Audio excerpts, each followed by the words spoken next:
The story begins with a memory, a voice recalling what his mother said to him. She implored him, Ron, become a shaman, warning him that if he didn't, he would shed black blood and die a miserable death. From that day on, his mother began to search for all kinds of occult knowledge and cult teachings. By the time he was older, he knew his mother's beliefs were just occult, and he refused to comply with her demands. And just as she prophesied, he died. He remembers his death in the modern world, falling from a tall building, his briefcase flying. He recalls his childhood as Ron, when his mother first told him he had the makings of a shaman and that the gods were watching over him. He remembers his mother's descent into fanaticism, studying everything from Buddhist scriptures to obscure magic spells. His hand reaches out, unable to believe his new reality. He thought his mother's warning was what brought this about. But the more surprising fact was simpler. He had been born again. His new life began as he slammed a book shut. He finds himself in a classroom where a teacher announces that class will begin, picking up from their last lesson on magic activation. The protagonist, now in a new body and world, wonders to himself, how did I get here? This is the story of the Academy's undercover professor.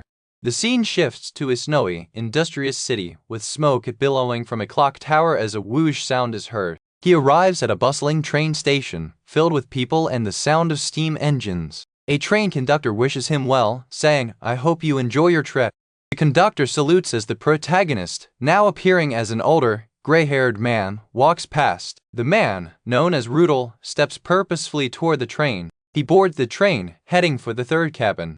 Inside the cabin, another man is already seated, reading a newspaper. The elderly passenger, Perron, looks up from his paper and greets him, Oh, hello? Rudel gives a slight, polite nod in return. The train begins its journey, the engine letting out a loud choo-choo.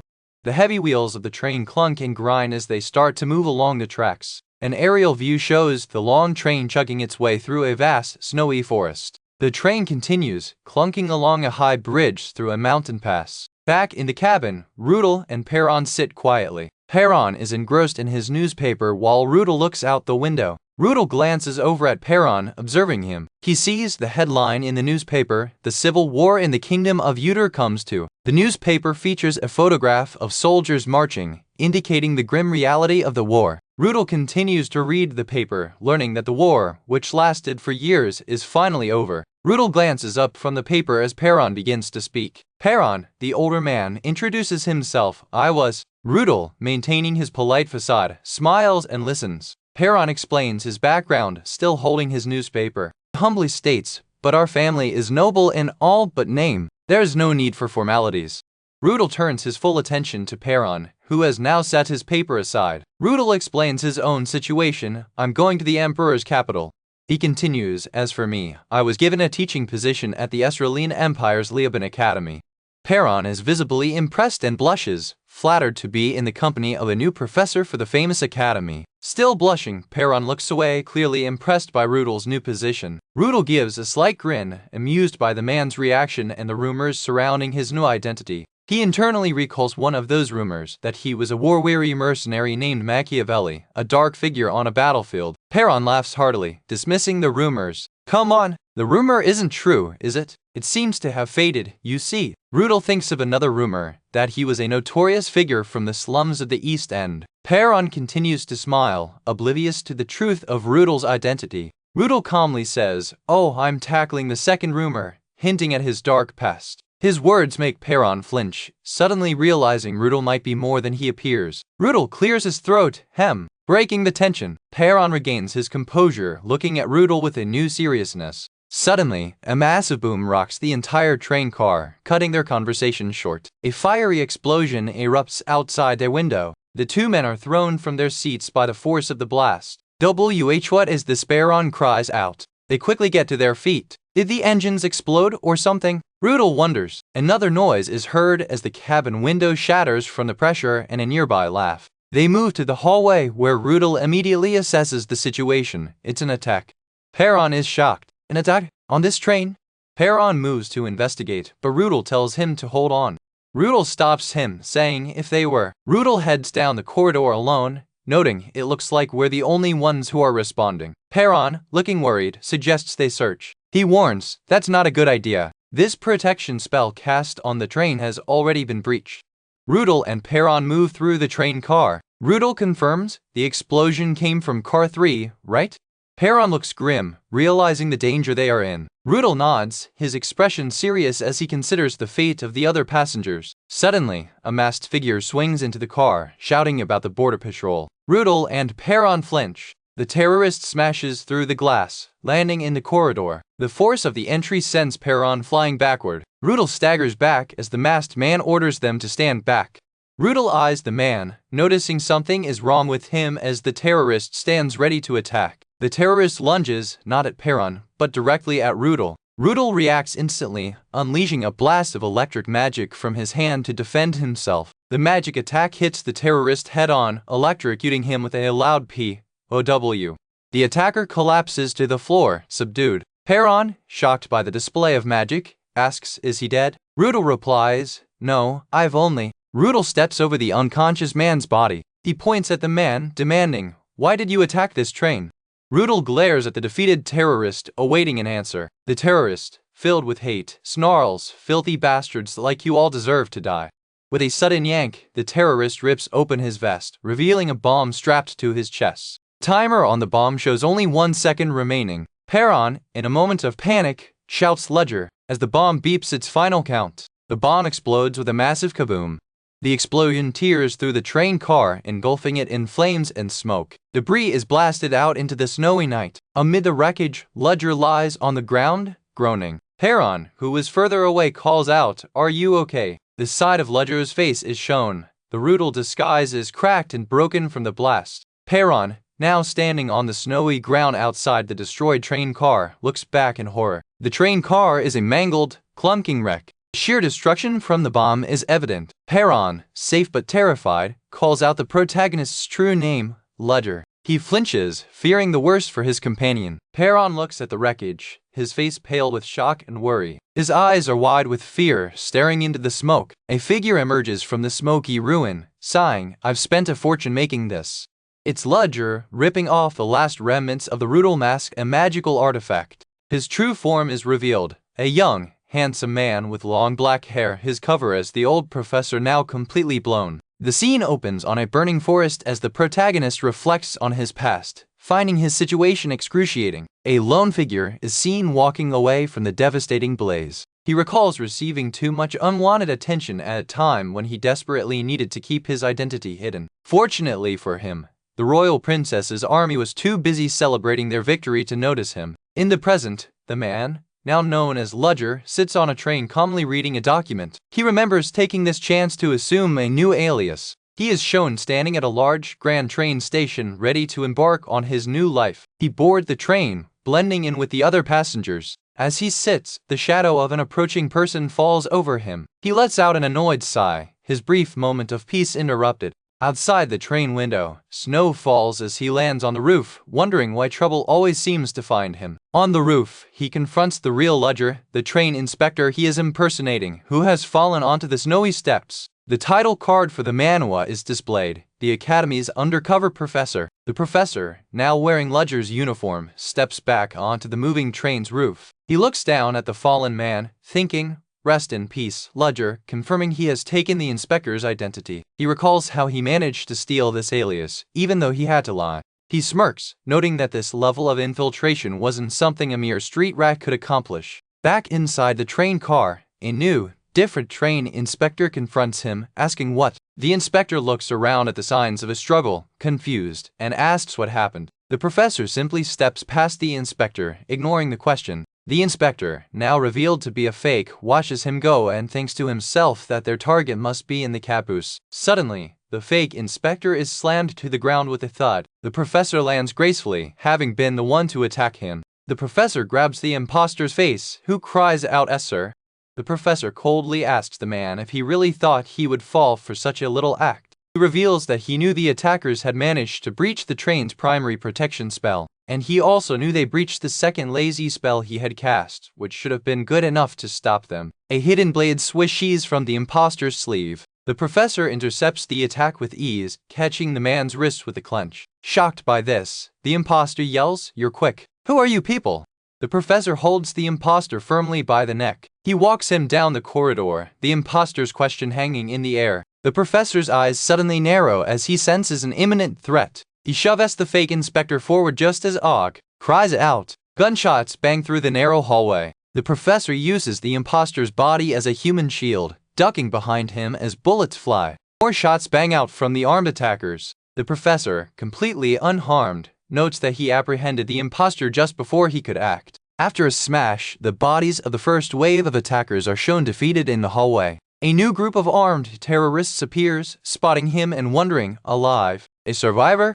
Professor calmly pulls open the door to the next train car, unfazed. The terrorists immediately aim their rifles, shouting the order, kill him.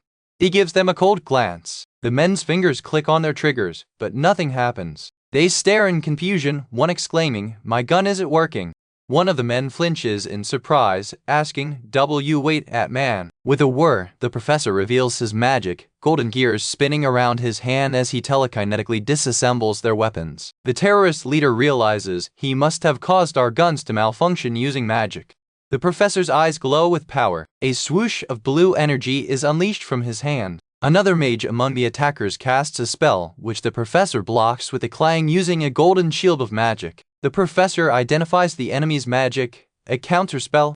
The attackers are stunned, with one saying, I never would have thought there was another mage on this train. More attackers on the roof of the train see the magic battle and tell their comrade to give up already. The enemy mage speculates that the professor is probably a fourth circle mage. The professor stands on the edge of the open train car, noting it will be a while before they leave the mountains and reinforcements arrive. He then jumps out of the moving train. The attackers are stunned, with one yelling, he jumped. They rush to the edge but see nothing in the whooshing snow below. One of the men confirms to his comrades, it seems that he really did jump off. Inside another car, an attacker prepares to stab a passenger. Suddenly, another terrorist looks up and shouts, he's above us. They realize the professor is on the ceiling, using a special train using levitation. The professor, now wearing a green hood, dashes along the ceiling, thinking he overpowered him with shadows and that only a few enemies remain. The attackers open fire, riddling the ceiling with bang-ass. With his swoosh, the professor dodges and leaps down, annoyed by the test. The terrorists spot him, shouting, he's headed toward the caboose. After him!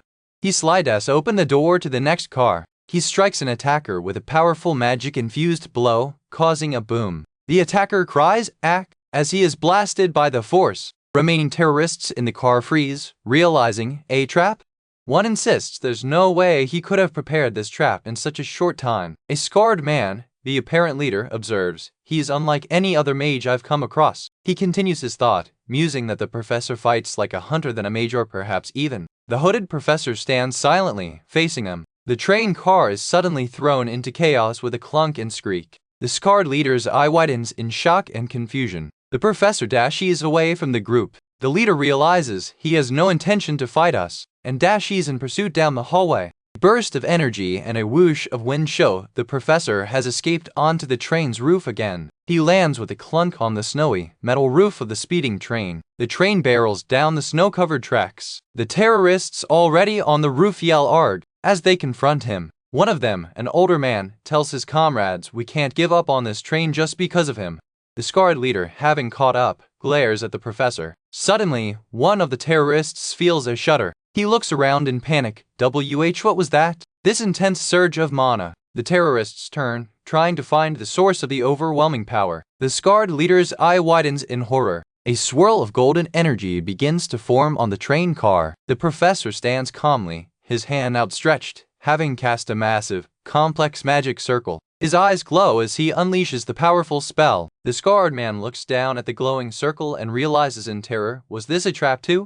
A monumental pillar of golden light erupts from the spell. The light envelops the entire train car, incinerating everything. The flash of the explosion is blinding. The terrorists are caught in the swoosh of the blast, yelling "we" as they are disintegrated. One of them screams, have to run, but it's too late. They are completely vaporized by the golden energy. After the whoosh subsides, the professor stands alone on the smoking, destroyed remains of the train car. The professor smirks at the sole survivor of the blast. The scarred leader, heavily wounded and bloody, stands impressed. He addresses the professor, you. The professor scoffs at the man's ideals, my comrades. They even laid down their life to changing the world. The scarred man admits, you are actually even more fearsome than I expected. The professor retorts, "Weren't you the ones who tried to kill me first?" He continues, "What right do you have to be preaching me about changing the world?" He gestures to the bodies, asking about all the people they've killed. The leader, remembering his vow to kill the professor, angrily asks, "Who are you to dare point your finger at me?"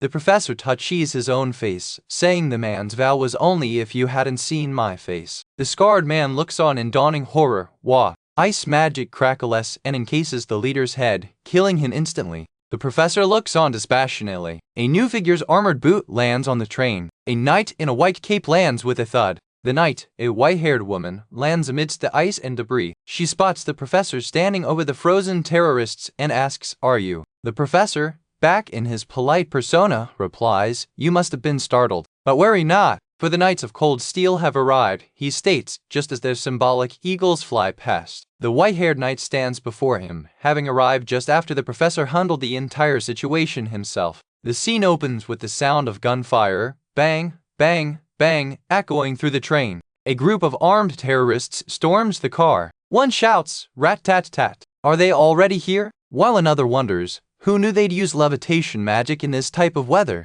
A knight in a white uniform appears, his sword a blur as he deflects the bullets. He uses magic, whoosh, to propel himself forward with incredible speed. Dash, he leaps from an upper level, descending on the terrorists below. One of the masked men can only gasp, "Oz," as the knight lands. With a powerful smash, the knight's magic-enhanced strike sends the terrorists aside. He immediately turns, raising a blue magical barrier to defend himself. The second terrorist is stunned, his attack completely nullified. With a final thud, the last attacker is slammed to the ground, ending the confrontation. Sometime later, the situation is under control. The man who fought reports into his communicator, "Cabin 2, clear." Another voice chimes in, "Cabin 1, clear." The man touches his earpiece, reporting, "Vice Captain." Standing tall in his full white uniform, he confirms, "We've secured the passenger's safety." The man was titled, "The Academy's undercover professor," is displayed in the corner. The train finally arrives at Reederbelk Station. The platform is bustling with people and officials. The man, now in a sharp black suit and yellow tie, is revealed to be Ludger. He sits quietly on a station bench. A woman in white armor approaches him. "Were you hurt from the terrorists?" she asks. Ludger looks up at her, his expression calm as he silently assesses her. She introduces herself, "I'm Veronica," and confirms she was the vice captain from the train. Ludger continues to look at Veronica, his face impassive. Just then, a man in a brown fedora and trench coat steps up beside her. "What's Ludger?" begins, his attention shifting to the newcomer. The man flashes a badge. "I heard there was a commotion on the train." He is clearly an inspector. With a swish of his coat, the inspector and Veronica approach Ludger. Ludger is struck by a sudden thought. There was something suspicious about the report. He flinches internally, though he shows no outward sign, recognizing the danger. The inspector eyes him narrowly, his gaze sharp and probing. Veronica, too, watches Ludger with suspicion, her arms crossed. A mustached train conductor joins the group, observing the interrogation. The inspector tells Ludger, "As long as we check the passengers, we'll be able to clear this up." Veronica leans in. "That, sir?" she asks, indicating Ludger, still suspicious of him. A flashback shows a man, presumably the real Ludger, tied to a chair. Ludger maintains a faint, neutral smile, playing the part of an innocent passenger. "I'm in trouble," he thinks, the gravity of the situation setting in. A small panel shows a close-up of the intricate knot of his tie, a detail of his disguise. His thoughts flash to the ticket and the aristocratic man who possessed it. He realizes with dawning horror, "But I'm the suspect right now." His internal monologue spirals as he visualizes a bloody noose. "If I get investigated, it's all over for me. I'll be hanged for high treason. Not to mention, I need to avoid the eyes of the police knights running away." The inspector and the conductor stand before him as he panics internally. He looks at Veronica, noting internally, she's smiling, but it's not a friendly smile. A flash of a powerful, shadowy figure crackling with blue energy, zap, crosses his mind. Back in the present, Ludger sweats and flinches under the inspector's intense stare. The inspector Kaizen sighs. "I'll only check your ID. You don't have to go to the station." A close-up of Inspector Kaizen reveals the calculating mind behind his seemingly relaxed demeanor. He's trying to gauge if Ledger is just the ordinary person he claims to be. The mustached conductor stands by as the inspector examines Ledger's papers. Kaizen gives a quick glance at the provided identification. Ledger's mind races, replaying the events on the train. He swallows, gulp, as suddenly Veronica, holding a report, exclaims, "With what?" She stares at the report in disbelief, clearly shocked by what it says. Kaizen, the inspector, also seems surprised by the contents of the ID. He gives a short nod, apparently satisfied and closing his investigation into Ledger. Ledger remains seated, a wave of relief washing over him, though he doesn't let it show. Suddenly, a new voice calls out, and both Kaizen and Veronica flinch in surprise at Sioran. A tiny, sparkling figure appears, catching Kaizen's attention with a "whoa" as she twinkles. Taking this as his cue, Ledger stands up, rises, and picks up his briefcase. He coolly adjusts his top hat, his ordeal with the police seemingly over. A magnificent, steampunk-style airship is seen flying over the city of Riederbalk. At the airship port, an elderly man in a fine suit greets him. "I am so sorry, Ledger." Ledger replies, "No, I arrived quite comfortably thanks to you." "No, there's no need for that." Ledger politely deflects the elder's apology. Kaizen, the inspector, walks over. "No, being with you makes me uncomfortable," he states bluntly. The group stands at the port. Kaizen tells the elder man, "There's no need to trouble yourself because of me." He then turns to his partner, Veronica. Veronica gives Ledger a smiling, almost challenging look. "I'm sure we'll meet again." Ledger and the elder man turn and walk away, leaving the two officers behind. Their footsteps step on the pavement as they head toward the exit. Finally safe, Ledger thinks to himself with immense relief, "I did it." A close-up shows his face set in grim satisfaction as he repeats the thought, "I did it." It's a good thing that camera technology isn't that great in this world, he muses. It's hard to. As they walk, the elder man, Wolford, glances back at him. "Ledger Cherish?" Wolford asks. Ledger winces internally, the name of his false identity still feeling foreign. "I knew it was you," the man continues, stepping toward him. "I saw you on the train." "My name is Wolford," the elder introduces himself. "I was worried about your arrival on the train, so I came out to greet you." A close-up shows Wolford, a distinguished, gray-haired man with a monocle and a kind expression. Ledger offers a slight, polite smile in acknowledgement. They walk through the bustling city streets, which are filled with clop-clop sounds from horse-drawn carriages. Wolford leads him to a stunning, steampunk-inspired carriage pulled by a mechanical horse. Inside the carriage, finally alone, Ledger's polite facade drops. He sits hunched over, his expression dark. He clasps his hands, his eyes sharp and calculating, his mind already plotting his next moves. From outside the carriage, Wolford remarks to himself, "I didn't notice him on the train." Ledger sits alone in the carriage, lost in his strategic thoughts. As long as Gerard's identity is dead, he schemes. He adjusts his glasses, a subtle, confident smirk playing on his lips. "It's safer for me to have a real identity, even if it's a fake one. I'll act like Ledger Cherish for the time being, and I'll wait for my chance." The carriage door creaks open. "Ledger, we're here," Wolford announces. Ledger steps out to behold a breathtaking sight. "This is Sioran," Wolford says. "This is much bigger than I expected," Ledger thinks, genuinely impressed by the scale of the campus. Wolford begins to lead Ledger into the Academy's main administrative building. The grand, ornate building of Sioran Academy is shown in all its glory, a massive clock tower at its center. Ledger walks alone down a long, opulent hall, his footsteps echoing on the polished, patterned floor. He arrives at a pair of massive, imposing golden doors. "I'm Ledger Cherish," he announces. The doors open to reveal a vast office where a single figure, a woman, sits at a desk far in the distance. A close-up shows the woman's face. Her eyes are cold, sharp, and deeply intimidating, her face cast in shadow. Seated at her desk, the woman is fully revealed. "I'm the president of Sioran," she declares, her voice full of authority. "Alyssa Willow." The scene opens as the protagonist, now using the identity of Ledger Jealousy, arrives at the grand office of the Academy's president. The president, Alyssa, greets him and immediately brings up the recent train incident, asking, "How are you feeling? I heard you were involved in a terrorist incident." She continues with a bright smile, "That's so great to hear," clearly relieved that the situation was handled. Ledger, however, remains analytical. He inwardly questions her motives. Does she only care about her Academy's reputation? His initial assessment is clear. She's definitely not ordinary. President Alyssa, meanwhile, wonders to herself if the previous president had ever met this man, Ledger, before. Ledger dismisses her probing as a bluff, thinking, this is the first time we're meeting in person. Alyssa slides a contract over to him, saying, take this. Ledger begins to read the terms, which state, will provide you with room and board. His eyes widen in shock as he reads the final line. His monthly salary is an astonishing 30 imperial gold coins. He quickly does the math, realizing that's about 3 billion won in Korean currency. The president watches him, asking, well, Ledger, maintaining his composure, simply replies, not bad.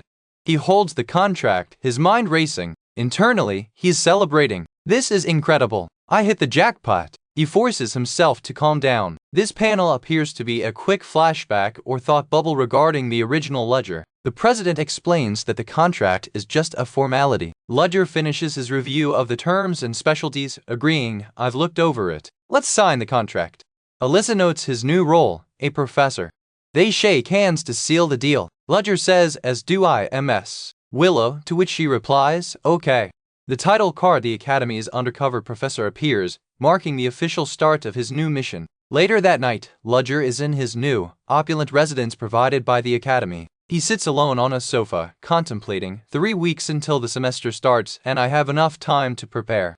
Lets out a long sigh, the weight of his situation settling in. Academy professor, this time he muses, reflecting on his new cover. His mind drifts back to his past. I was reincarnated with the memories of my past life and with no other skills. He remembers his difficult childhood. My parents were absent, so I had to learn how to survive on my own. He scoffs at the irony. A survivor like him is now set to become a professor at the prestigious Yorn Academy. This is just a fake job, he reminds himself. His focus returns to the present. The key to this all is his new identity. He thinks back to the moment he signed the contract, the stroke of the pen that officially bound him to this new identity. He stands up, a plan forming. This means that barely anyone will recognize me. There's nothing strange about it to disguise my identity. Just then, his stomach growls loudly, breaking his train of thought. He decides to eat, thinking, I can start tomorrow. Where was that old list again? As he looks out at the night sky, the next day, the scene shifts to a bright, clear morning. Ledger is sitting at an outdoor cafe, sipping a drink while reviewing documents. He is satisfied with his progress. Still, I'm done with all the basic checks. Preparations for classes have been prepared as well. As he works, a mysterious figure in a brown hood approaches his table from behind. The figure speaks. I was worried that something might have happened to you, sir.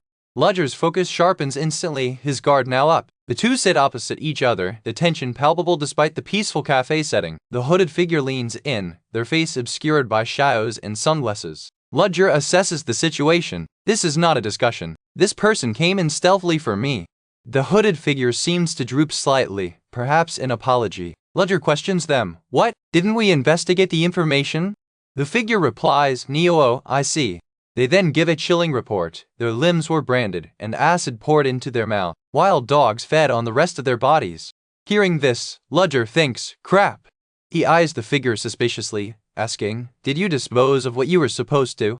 Ledger's eyes narrow. I got a bad feeling, he thinks, sensing something is off. A coffee cup clatters on the table as the tension rises. The hooded figure winces, clearly nervous. The figure begins to stammer. I should have. Ledger cuts them off. What's this? Forget it. He senses this person is not who they seem. A close-up reveals the figure's face, hidden behind dark sunglasses. The figure slams their hand on the table with a thud, whispering, be quiet. They realize their suspicious outfit is so obvious.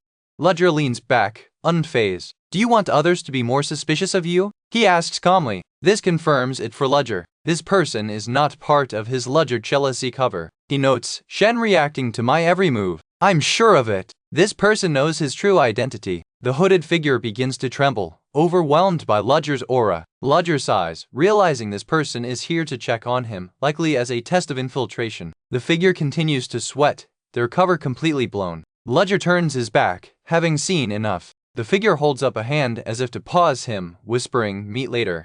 The figure is shocked at their own boldness, thinking, I can come? Ledger looks back over his shoulder, his voice cold. Did someone like you just order me to come and go? The figure trembles, retracting immediately. I don't want. Ledger walks away, stating his terms. I'll probe when a dangerous foe is needed. I'll only allow a dangerous foe from someone on my level or higher. He takes a step, adding, yeah, unless it's... He continues to walk away, leaving the figure behind. The hooded figure slumps at the table, realizing their failure. Prep. Ludger continues to walk away, his formal suit cutting a composed and professorial figure as he leaves the tense encounter behind. The figure comes to a dreadful realization: this person's more dangerous than I thought. Just as he's a short distance away, Ludger suddenly freezes, breaking out in a cold sweat. He winces and looks back toward the table, exclaiming, "Wait a second."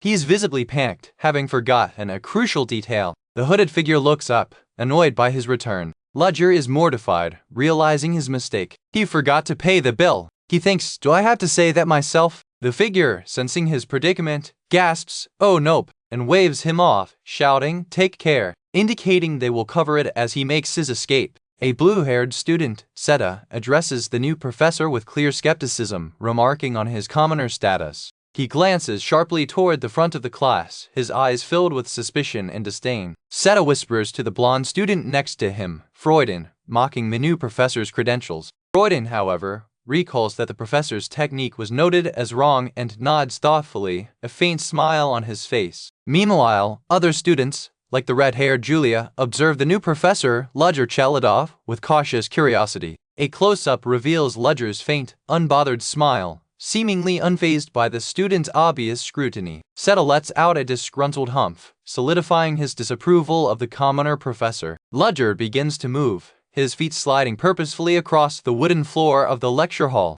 He steps forward, his long coat and imposing presence commanding the room's attention. With a loud bang, he slams his gloved hand onto the podium, silencing the murmuring students instantly. Freuden, the blonde student, clenches his fist, his expression turning serious as he watches the professor's bold display. Another student flinches, intimidated by the sudden show of force. Ludger's voice is cold as he begins to speak. He continues, his gaze sweeping over the students, making it clear that their noble status means nothing to him. "So please," he states, his voice heavy with intent, "don't come to my class." His warning hangs in the air, a direct challenge to the arrogant students who believed they were above him. He clarifies that while he prepared for the class, the fewer students he has, the more comfortable he will be. This bizarre declaration leaves the students, depicted as tiny, confused chittas, completely speechless. With his shocking introduction complete, Ludger dismisses them. "That will be all."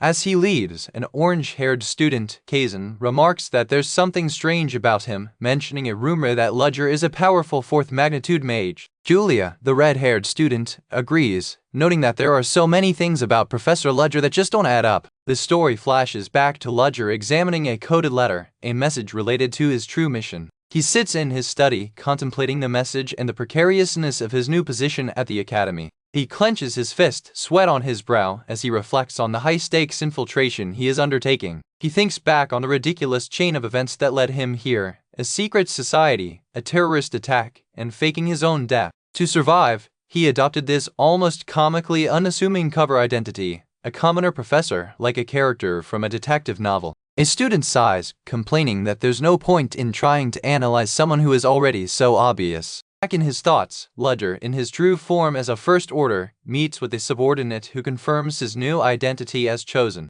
He wonders maybe this new life as a professor is his new reality. His true goal is related to the Zero Order. A mysterious figure explains the secret society's structure: Zero, First, Second, and Third Orders. Ludger, despite being a high-ranking member, laments that he has absolutely no leads on the Zero Order. His primary mission within the academy is to find the other First Orders, his former colleagues, who have scattered. The scene shifts back to the beginning of the class. Ludger stands at the podium, introducing himself. "It's nice to meet you all."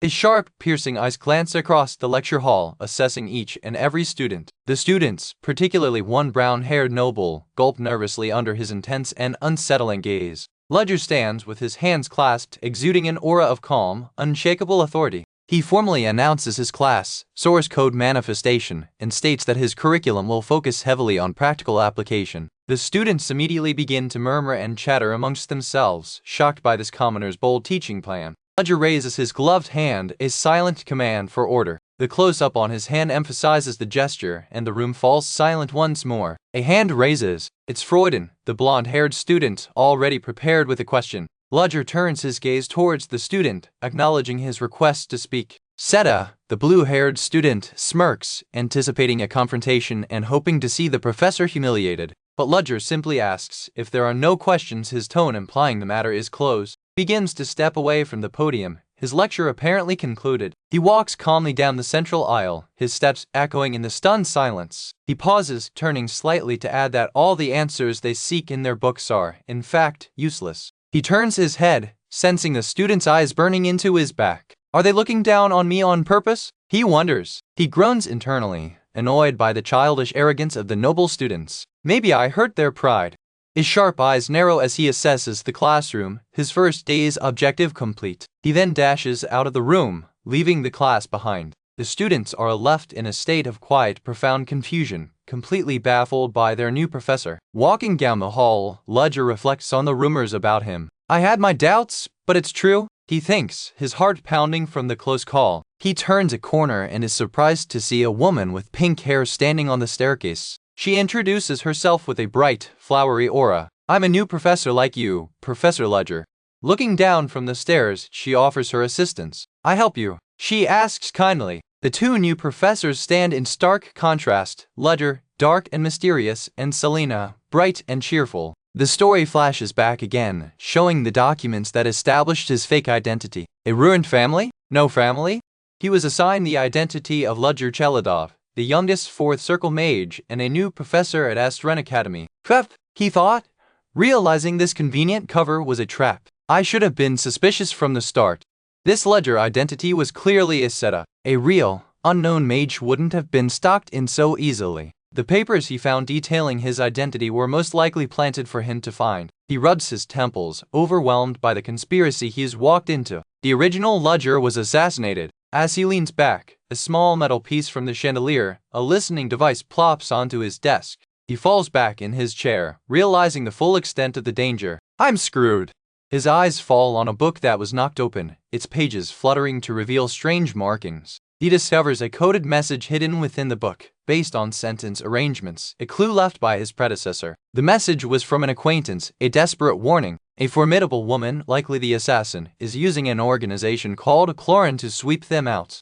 The original Ludger had been trying to leak information to both sides of a conflict without getting caught. The man wonders how long it's been since his old life. Was it 2 years? He muses, thinking about his time in hiding. The man's title card is displayed, the Academy's undercover professor. The story shows the sprawling, sunlit campus of the Astren Academy, the beautiful but dangerous setting for his infiltration. Two students walk the halls, discussing the new professor, completely unaware of the deadly secrets he carries. The Academy's vast library is shown, a place of knowledge that, for Ludger, holds the key to his mission. A man grins menacingly, one of the many hidden enemies and dangers that await Ludger within the Academy's walls. A stunning view of the main building of the prestigious Theon Academy, glowing in the morning light. A boisterous man, Professor Chris, greets the newly arrived Ludger Chelly with a loud ha-ha. A woman, Merilda, introduces herself, standing beside Chris. Ludger, the new professor, stands before them, looking composed and handsome in his formal attire. Merilda, blushing slightly, compliments him. Oh my, you're much more handsome in person. Ludger simply replies, thank you. From a distance, another professor with blue hair and glasses watches Ludger with a cold, intense stare. Ludger maintains his calm, stoic expression, his sharp, blue eyes taking in his new colleagues. The blue-haired professor turns and walks away, giving Ludger a dismissive side-eye. The moment Ludger passes, Merilda and Chris lean into whisper, immediately gossiping about him. Ludger, with his sharp senses, glances back, having already noticed. They note he is one nobleman and someone from a ruined family and group him along with 3 commoners that make up the new professors. As Ludger walks away, he is acutely aware of the intense scrutiny and the shadows that follow him as a newcomer. Blue-haired Professor Aiden groans in frustration, annoyed at his colleagues' blatant gossiping. Idiots, and they're not even trying to hide their voices. Aiden approaches Merilda and Chris, chastising them. From an overhead view, he tells them, don't think they can act so unprofessionally. Ludger, continuing on, glances back one last time at the scene. Merilda coyly replies to Aiden, oh yes. While Chris looks on, Ludger decides that, for now I can be satisfied. Having gathered his first impressions of the faculty, the title screen appears, the Academy's undercover professor. Night falls over the Academy, casting long shadows on the ornate building. A magical projection device whirs to life, casting a bright blue whoosh of light. A student's voice from the device asks, "Did you hear the news about the new magic theory Professor Ludger cherish?" A hand taps on a holographic interface searching for information. The system reveals details. His name is registered in the magic tower as a freelance mage. Not to mention, he participated in experiments. A young student is illuminated by the glowing screen, diligently researching the new professor. She wonders aloud, is that all true? Her fingers fly across the interface, trying to dig deeper. She hits a roadblock in her search, exclaiming, "I can't run." Elsewhere, a young male student looks at his own terminal. "I need to get achievements. I can sign up for the test class." He opens a case revealing a pair of glasses. He hesitates. First-year students can sign up for the class? He makes his decision, looking up at the starry night sky. "That does sound interesting. I've got nothing to lose. Shall I sign up?" The next day, Roger steps into the corridor, heading to his first class. He wonders to himself how many students will be left after his class. He enters the room to find absolute chaos, with students ridiculously crammed into a barrel. Other students are seen sliding into the lecture hall, treating it like a playground. In the back, a couple is whispering and flirting, paying no attention. Roger stands in the doorway, stepping into an empty lecture hall, or so he thinks. He then sees the hall is completely packed, with every seat taken. He is completely stunned, thinking. He steps up to the podium, completely bewildered. What the hell? Why are there so many students? He addresses the massive crowd. "Are all my students filled?" As students in the front row whisper, "Well, all he did was walk into the room, and he's already set the mood." A student with red hair whispers to her friend, "It's true that he's former military." Roger realizes the situation. With this many people, is someone trying to screw me over? He imagines small, chibi-like figures wishing him rest in peace and good luck, highlighting the impossible task. Composing himself, Roger clenches his fist, then deliberately and calmly adjusts his black glove at the podium. His sharp, intense gaze sweeps across the unruly crowd, silencing them. He stands at the back of the hall, the immense pressure of the countless students bearing down on him. He wonders, maybe I woke their competitive side. The red-haired student continues, "Doesn't it make you uncomfortable to be in the same class as your upperclassmen?" Roger lets out a quiet sigh, bracing himself for the challenge ahead. He begins his lecture. "I'm Professor Ludger Cherish, and I will be teaching the overall process of materialization." His sharp gaze glances towards a student who had been talking. The student immediately flinches, silenced by the professor's intimidating aura. In another classroom, a different professor addresses his students. "Of course, there will be opportunities for upper-year students, so I urge you all." A student replies to that professor asked, and it's hard to answer. Back in Roger's class, he steps down from the podium to begin his demonstration. He begins to explain the 4 specialties. A large, complex magic circle appears in the air. The diagram highlights the first specialty, materialization. It then shows elemental manifestation and telekinesis. And finally, fortification. Roger states, "These are the 4 specialties that make up conjuration." A student taps his fingers on the desk, waiting for the lecturer to utter and complete the formula. A dark blue-haired student, Dahlia, watches with skepticism, thinking, "Honestly, it sounds like he's exaggerating." Roger stands before the class, his hand raised. "Interesting to pique your interest." He raises his pointer. "This is a 3rd circle elemental magic, rolling flame." Swish, a swirling vortex of fire instantly appears at his command without any incantation. Blaze, the powerful spell ignites, demonstrating his mastery. Roger smirks, having successfully captured the entire class's undivided attention. The students are stunned, breaking into a flurry of chatter and murmur. One asks, "Is that possible?" A blonde student glances at the blue-haired girl beside her, who had been skeptical. The blue-haired student, Dahlia, remains unconvinced, touching her chin in deep thought. A magical scroll appears, illustrating the complex formula for the spell he just cast. Dahlia thinks to herself, "If that's what you're thinking of using, then I'll be very disappointed, Professor." Roger dismisses the powerful flame with a simple wave, creating a portal-like effect as it vanishes. Dahlia's hand shoots up. "What do you mean you can reduce the time to manifest?" "Raz?"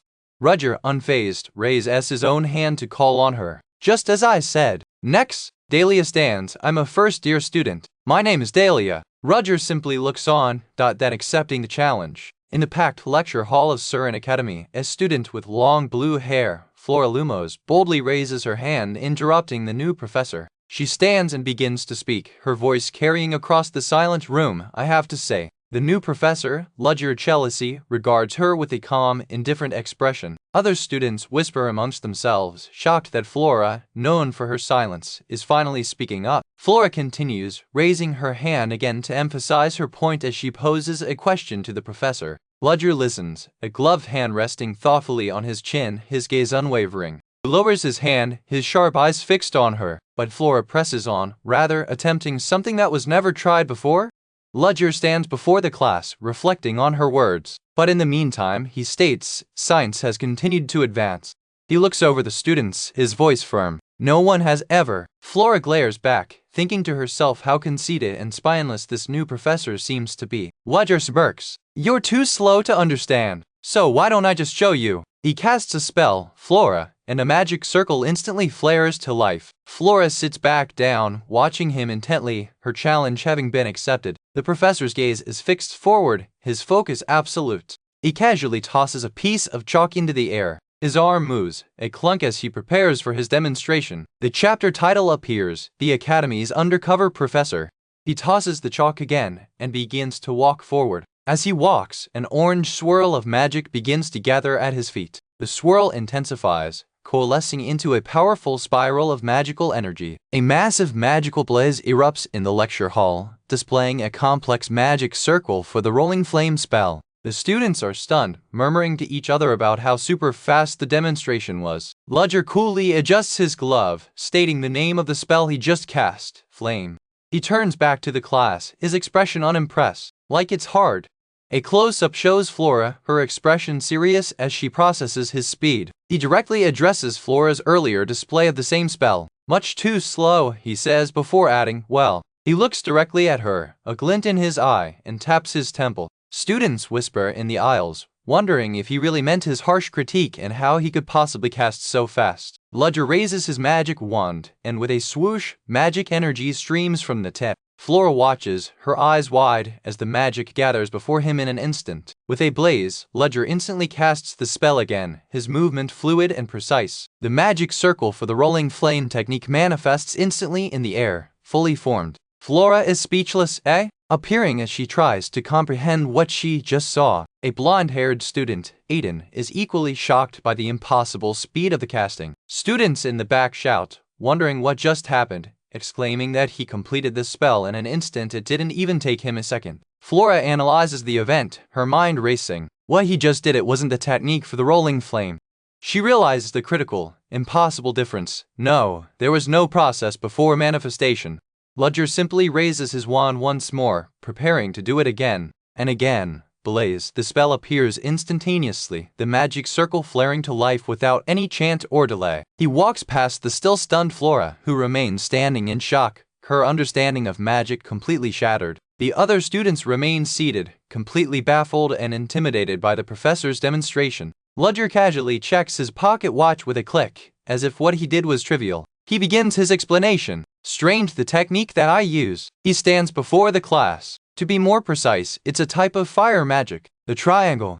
The students whisper amongst themselves, completely confused by his unheard-of terminology. Ludger's eyes glow as he internally describes his true method. It's almost like a blueprint that authorizes and utilizes the magical hardware of the magic itself. It prompts inputs and verifies values, he thinks, and manifests to software what we understand to be magic. I call this a source code.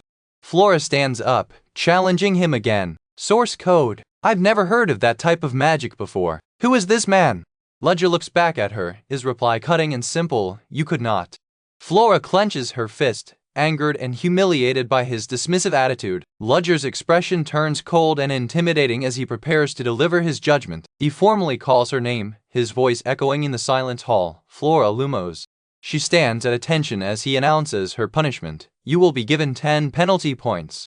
A blonde-haired student, Cheryl, smirks from her seat, enjoying Flora's predicament. Oh, Flora! Flora clenches her fist again, this time in frustration and shame. Ludger turns away with a whirl of his coat, then pauses. Showed me was perfect, he says, referring to her earlier challenge. He turns back. I'll reward you with 10 points. The other students are baffled by the sudden reversal. One lets out a few, while another scoffs HMPH. In disbelief, Flora is stunned, slumping back into her seat with a clunk as she tries to process both the penalty and the reward. After a moment, Flora looks up with a determined grin, saying, "I'm fine."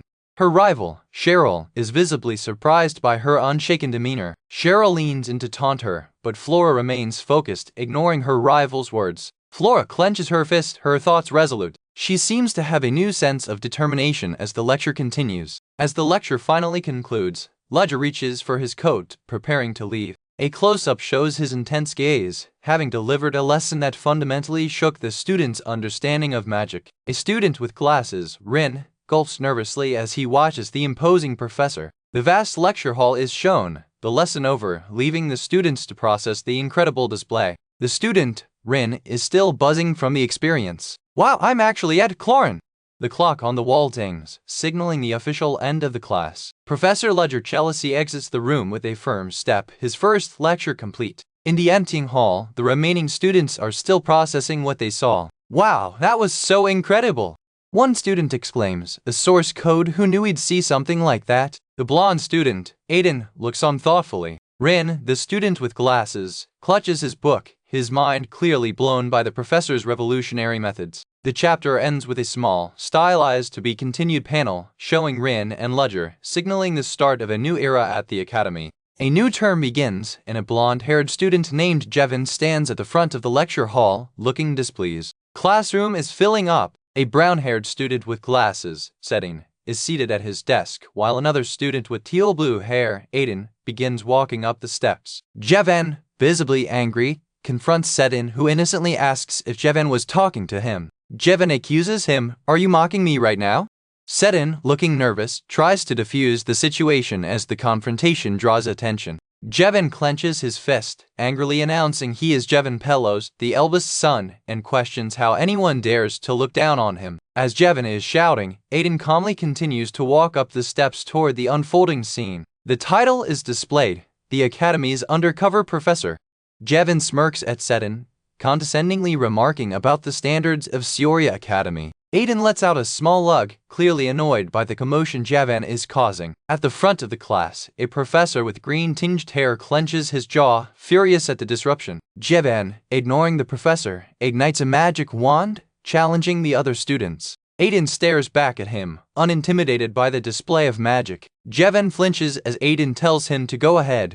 Aiden takes a commanding step forward, closing the distance between them. Jevin, justifying his outburst, asks Aiden if he didn't get the notice, implying his noble status gives him special privileges. Aiden calmly but firmly tells Jevin to learn when to keep his voice down, pointing out that there are other people in the lecture hall. Jevin glances around, annoyed to see the other students watching, and lets out an arg. Defeated for the moment, Jevin turns and walks away from the confrontation. Aiden lets out a sigh of relief, while Setting, his deskmate, looks on. Setting smiles, seemingly impressed or grateful for Aiden's intervention. Later, Aiden stands in an office, having been summoned. A chibified Setting grins, calling Aiden a nice person for his help, though Aiden himself looks less than thrilled by the compliment. Aiden steps into the office of Professor Ledger, who is sitting at his desk. Professor Ledger looks at the book Aiden is holding and simply asks, "Class?" Aiden sighs, standing before the professor, ready for the inquiry. As Aiden leaves the office, Setting follows him, curiously asking, "Huh? About the book?" Setting playfully pokes Aiden, calling him a bumpkin and teasing him for acting like a commoner who hasn't properly learned magic. Aiden glances back at Setting, likely accustomed to his antics. The man in the office, Professor Ledger, is shown with his long, dark blue hair. Setting points toward the professor, remarking, "Oh," the student likely referring to a rumor or observation. A quick panel shows a chibi version of a dark-haired girl in a top hat, Viola, reacting with "Wah." Another student is highlighted, a noble girl with blonde hair, radiating a regal aura. A close-up reveals her as a direct descendant, signifying her high status. Aiden and Setting look on as Professor Ledger walks ahead of them. Ledger leads a group of students, including one named Wolberg, through the academy hallway. Jevin, the blonde noble, appears confused, muttering about the noble and commoner factions. While walking up a grand staircase, Setting asks Aiden, "Is there anyone else?" Aiden replies, "I'm not sure." Setting continues, "There are a few more. I'll explain on the way," and then cheerfully asks Aiden if he wants to eat lunch together later. Nearby, another student with long silver hair smirks, having overheard the conversation. Professor Ludger is seen walking alone, framed by a large, sunlit window. Ludger, now revealed as the main character, looks over the academy grounds. He smiles to himself, thinking that his new posting is much better than I expected.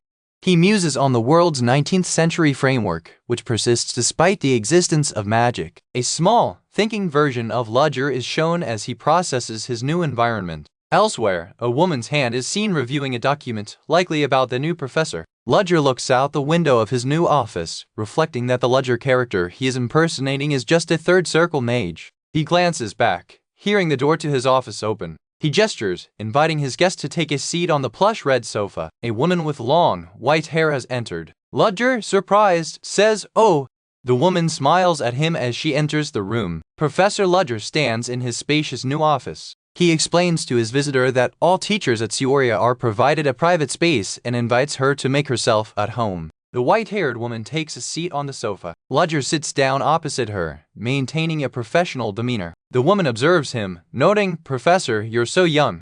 Ludger thanks him, trying to ascertain the purpose of her visit. The woman comments that she was hoping he'd be more surprised to see her, and Ludger apologizes. He internally panics, thinking he'd be more surprised to see a ghost and wondering why she was standing right outside his door the moment he opened it. He flinches slightly, trying to regain his composure. Ludger asks if she has also gone to see all the other new professors. The white-haired woman, the president, stands, considering her role. Ludger begins to ask if she is someone like the president of. She confirms she is monitoring the activity within Seoria's walls. The scene flashes to a student set in complaining, "This is so unfair." This triggers an internal monologue from Ludger. "I'm an executive of a secret society, but am I actually affiliated with them?" Ludger simply responds with a neutral "Oh."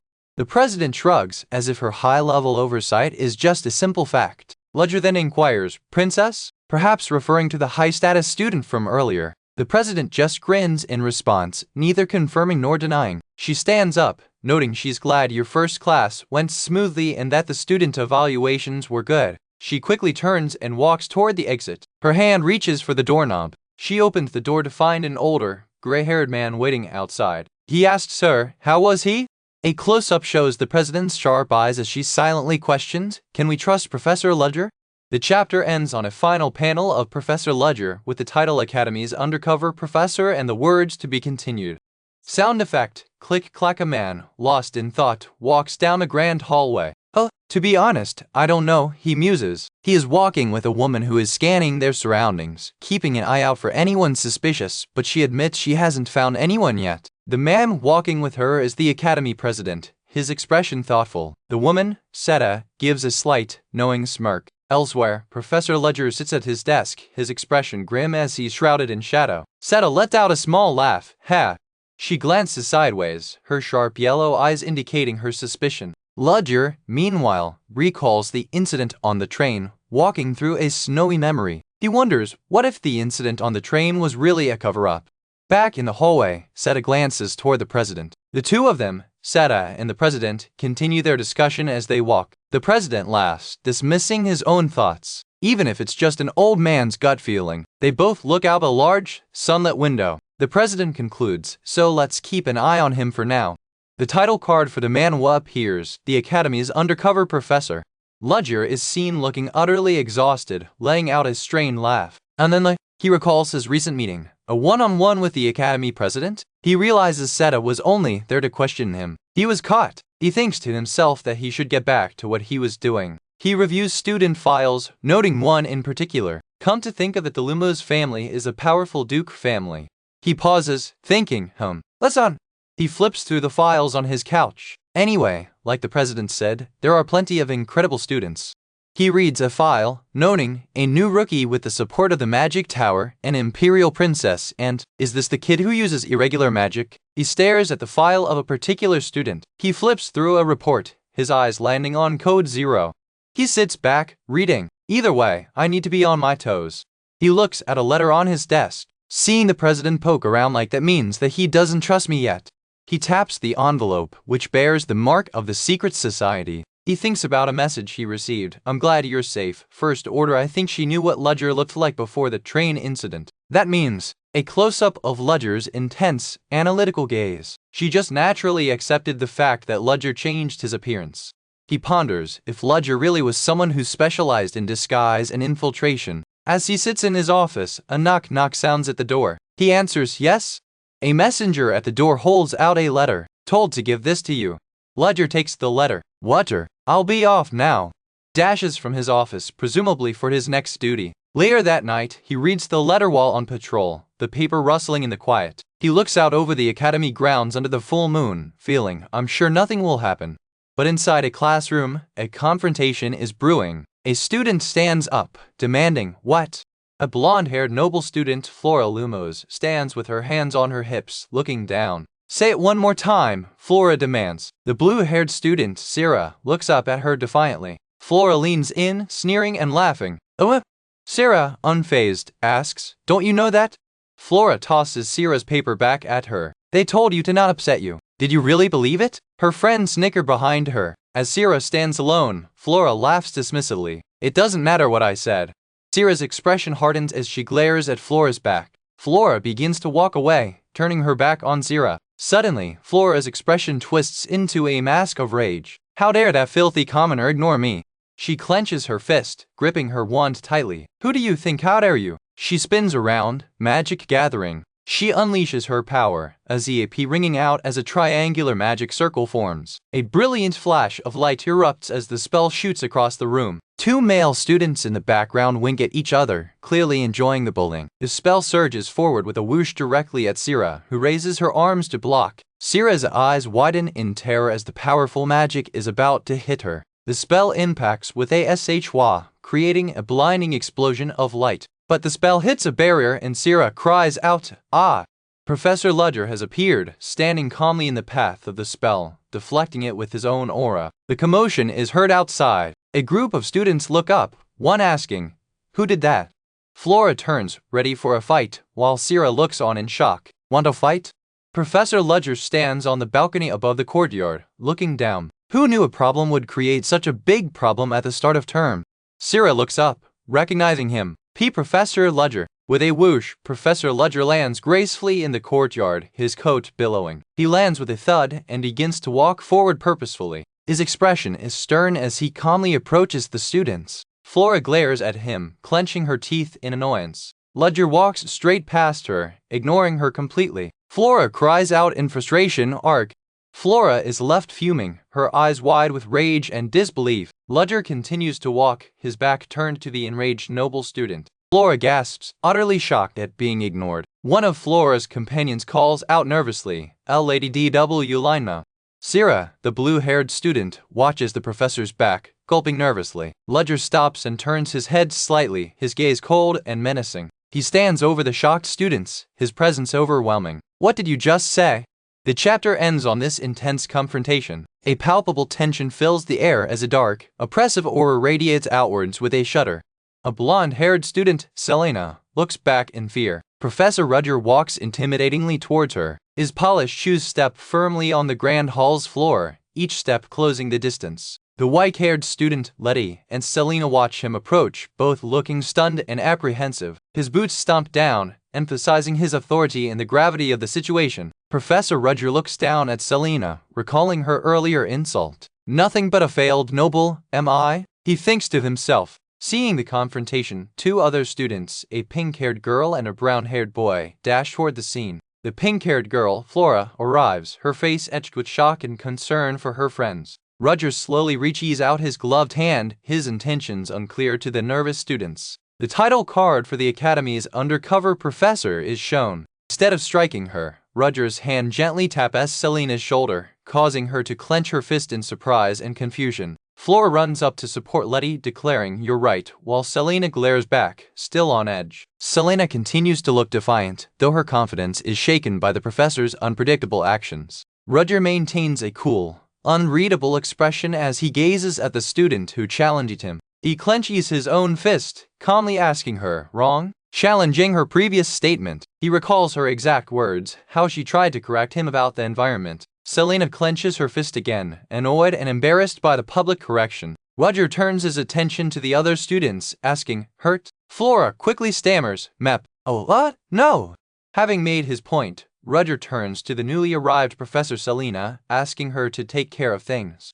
He steps away from the scene, leaving Professor Selena to handle the flustered and bewildered students. Later, the white-haired commoner student, Letty, nervously squeezes the tag on her uniform. She reflects on her humble beginnings, thinking, I was only one student out of the 80 others. I'm just a commoner. She remembers the overwhelming sight of the vast lecture hall, feeling small and insignificant. Her thoughts drift to Professor Rudger's intense gaze as he addressed all the students at the on. The camera focuses on the intricate, glowing blue gem on Professor Rudger's cravat. Letty is shown mumbling to herself, adjusting the collar of her uniform. Despite her anxieties, she puts on a bright smile, showing her determination to succeed. The scene transitions to night, showing a peaceful view of the trees under the starry sky. The night isn't peaceful for everyone. Professor Rudger sits alone on a bench, letting out an arg of pain. His head throbs as a dark, uncontrolled energy begins to emanate from him. The dark power continues to throb and tremble, an affliction he is struggling to keep contained. The chaotic magical energy swirls violently around him, a symptom of a deeper problem. He crunches his neck, trying to regain composure and fight back the pain. Still on the bench, he clenches his fist in frustration. Why did this symptom have to happen right then? He wonders. He recalls the earlier incident at the training ground, where he first felt the symptoms onset. He remembers seeing Letty, Selena, and another student gossiping, which only added to his irritation. He crunches his neck again, the physical discomfort mixing with his mental frustration. Rudger looks at an empty vial in his hand. I just took the last bottle that I had. He realizes, this is bad. He knows that something could come up anytime and he needs to be able to use his magic. He sits alone, calculating. He thinks he can hold out for another 5 days, but borrowing a lab to make more medicine would leave a trace. He comes to a decision. I need to make contact as soon as possible. The scene changes to the next day, with a bright blue sky indicating a new start. Professor Rudger is seated in the staff lounge, listening to the other professors. Professor Selena and another colleague are animatedly discussing a rumor. That's right, a werewolf! They recount a story about students who went to read Ebec last night and saw something resembling fog a park under the full moon. Selena continues, explaining that it's more than just a myth. Rudger listens intently as Selena adds that there are eyewitnesses from Georgia as well. Professor Selena leans in, her tone becoming solemn as she builds the tension of the story. She suddenly breaks into a bright, cheerful smile, perhaps enjoying the spooky tale a little too much. But she immediately flinches, catching herself and realizing she might be appearing unprofessional. Rudger calmly chides them, do not look up searing ghost stories in my free time, as chibi versions of the professor's flutter in embarrassment. The purple-haired professor, suddenly serious, says abruptly heard. The chibi professors, their curiosity piqued, ask Rudger, what did you call it again? Having finished his break, Rudger stands up and walks away, leaving the other professors at the table. As he passes, Professor Selena says oops and he gives her a light, reassuring pat on the head. Yes, that's right. Nearby, 2 students are having their own drama. The male student exclaims, whoa. The female student is crying over a team issue and her friend tries to console her. Rudger, overhearing this, pauses, a silent question mark appearing over his head. The purple-haired professor sighs, explaining to Rudger the rumors have already spread. Rudger smirks slightly gay, clearly amused by the petty academy gossip. The purple-haired professor mentions the magic tower, adding, I don't worry. Rudger, now eating, simply replies, well, who knows? Elsewhere, a man with glasses, Chris Benimore, recalls how people have begun shooting fire at me from their eyes. Later that night, Professor Rudger walks alone through the academy grounds. The full moon glimmers over the grand, sprawling cityscape of Theon. The city lights twinkle by the water, but Rudger is heading toward the darker alleys. An unknown figure waits in the shadows, annoyed. He's late. Rudger steps into the dark alley, his voice calm. Shall I take a look around?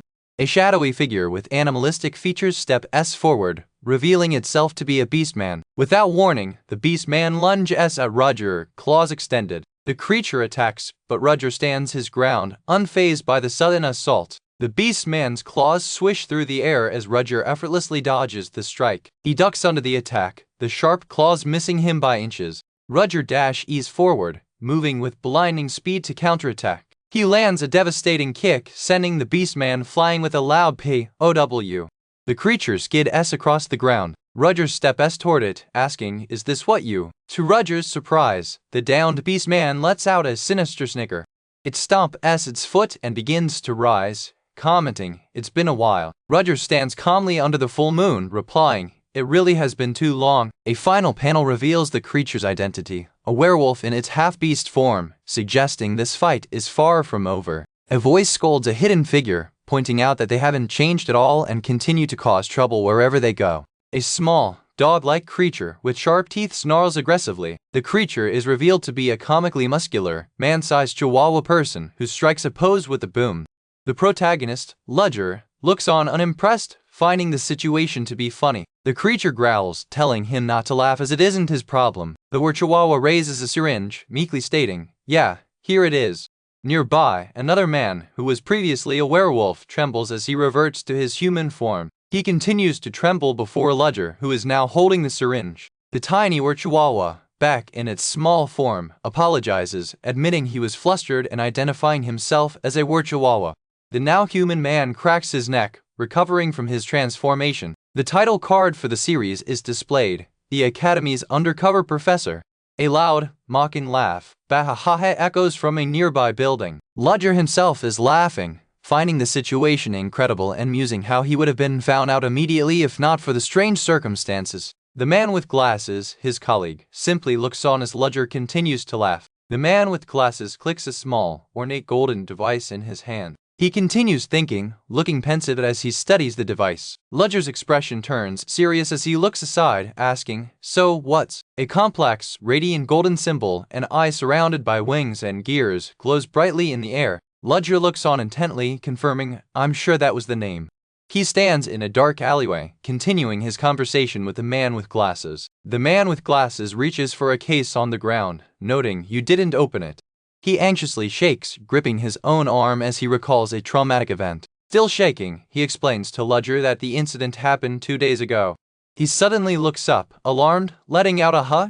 A terrifying howl echoes through the night, startling both men. The man with glasses flinches, clearly recognizing the dreadful sound. Ludger, in contrast, turns calmly toward the source of the howl. The source is revealed, a massive werewolf silhouetted against 2 moons. The text confirms it's a real werewolf. The werewolf stands atop a building, growling at the night sky. The man with glasses whispers frantically to Ludger, saying they should get out of there. Ludger, however, looks intrigued and whispers back, "No, he'll notice us." Ludger's hand shimmers with a faint light as he prepares to act. He tells his companion, "I have to check," and flashes away in a burst of speed. The man with glasses reaches out in shock, yelling, "What?" as Ludger vanishes. Now on the move, Ludger spins an ornate, steampunk-style pistol in his hand. He pushes forward, armed and ready to confront the beast. Left behind, the man with glasses clicks his device again, looking worried. Ludger steps onto the rooftop, his long coat fluttering in the wind. A caption identifies him as Abraham Van Helsing. The werewolf turns with a clatter of claws on the roof tiles, sensing his presence. Ludger, now identified as Van Helsing, walks steadily toward the growling beast. A close-up shows the werewolf's terrifying maw as it lets out a deep growl.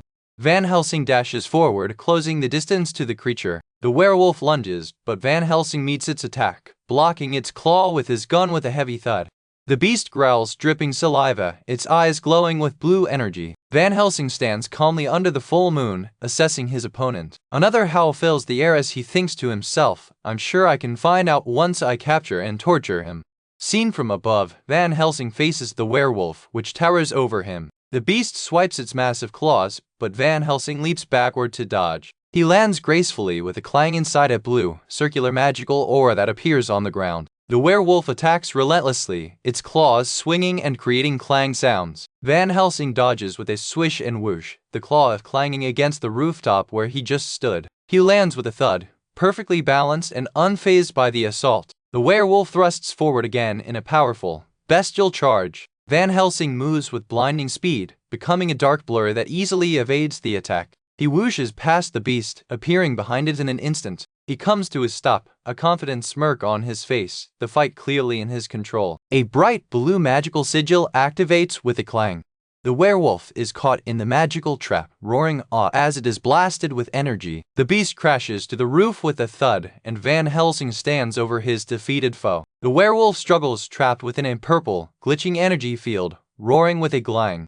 From around a corner, the other man, the one with glasses, peers out, wondering, "Huh? What's with him all of a sudden?"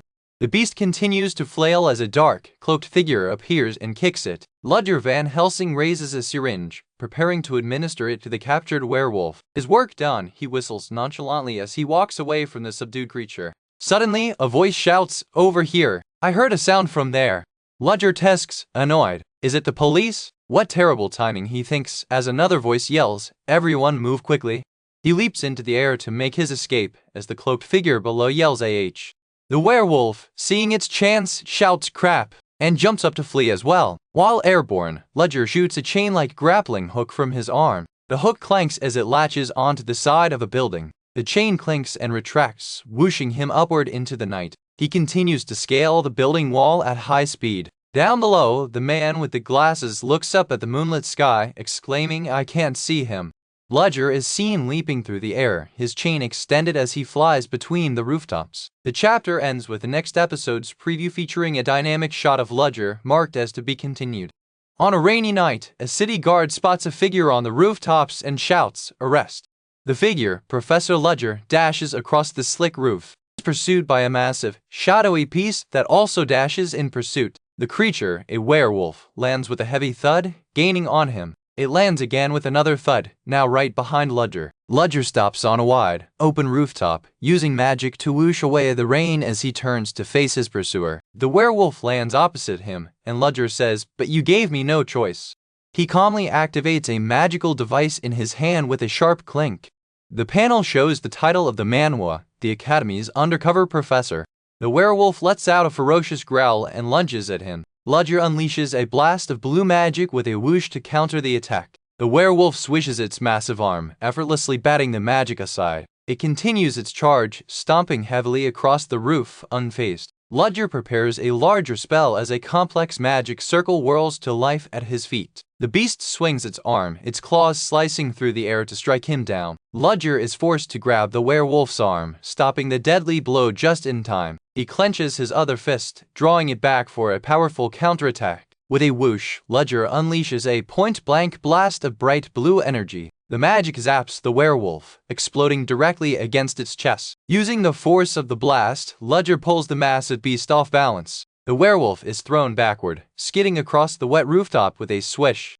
The beast is smacked by the blow, looking momentarily stunned and confused by the human's strength. Ludger doesn't hesitate, lunging forward with a thud to press his advantage. He dashes and sprints, closing the distance instantly as the werewolf tries to recover. The werewolf lets out another whoosh and zap as Ludger's magic strikes it again. It lets out a pained growl as it's forced back. Ludger lunges in close, now wielding his cane as a weapon. He smacks the werewolf hard across the face with his magic-enhanced cane. With a clink, he readies his hand for another strike, his cane glowing. He swings the cane in a powerful swish, aiming for the beast's head. The werewolf's reptilian eye widens in shock as the blow connects. With a final, decisive slice, Ludger sends the werewolf flying off the edge of the rooftop. Down in the dark alleyways, Ludger's assistant, Hans, dashes nervously, glupping as he tries to stay hidden. He stops and sighs, believing he got caught while on his secret mission. Hans stands frozen in the alley, clutching a package to his chest as he hears a thud. He looks up and lets out a terrified "ah" as something falls from the sky. The bleeding, defeated werewolf lands with a jump right in front of him. The beast collapses with a thud. Ludger lands gracefully behind it, prompting a terrified Hans to yell, "Damn you. You could have said something." Hans gulps as Professor Ludger calmly approaches, replying with a simple, "Yeah." With a slight smirk, Ludger confesses to his terrified assistant, "I wanted to scare you." Hans is left stunned as Ludger examines the corpse, noting it was an artificial test subject created by someone. Later, back in their office, Hans reports, "That's what makes this case more bizarre. There will be no leads," Hans finishes, looking troubled. Ludger, however, remains perfectly calm, sipping his tea as he listens. Hans elaborates on his failure, explaining that even with his specialty, he can't sense the hidden shadow source, map their movements, or grow his power on the city wall. The werewolf's bloody maw is shown as Ludger stares out the window at the full moon. He thinks to himself, "Well, no matter if it's one of the werewolves, I don't want them involved in anything I do." A newspaper clipping on the desk reads, "The unidentified murderer from Riederbelk is still alive." Another clipping reports that 5 more victims were discovered, bringing the total to 66. The articles state the culprit is unidentified, but witnesses described a murderer with shaggy, black fur, which the police dismissed as a mad beast. Next morning, Professor Ledger reads the newspaper with a look of shock. He reacts, "Sunday? What happened? I'm sure I took care of the werewolf." His mind races with a dark possibility. Wait, there's more than one werewolf. A magical communication device on his desk beeps with a new alert, confirming another attack. The scene shifts to a grand hall at the academy, filled with the chatter of professors gathering for a faculty meeting. A pink-haired professor, Selena, spots Ledger and calls out, "Professor Ledger, over here." As he approaches, she whispers the latest gossip, asking, "I heard, is that true?" Ledger slides into the seat next to her as she continues to explain. Selena whispers the serious news that a student was attacked by a terrifying animal, and while not fatal, their injuries are severe. A close-up shows Selena as she finishes her story, looking concerned. A senior professor at the head of the table calls for order, saying, "Be quiet." Selena leans in to whisper to Ledger. She's been at Surun for over 20 years. A new individual, a young woman with long, silver hair, walks to the front of the room with a click of her heels. This is Elendil, a new student, who takes a seat before the assembled faculty. She sits gracefully, looking composed as she is introduced. The narration panel ominously labels her as the culprit. An arrogant-looking professor with a large mustache slides his hand across the table. This is Professor Merelda, who looks down on Elendil with disdain. He begins to speak, his face twisted in a condescending smirk. He continues to smirk as he addresses the new student. Elendil calmly tucks her hair behind her ear, appearing unfazed by his rude stare. Professor Merelda continues his insulting remarks. Ledger observes the interaction, and his eye flinches as it glows, identifying Merelda. Merelda finishes his insulting welcome, dismissing the new student as a commoner. A man with light purple hair shivers, asking, "What?" A commotion erupts in the meeting room. A professor slams his hands on the table, demanding to know, "The commoner students did this?" Another professor calmly refutes this, suggesting it's more probable that someone merely impersonated a werewolf. The professor, Ledger, quietly taps his fingers on his arm, taking in the conflicting opinions. He reflects to himself that he initially thought the Black Dawn would be a disadvantage, but he was wrong. The situation is tense. A thought bubble notes that they should be working together but are instead fighting amongst themselves. The president of Sierran, a woman with long pink hair, listens to the arguments with a cold, displeased expression. A senior professor with a mustache glares, clearly angered by the proceedings. The text laments the state of the academy. This is supposed to be the best academy on the continent. Is this what magic is really like? Ledger glances sideways, his gloved hand clutching a small, crumpled note. He stares intently, his mind racing. He clenches his fist under the table, the sound of a crunch reflecting his internal tension. The title card for the Academy's undercover professor is displayed. He is seen sitting near the president, who briefly glances over at him. His internal monologue reveals the true source of his worry, who knew this incident would be related to Black Dawn. He deduces that, based on their actions, his enemies must not have expected this particular outcome. The terrible realization hits him. This could mean my identity could be revealed. He clenches his fist again, knowing he cannot just stand by and do nothing. He understands the stakes. It's over if I get caught. Meanwhile, a man is seen leaning over a desk, likely part of the investigation into the incident. The president stands, her hands glowing with power as she gives direct orders. Another professor formally concludes the meeting, telling everyone to get back to work as they file out. Ledger walks alone through the quiet, rain-dusted courtyard, his footsteps echoing. He suddenly pauses mid-stride, sensing someone. He calls out to the empty space, "Just come on out. No need to hide." From behind a corner, a student with short brown hair gulps nervously. She turns and walks out from her hiding spot as Ledger waits for her by a tree. The sunlight shines brightly as the student steps out into the open. It's a young woman with wide, nervous eyes wearing the academy uniform. Ledger maintains a neutral, calm expression as she approaches him. The student mumbles, unable to speak clearly, prompting Ledger to ask, "What is it?" He decides this isn't the place and tells her to follow him somewhere else, whisking them away. The student stands before him, her large green eyes still wide with apprehension. He has brought her to an outdoor cafe, which is mostly empty. They take a seat inside, facing each other across a small table. The student looks down, her head drooping with nerves. Ledger sits calmly, a cup of coffee already placed in front of him. He gets straight to the point, asking her, "It's not an alias." He glances at her, pressing for information. "What is it?" To secure their conversation, he casts a voice-blocking spell, creating a clink sound as the magical barrier forms. He assures her they're fine as long as no one enters their area and then proceeds to order a first order. The student is stunned by his order, exclaiming, "What?" She stares at the 2 cups of coffee on the table. She recovers her composure and gives a slight nod. Ludger leans in, asking her to report on the situation. The student's expression suddenly turns fierce and determined. A close-up shows the intense focus in her golden brown eyes. Ludger listens intently, his expression thoughtful as he rests his chin on his gloved hand. The student winces slightly, but then gives a firm nod, confirming her report. Suddenly, Ludger clenches his hand, reacting to an unseen stimulus. The reach communication spell comes through, and he raises his hand to his ear, saying, "Excuse me." His hand shines with blue magic, surprising the student. She gasps, asking, "Is that when did you?" Ludger's mind works on the information she provided. He muses that her situation could be. He theorizes that because she is from a noble family, she became an outcast, which is why an anti-social organization would welcome her. A vision of crumbling pillars flashes, and he notes he didn't expect to see another rift with a lair lorn. He returns to the present problem, thinking, "I may be able to get something through Sedina." He looks at the student sitting across from him. "Who there?" The student looks up at him, her gaze meeting his. Ludger prepares to leave, a swish of magic gathering around his hand as he smiles faintly. The student watches him, her expression unreadable. Standing up, Ludger bids her farewell. "It was good to see you. Maybe we'll do the same you next time." As he walks away, the student clenches her fist tightly on the table. She leans forward, left alone to process their clandestine meeting. As Ludger exits the cafe, another patron notices the lingering magic and wonders aloud, "Magic?"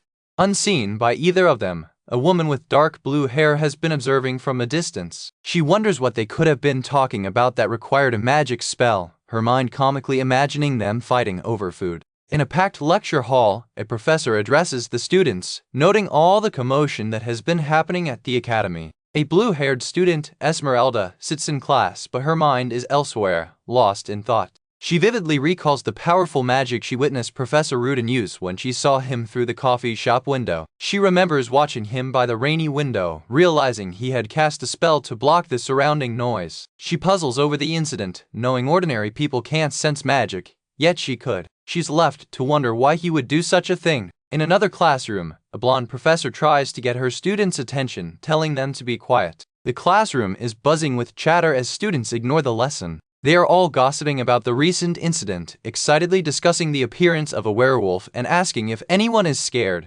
Meanwhile, Theon, a brown-haired student, sits in his own class next to his blue-green-haired friend. His friend lets out a deep sigh, clearly bored or exasperated by the classroom chatter. A pair of polished shoes steps firmly into the scene. A red-haired girl slams her hands down on Theon's desk, startling him. Theon looks up as she glares down at him, with his friend looking on with a HMPH. She stands tall and confident, a challenging look on her face. Theon's friend decides that's enough and unleashes a small zap of magic, startling the girl. The red-haired girl recovers and angrily points directly at Theon. She glares at him and his friend, demanding, "Why not?" She leans in with a smug, knowing smile, as if she's won a private victory. With a final HMPH, she turns her back on the two boys. As she walks away, Theon's friend smirks, saying, "That's what I am." The girl stops, her expression hardening as she processes his words. Theon's friend immediately flinches, realizing he may have provoked her. She points back at him, warning him not to come complaining to her once he loses. Theon winces, while his friend simply shrugs off the threat. Theon looks utterly exasperated by his friend's carefree attitude. He lets out a sigh as he and his friend watch the red-haired girl. The sound of a chair screeching echoes, showing she has abruptly left her seat. She dashes out of the classroom, and Theon watches her go from the window. He wonders aloud if she is heading toward the dorms. The red-haired girl walks alone across the academy courtyard, lost in her own thoughts. She stops and looks up at the grand, imposing academy building. Back in the classroom, Theon looks concerned, telling his friend, "We're in trouble." The title card for the academy's undercover professor appears. Night falls over the academy, and Professor Rudin begins his patrol, moving swiftly across the rooftops. He lands silently on the cobblestone path below. He continues his patrol, his steps echoing in the empty courtyard. He walks alone, deeply considering his next move, thinking, an older man, likely another faculty member, confronts Rudin, asking him to be more flexible regarding the student's noble family status. Rudin refuses, stating that he is about to let his knightly side show and that it's in the student's best interest to be treated as such. He turns and walks away, declaring that within the academy, there are no commoners, nobles, or royalty. Alone once more, Rudin has a sudden, alarming thought. He thinks about the silver-eyed ledger and the information he's just learned. He muses that if he sides with that man, his true background might be revealed, a risk he cannot afford to take. He stops, clutching his lapel, realizing that at this rate, things will only get worse. His gaze falls upon a sewage trench near the academy wall, set against the starry night sky. He finds the entrance to a dark sewer tunnel, water dripping from the ceiling. He ventures inside, the sound of dripping water echoing in the darkness. He recalls Vienna's words that students used the sewers to sneak in, and that the only pipe big enough for a werewolf would be this one. The scene flashes to a grate being pulled open, indicating someone's recent entry. Rudin ignites a magical light in his hand to illuminate the pitch-black tunnel, guessing no one has been this way in a while. He proceeds deeper into the sewer, his magic light cutting through the darkness. The light illuminates the ground, revealing distinct werewolf prints in the mud. He confirms his suspicion. There wasn't just one, but two of them. He leans down, inspecting the tracks closely. He follows the prints until they lead him to a large, barred sewer gate. Beyond the gate, he sees that the tracks disperse, splitting off in different directions. He exits the sewer and follows the muddy tracks across the academy grounds. The tracks lead toward one of the academy's buildings in the distance. Rudin concludes that the chance the werewolves came here to hunt is extremely high. Suddenly, a blood-curdling scream echoes through the night, making Rudin flinch and dash toward the sound. He sprints, knowing he must follow the prints and the direction of the scream, realizing he might be too late.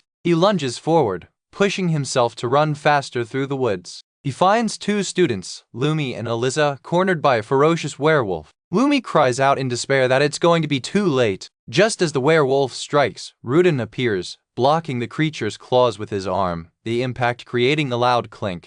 A blaze of orange energy erupts from the point of impact. The werewolf snarls, its claws bared as it faces this new opponent. With a powerful POP, Rudin strikes the beast, his magic flaring. The werewolf howls in pain as it's thrown back, rolling and beginning to disintegrate. Rudin stands tall as the creature's remains flutter away into the night sky under the full moon. The two students, Lumi and Alyssa, look on in stunned silence, still clutching each other in fear. Rudin turns to the two terrified students and asks them a single question: "Why class?" He glares at them, his expression cold and professorial. He sternly informs them that for breaking curfew and putting themselves in danger, they will receive 5 penalty points. The chapter ends, showing Professor Rudin standing against the night sky, with the story to be continued. On a rainy night, a city guard spots a figure on the rooftops and shouts, "Arrest!" The figure, Professor Ludger, dashes across the slick roof. He's pursued by a massive, shadowy beast that also dashes in pursuit. The creature, a werewolf, lands with a heavy thud, gaining on him. It lands again with another thud, now right behind Ludger. Ludger stops on a wide, open rooftop, using magic to whoosh away the rain as he turns to face his pursuer. The werewolf lands opposite him, and Ludger says, "But you gave me no choice." He calmly activates a magical device in his hand with a sharp clink. The panel shows the title of the Manhwa, the Academy's undercover professor. The werewolf lets out a ferocious growl and lunges at him. Ludger unleashes a blast of blue magic with a whoosh to counter the attack. The werewolf swishes its massive arm, effortlessly batting the magic aside. It continues its charge, stomping heavily across the roof, unfazed. Ludger prepares a larger spell as a complex magic circle whirls to life at his feet. The beast swings its arm, its claws slicing through the air to strike him down. Ludger is forced to grab the werewolf's arm, stopping the deadly blow just in time. He clenches his other fist, drawing it back for a powerful counterattack. With a whoosh, Ludger unleashes a point-blank blast of bright blue energy. The magic zaps the werewolf, exploding directly against its chest. Using the force of the blast, Ludger pulls the massive beast off balance. The werewolf is thrown backward, skidding across the wet rooftop with a swish. The beast is smacked by the blow, looking momentarily stunned and confused by the human's strength. Ludger doesn't hesitate, lunging forward with a thud to press his advantage. He dashes and sprints, closing the distance instantly as the werewolf tries to recover. The werewolf lets out another whoosh and zap as Ludger's magic strikes it again. It lets out a pained growl as it's forced back. Ludger lunges in close, now wielding his cane as a weapon. He smacks the werewolf hard across the face with his magic-enhanced cane. With a clank, he readies his hand for another strike, his cane glowing. He swings the cane in a powerful swish, aiming for the beast's head. The werewolf's reptilian eye widens in shock as the blow connects. With a final, decisive slice, Ludger sends the werewolf flying off the edge of the rooftop. Down in the dark alleyways, Ludger's assistant, Hans, dashes nervously, gulping as he tries to stay hidden. He stops and sighs, believing he got caught while on his secret mission. Hans stands frozen in the alley, clutching a package to his chest as he hears a thud. He looks up and lets out a terrified ah as something falls from the sky. The bleeding, defeated werewolf lands with a jump right in front of him. The beast collapses with a thud. Ludger lands gracefully behind it, prompting a terrified Hans to yell, "Damn you. You could have said something." Hans gulps as Professor Ludger calmly approaches, replying with a simple, "Yeah." With a slight smirk, Ludger confesses to his terrified assistant, "I wanted to scare you." Hans is left stunned as Ludger examines the corpse, noting it was an artificial test subject created by someone. Later, back in their office, Hans reports, "That's what makes this case more bizarre. There will be no leads." Hans finishes, looking troubled. Ludger, however, remains perfectly calm, sipping his tea as he listens. Hans elaborates on his failure, explaining that even with his specialty, he can't sense the hidden shadow source, map their movements, or grow his power on the city wall. The werewolf's bloody maw is shown as Ludger stares out the window at the full moon. He thinks to himself, "Well, no matter if it's one of the werewolves, I don't want them involved in anything I do." A newspaper clipping on the desk reads, "The unidentified murderer from Reiterbelk is still alive." Another clipping reports that 5 more victims were discovered, bringing the total to 66. The articles state the culprit is unidentified, but witnesses described a murderer with shaggy, black fur, which the police dismissed as a mad beast.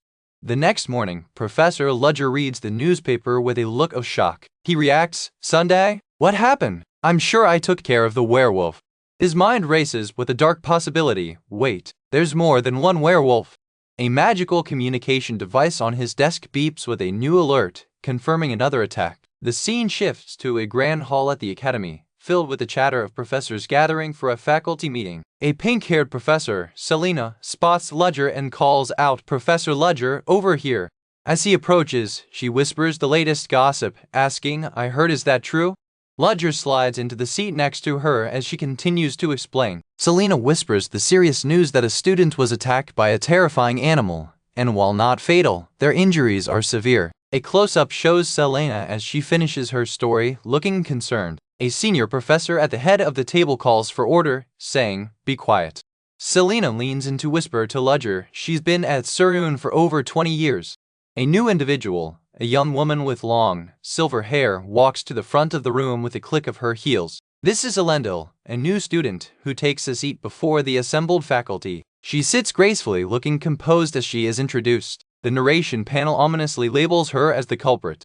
An arrogant-looking professor with a large mustache slides his hand across the table. This is Professor Merelda, who looks down on Elendil with disdain. He begins to speak, his face twisted in a condescending smirk. He continues to smirk as he addresses the new student. Elendil calmly tucks her hair behind her ear, appearing unfazed by his rude stare. Professor Merelda continues his insulting remarks. Ludger observes the interaction, and his eye flinches as it glows, identifying Merelda. Merelda finishes his insulting welcome, dismissing the new student as a commoner.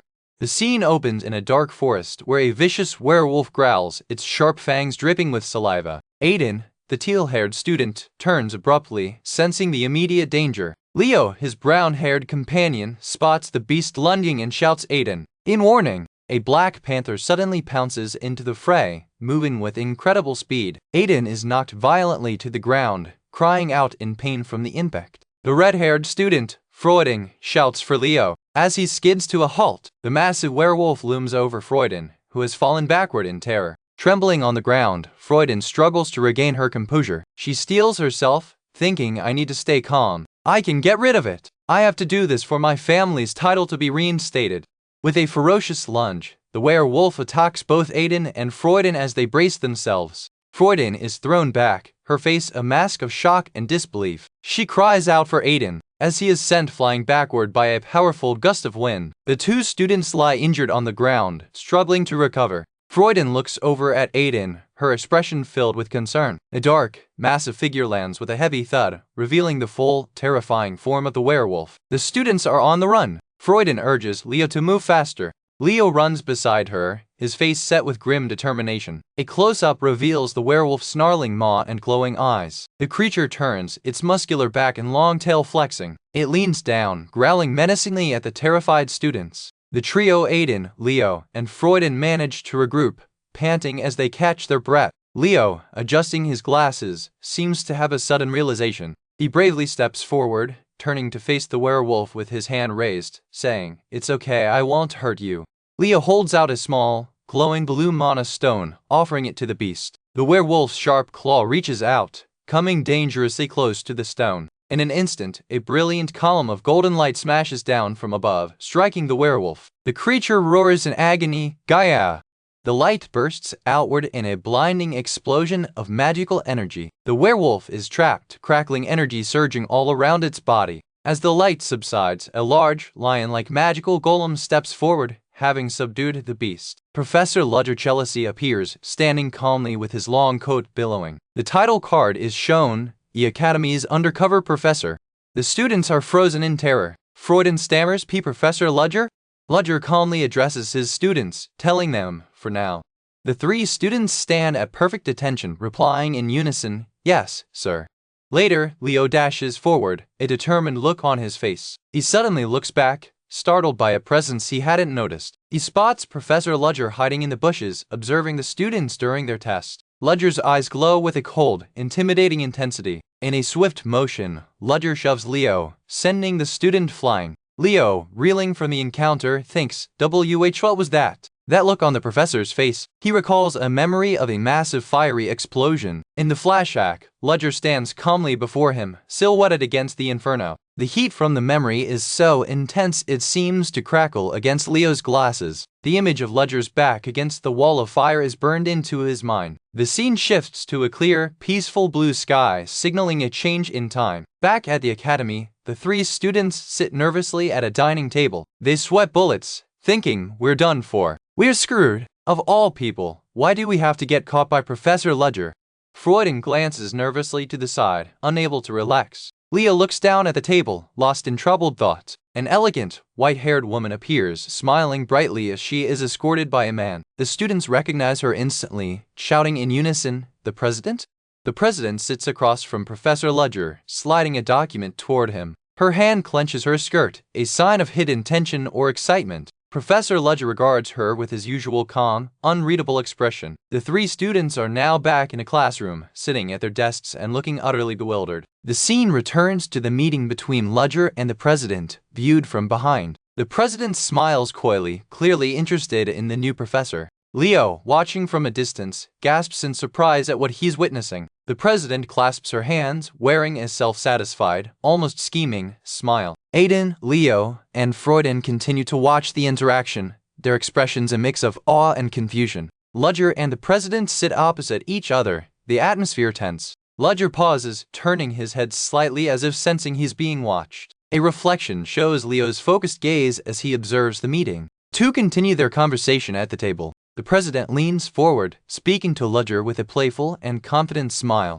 Her golden eyes sparkle as she sizes him up. Later, Ludger sits alone in his office, reflecting on the day's events. He looks up, recalling a specific detail from the forest, thinking, at that moment. His memory flashes back to the subdued creature on the forest floor, its hands strangely illuminated. He focuses on the memory of those glowing hands. He remembers the body partially covered in leaves and how human it looked. Back in his office, Ludger's suspicion grows. "I'm sure that I saw." The image of the creature's bare torso flashes in his mind. He remembers the phrase "transformed yet."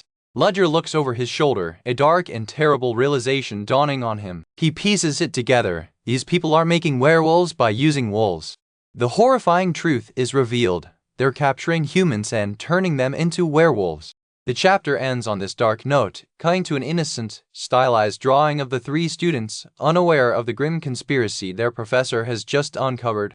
In the fiery aftermath of the werewolf incident, Professor Ludger, in his alter ego, reflects on his actions. He states that he doesn't regret what he's done. He knows that if he hadn't decisively killed the werewolves, he would have endangered his students even more. Ludger stands alone, his silhouette against the night sky, his mind already moving past the incident. He activates a magical artifact, which glows brightly, confirming the successful resolution of the threat. The light from the artifact briefly forms the image of a fox, a significant symbol related to his past or power. Later, back in his office, Ledger, now with his long black hair, contemplates the complex situation he's in. He reaches into his coat, retrieving his own personal artifact, a sophisticated, multi-layered pocket watch. Sitting at his desk, he examines the device, a crucial tool for his undercover life as a professor. The title card for the story, The Academy's Undercover Professor, is displayed. Meanwhile, at the academy, the students, including Aiden brown hair and Flora red hair, sit together. They are relieved, noting that not only did we not get punished, but the morning is peaceful. Flora glances over at Aiden, seeming to have something on her mind. Aiden quiets the blue-haired boy, and as they begin to discuss the events of the previous night, Aiden brings up the main topic, the club werewolf from last night. He's referring to the Chimera's corpse that was discovered chained up and left behind after the fight. The group continues to whisper, aware of the gravity of what they witness. Aiden looks particularly pensive, recalling the danger and the mysterious figure who saved them. Three students, Flora, and Aiden sit together on a bench, united by their shared secret. And leans in to whisper something to Aiden, who nods in understanding. Aiden recalls a key detail, noting that Flora said Professor Ledger, their savior's fake name, said something too. This conversation is overheard by Professor Chris, who stops, his expression turning sharp and suspicious. Aiden, unaware of Chris, confirms to I'm sure of it. He's referring to what Flora told him earlier. Aiden's expression is focused as he pieces together the information Flora gave him. Suddenly, the intimidating shadow of Professor Chris falls over the students. He stumps forward, making his presence known and startling them. Aiden and Anya look up, visibly nervous at the senior professor's intense scrutiny. Aiden remembers Flora's exact words. She said that Professor Ledger explained the situation in detail to her. This revelation is met with a look of polite, yet knowing, surprise from a white-haired woman nearby, likely another faculty member. Flora, however, reacts with a mix of shock and indignation, her face flushing red. Anya and Aiden look on as the students rise, the tension thick in the air. Flora gasps, flustered, what? Muezo? As if she's been included in something unexpected. Aiden looks at her, slightly confused by her strong reaction. Flora blushes deeply, realizing she's been accepted as part of their group, and we're friends. The boys are surprised but go along with it. Aiden says, okay, while Anya reluctantly agrees, an exception and eat with you. Elsewhere, a crucial document is shown. An employee register for James Moriarty, the alias Ledger is using as a professor at CERN Academy. Ledger, back in his office as Professor Chelsea, reads a letter just delivered to him. He then consults a magical communication device, a glowing orb that projects a map of the city. Having received his next instructions, he states, I'll be there soon. Night falls over the city, casting the waterfront in darkness. Two men are waiting on a rooftop. The older man, Haynes, complains, I'm bored to death. How much longer do we have to wait? His subordinate, Gelman, replies, I'm not sure. Gelman looks impatient while Haynes, a city watchman, remains composed. Haynes explains that the people they're investigating took him out to appease the boss. He gestures toward a large, dark sewer entrance, their target location. A flashback shows Gelman and his men fighting the werewolves that had escaped from this very location. Gelman, in the flashback, arrogantly complains, who's putting us through all this trouble? He boasts to his men, that's what I'm saying. If I was there, I would have taught him a lesson. Back in the present, Haynes suddenly flinches, sensing a new arrival behind him. He turns and nods, recognizing the person who has just appeared. Haynes pulls a large lever, beginning to open the heavy sewer grate. With a loud thud, the grate opens, revealing Ledger standing behind them, now in his full shadow assassin attire. Ledger stands tall, now in his full shadow assassin attire, with his hood up and mask on. A blank, dark panel emphasizes his silent, sudden appearance. A close-up shows his determined eyes through the slits of his mask. Haynes, the city watchman, calmly greets the assassin. You came. He observes Ledger's tactical gear and remarks, whoa, you came all dressed up. You really made up your mind about this. It shows in that getup. Ledger, seeing Haynes is alone, asks, are you going to go alone? Haynes, looking for assistance, replies, are you doing to help if I ask? As Ledger adjusts his collar, Haynes begins the briefing, about 40. He provides more detail on the enemy. They're about to dump everything and escape. It's safe to say that each person has at least one gun. At least 3 of them are wearing armor, and there are 2 black mages. They stand at the sewer entrance. Haynes instructs, you just need to go through that sewer. Be careful, to which Ledger simply replies, okay. Just as Ludger is about to leave, Haynes stops him. "Haynes, it's about the family that I asked about." Ludger turns, "Yeah?" Haynes asks a question that clearly relates to Ludger's past. Was the child? This question triggers a deep memory for Ludger. He flashes back to his childhood, hearing a voice ask, "The child?" As he stepped forward, he remembers his younger masked self, stating he was 7. A dying man looks up at the young Ludger and says, "So he was 7 before succumbing to his wounds," a formative and dark memory for the boy. Snapping back to the present, Ludger begins his assault, stepping silently into the enemy's lair. Gunfire and screams erupt instantly. Who are you? Don't kill me!" The arrogant subordinate, Gelman, is seen on the floor, wounded and trembling in fear as Ludger steps past him. Ludger continues to walk forward, a silent and unstoppable force, leaving a pile of bodies in his wake. Gelman, left alive but terrified, lets out a pained H's as his attacker disappears. In another location, a terrified Gelman is seen reporting the complete failure of the operation to his true boss. He is speaking to a blond man with a prominent, menacing scar across his face, who listens intently. The blond man holds his hand out, and a giant, monstrous hornet lands on his finger. He smiles sadistically, seemingly more interested in his pet insect than the failure of his subordinate. The chapter ends with a closing panel featuring the masked face of Ludger, the Academy's undercover professor, as the story is marked to be continued. In the ensuing chaos, a command rings out, "Shoot!" A guard takes aim with his revolver, firing at the masked intruder. He unloads the entire cylinder, but the bullets seem to stop in midair. Another man, Veron, joins the attack, firing his own pistol. The masked professor, Rudger, stands unfazed. He has frozen the bullets in time with a magical barrier of swirling golden gears. Veron and the guard can only stare in disbelief at the impossible sight. With the initial volley handled, Rudger reaches for his own weapon. Veron scoffs, "Ha, you fool! Your weapon won't," and begins to dash away. He's cut short as Rudger fires with a deafening bang, the guard recoiling in terror. Rudger uses the blast as cover, vanishing into a cloud of smoke and steam. A new challenger, the massive armored Bruno, stomps forward, shouting, "Move! I'll do it!" He aims a complex, alchemical weapon at the professor. The device unleashes a powerful torrent of electricity, crackling through the air. Rudger's eyes widen slightly, recognizing the nature of the attack. The electrical blast slams into the wall, showering the area in sparks. Bruno identifies his power, a potent combination of alchemy with metallic elemental magic.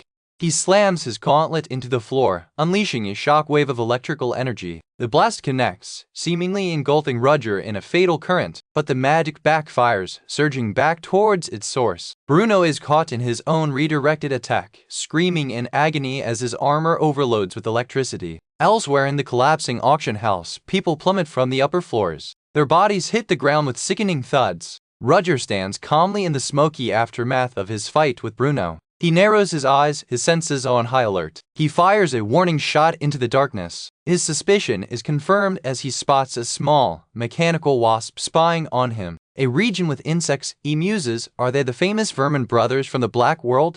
He leans against a wall, analyzing the situation. Having located the spies, he unleashes a powerful spell, smashing the ground. A magical vortex opens, whirling and sucking the enemy's insect drones into oblivion. More bodies fall from the ruined balconies above. The buzzing of the mechanical wasps fills the air. Veron, the other vermin brother, lands gracefully amidst the chaos. He looks troubled, realizing his opponent is formidable. He's using metal and wind elements. This could cause trouble.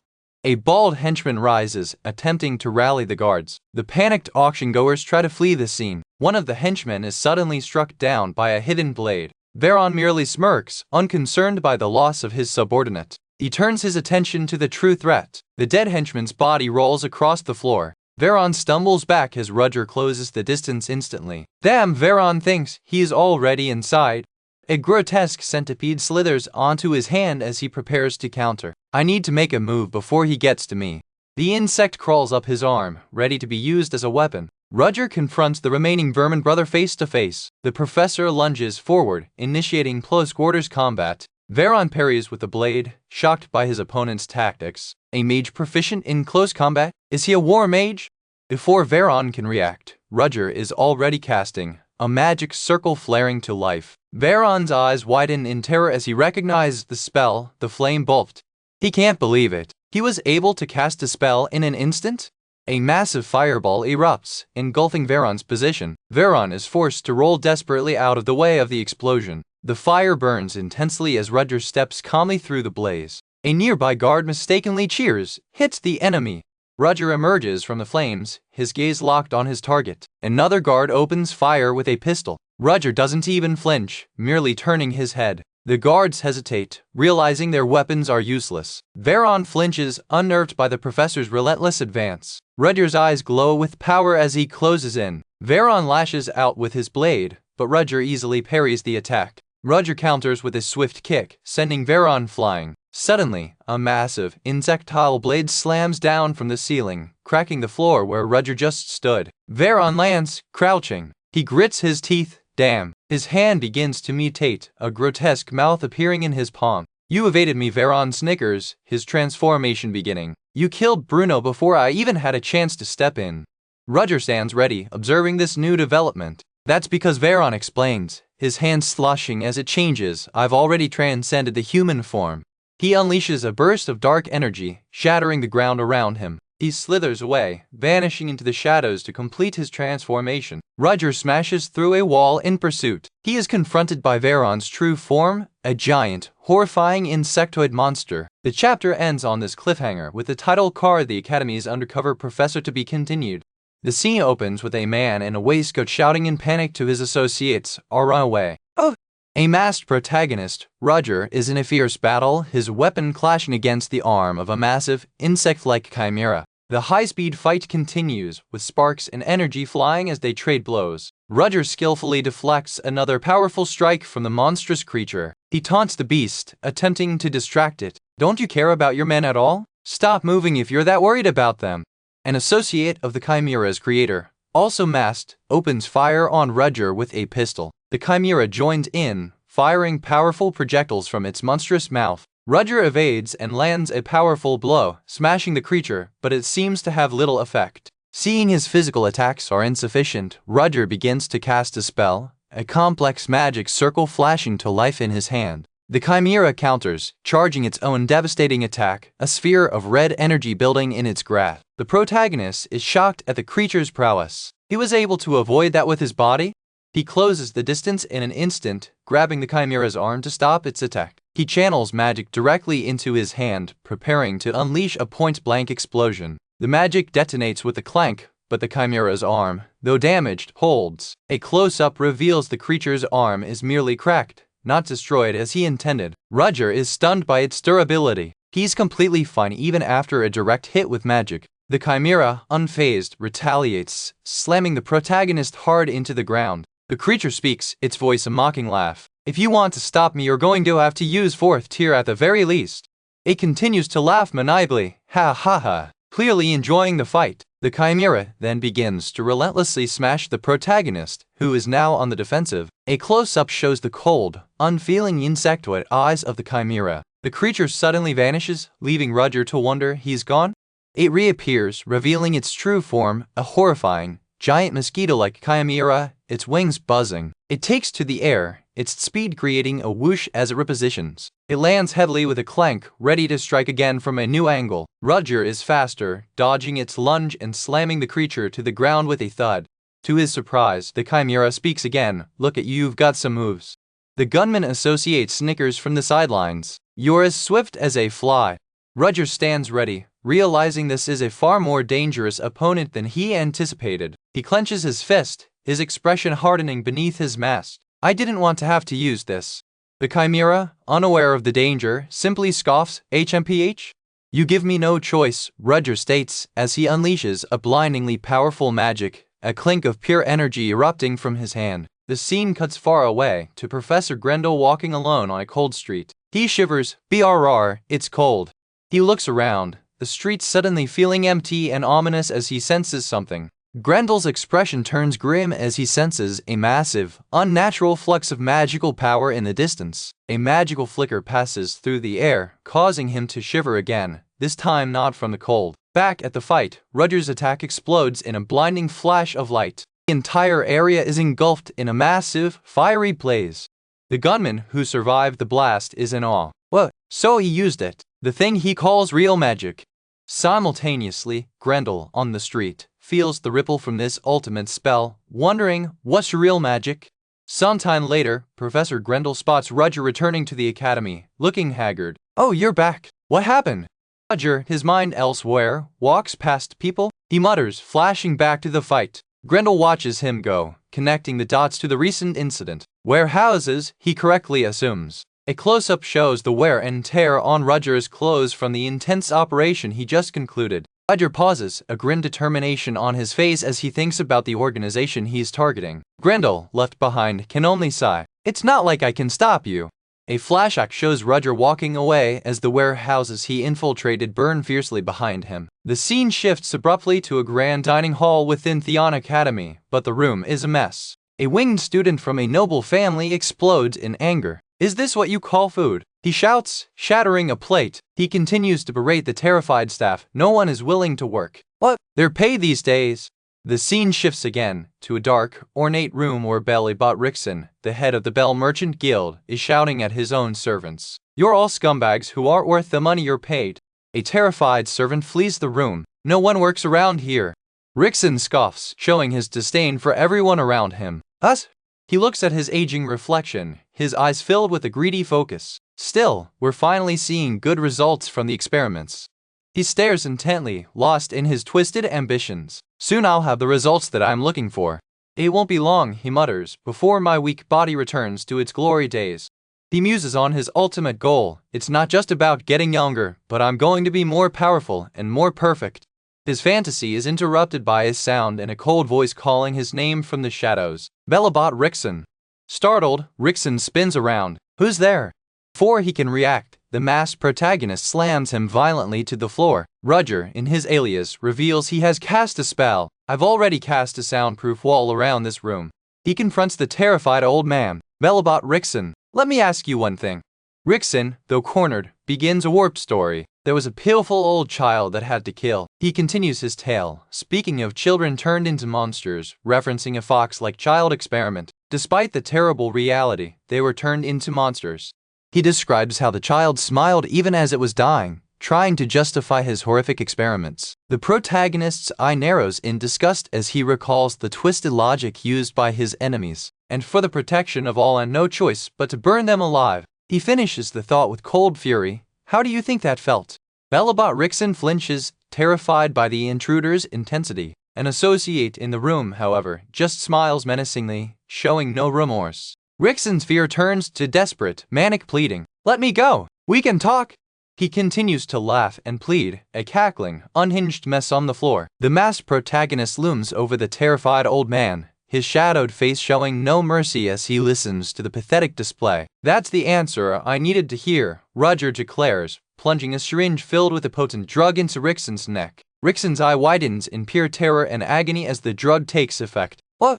The protagonist looks down, his mission here almost complete. That I can't even be angry about it, he says, implying Rickson is just a pawn. A brief, sorrowful memory flashes through his mind of a woman named Alin. Alin, even if you abandon me, A mysterious masked figure stands over a fallen Professor Bellybot. The figure leans in close, his intentions sinister. Bellybot, terrified, realizes a full dose of a powerful, unknown drug has been injected into him. His body begins to contort violently, bones cracking and shifting as he screams in agony. The transformation completes, twisting him into a massive, snarling white-furred monster. In his last moments of clarity, Bellybot demands to know what was done to him. The masked man is suddenly bound by a magical restraint, a blue aura flaring around him. He glares at the transforming professor, stating that he wants Bellybot to feel the same pain that he once felt. A terrifying roar echoes from within the academy building. Elsewhere, Professor Rudin hears the commotion and dashes toward the source, wondering about the sound.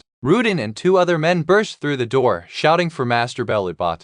They stop in horror, confronted by the massive beast. One of them cries out, "A monster!"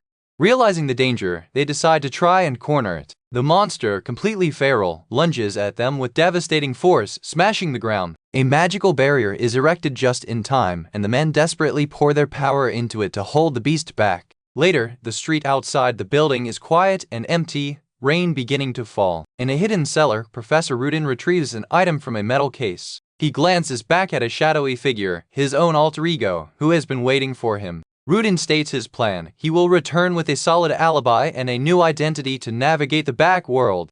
His task complete, he walks away across a bridge under the night sky. The shadowy alter ego, high on a rooftop, turns and looks out over the city. He surveys the quiet waterfront, his night's work finished. The title of the story is revealed, The Academy's Undercover Professor.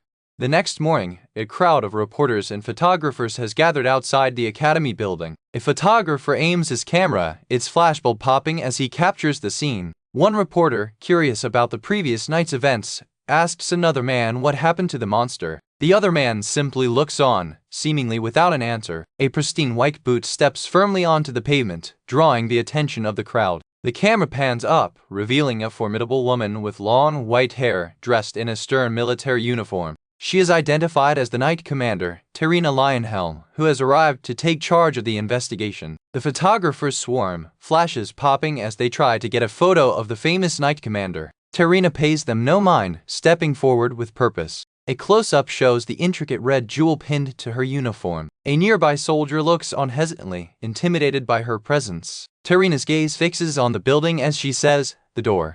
Two soldiers flinch and stand at attention as the Knight Commander walks past them. She enters the building, flanked by two of her subordinates. Her team, a young woman with braided hair and Professor Rudin, follow her inside. The bearded reporter from the crowd salutes her respectfully as she passes. Terina's expression is cold and analytical, her purple eyes glowing faintly with focus. The bearded man nods, acknowledging her authority. Terina leads her two assistants, Rudin and Elise, down the academy hallway. They enter the room from the previous night's incident, now in disarray. Rudin observes the strange machinery in the room, noting that it looks tough. Elise, the brown-haired assistant, looks shocked by the scene. Professor Rudin maintains his composure, calmly observing the details. Elise seems flustered, but Rudin quietly tells her to straighten up and focus. He reminds her not to forget the reason they are here. Terina, standing over the monster's remains, turns to them and asks for their assessment of the monster. She listens intently, her gaze sharp and evaluating. Professor Rudin flips through a nearby book, looking for clues. Elise hums in thought, processing the information. An overhead view shows the massive, furry corpse of the monster, all that remains of Professor Belobot. Terina's attention is drawn to a single portrait hanging on the wall. She finds it suspicious, a single tilted portrait on an otherwise clean wall. She reaches out and slides the picture frame, revealing the hidden seams of a secret room concealed behind it. Kneeling down, Terina notes that it is the perfect size and location to hide a safe. Rudin and Elise look on, discussing the new discovery. They conclude that Belobot must have had a hidden slush fund, and that someone had been there just last night to clear out the safe. Terina moves to the bookshelf, continuing her meticulous search. Her expression is one of intense concentration. An image flashes in her mind, the silhouette of the mysterious masked man against the full moon. In her vision, the man seems to look down directly at her. Terina spins around as Professor Rudin approaches from behind. Rudin, seemingly oblivious, simply looks at her. Terina stands, stating that the timing of the safe's removal was suspiciously close to the time of Belobot's death. She stares at Professor Rudin, a dangerous suspicion forming in her mind. As she connects Rudin's presence to the image of the masked man, a single, chilling thought crosses her mind. Do I have to kill him? The faint remnants of powerful magic begin to fade, marking the end of a dangerous confrontation. Inside his new quarters, Professor Ludger Chelsea sits in quiet exhaustion, recovering from the battle. He clenches his head, feeling the severe after-effects. He had to use far too much of his hidden power. This overexertion leaves him in a vulnerable state, and he worries about his ability to handle another immediate threat. However, he believes the werewolf situation is resolved, allowing him a moment to rest and formulate his next steps. Elsewhere, his new assistant, Aiden, is deep in thought, replaying the night's chaotic events. He recalls the professor's claim that he had tried to stop the werewolf until the very end. But Aiden, having been at the scene, sits on the ground, riddled with suspicion about what really happened. He suspects Ludger must have used some kind of incineration magic to get rid of the werewolves. Knowing Aiden was nearby, Ludger likely burned all the evidence in an instant, ensuring his assistant would see nothing. This Professor Ludger is a man of deep secrets, operating under a false identity. He is, in fact, the Academy's undercover professor. His true past and ultimate goals remain a mystery to everyone around him. The narrative flashes back to the previous night, showing Ludger discovering the collapsed Aiden in the sewers. He reaches out to the terrified assistant, calmly stating, "I won't hurt you." Aiden, clutching a magic stone, looks up, relieved to see a professor instead of a monster. He had been clutching the stone, his last-ditch effort to defend himself. Back in the present, Aiden climbs out of the sewer access he had used to escape the werewolf's attack. He reviews the files he managed to save, including the one on Professor Ludger. He also glances at his own file, which mentions his father's research into irregular magic when Aiden was young. The next day, agents from the Knight's Order, the Nightcrawler Knights, arrive at the devastated factory district. Their white-haired leader, Seta, orders her subordinates to spread out and search the area. A knight steps onto the scorched earth, noting the sheer destruction. Seta's green-haired colleague joins her, glancing around at the aftermath. Seta clenches her fist, sensing the potent magical residue left in the air. Her eyes narrow as she contemplates the power required to cause such a scene. She wonders if the werewolf's appearance and this destruction are truly just a coincidence. They soon discover the burned remains of the werewolf, now just a pile of ashes. The creature was completely incinerated, but this clean disposal only raises more questions for the investigators. Her colleague points out that this lack of a body leaves many questions unanswered.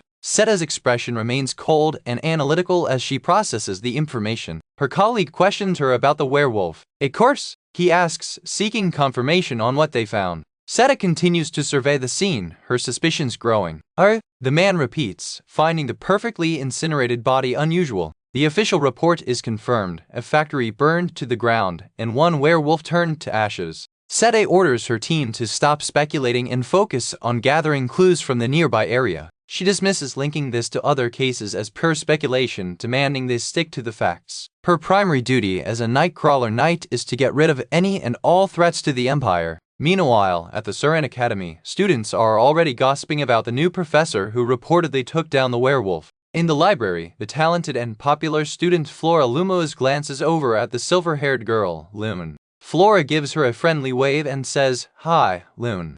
Loon, surprised that a high-status noble like Flora is speaking to her, awkwardly sits down. She whispers to herself, wondering when they suddenly got so close. The two girls then subtly peek over at another student from behind a bookshelf. Later that night, Flora and Loon are seen walking together on the academy grounds. Loon expresses concern for Professor Ludger after the incident, but Flora reassures her, noting his esteemed background. Flora then changes the subject, asking Loon why she is out so late. Loon explains that after sending students back to the dorms, she's heading to scold the librarian. Flora is stunned, suddenly realizing from Loon's authoritative tone that she is, in fact, Her Highness, the Princess. The scene shifts to the elementology classroom, where Professor Ludger is about to begin his first class. Flora smiles, thinking to herself that Surin is where all the equals of the generation have gathered. Loon, sitting next to her, scoffs at the other students, wondering who knows what disgrace will happen. The door creaks open and Professor Ludger enters, immediately capturing the room's attention. He walks to the front, facing the class of elite students, and officially starts his lesson.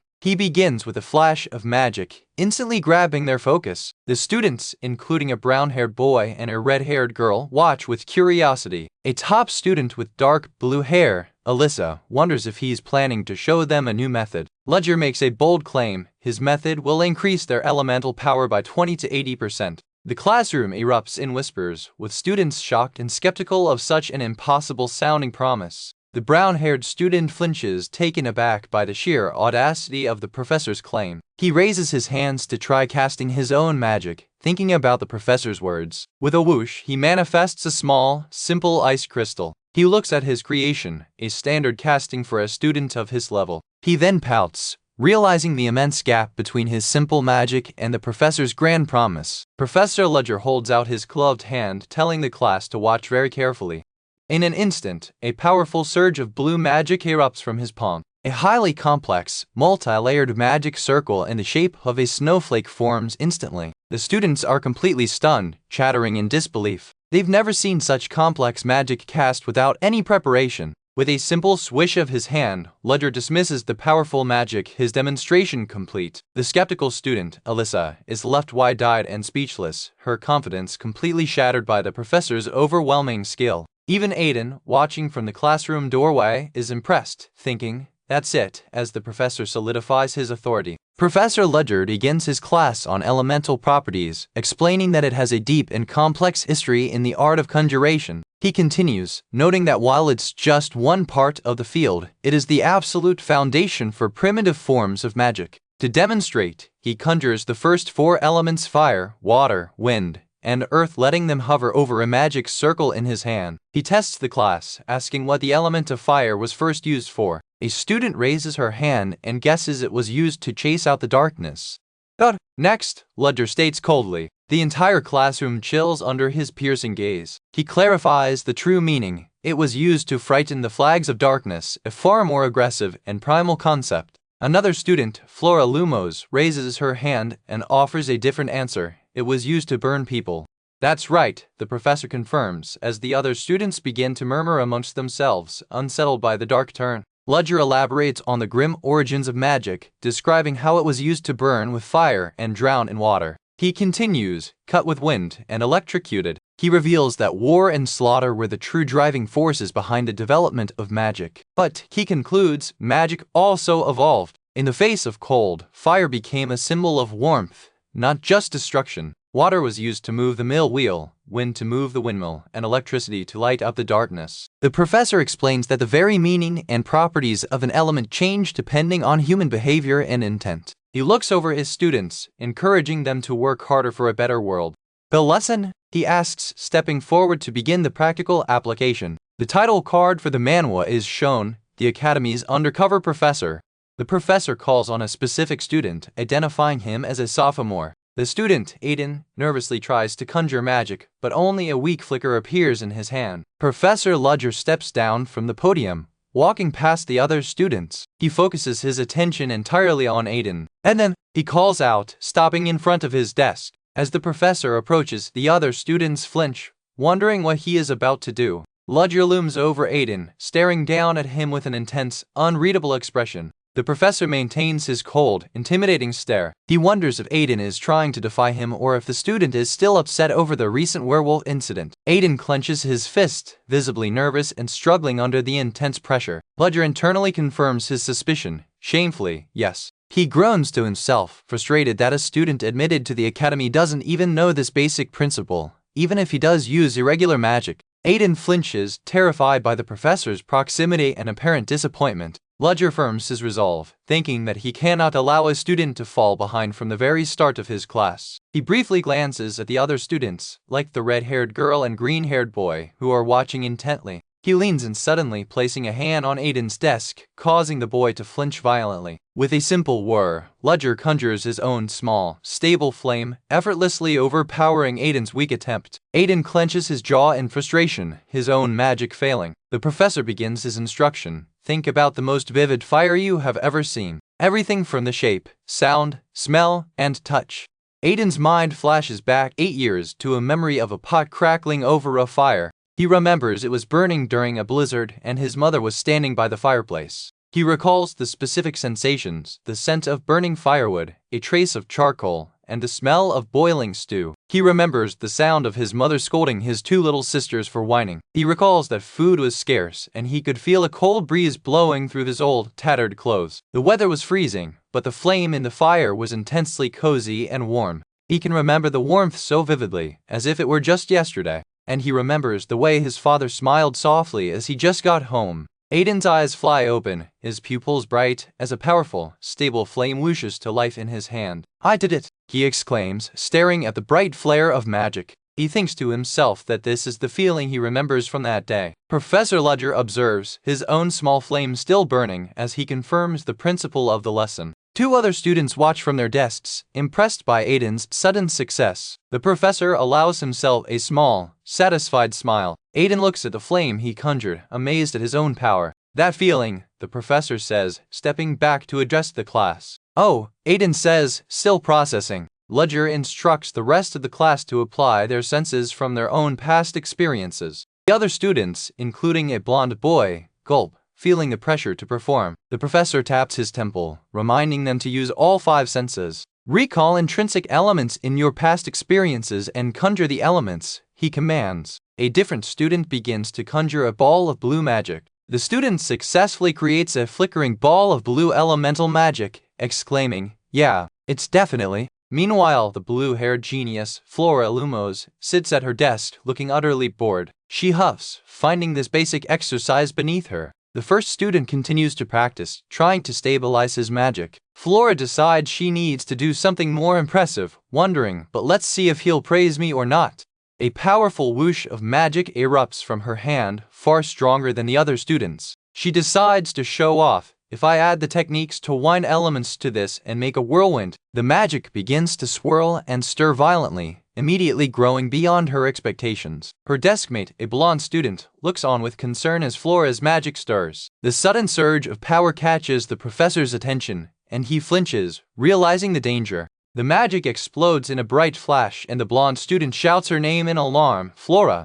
Flora, stop it! Dangerous!" The blonde student yells as the light flares uncontrollably. Flora winces, the crackling energy already slipping from her grasp. She thinks, at the very least, I need a barrier so no one gets sucked in. The magic flashes again, forcing other students to dash away to safety. Flora clenches her teeth, desperately trying to regain control. She tries to focus, but the unstable magic thuds with raw, chaotic power. It's becoming stable, she thinks, still trying to force it into submission. Suddenly, Professor Ludger is by her side. His hand zaps the orb, intervening. He calmly steps in, and the crackling, whooshing energy of the spell begins to bend to his will. With a final flash, the magic settles into a series of stable, perfectly formed rings. A student, Lena, reflects on her past. People had always looked at her in one of two ways. One of those ways was with envy, a feeling that followed her. She told herself that it never bothered her, and she refused to obsess over it or let it get to her. But this stemmed from a difficult childhood, overshadowed by a daunting figure.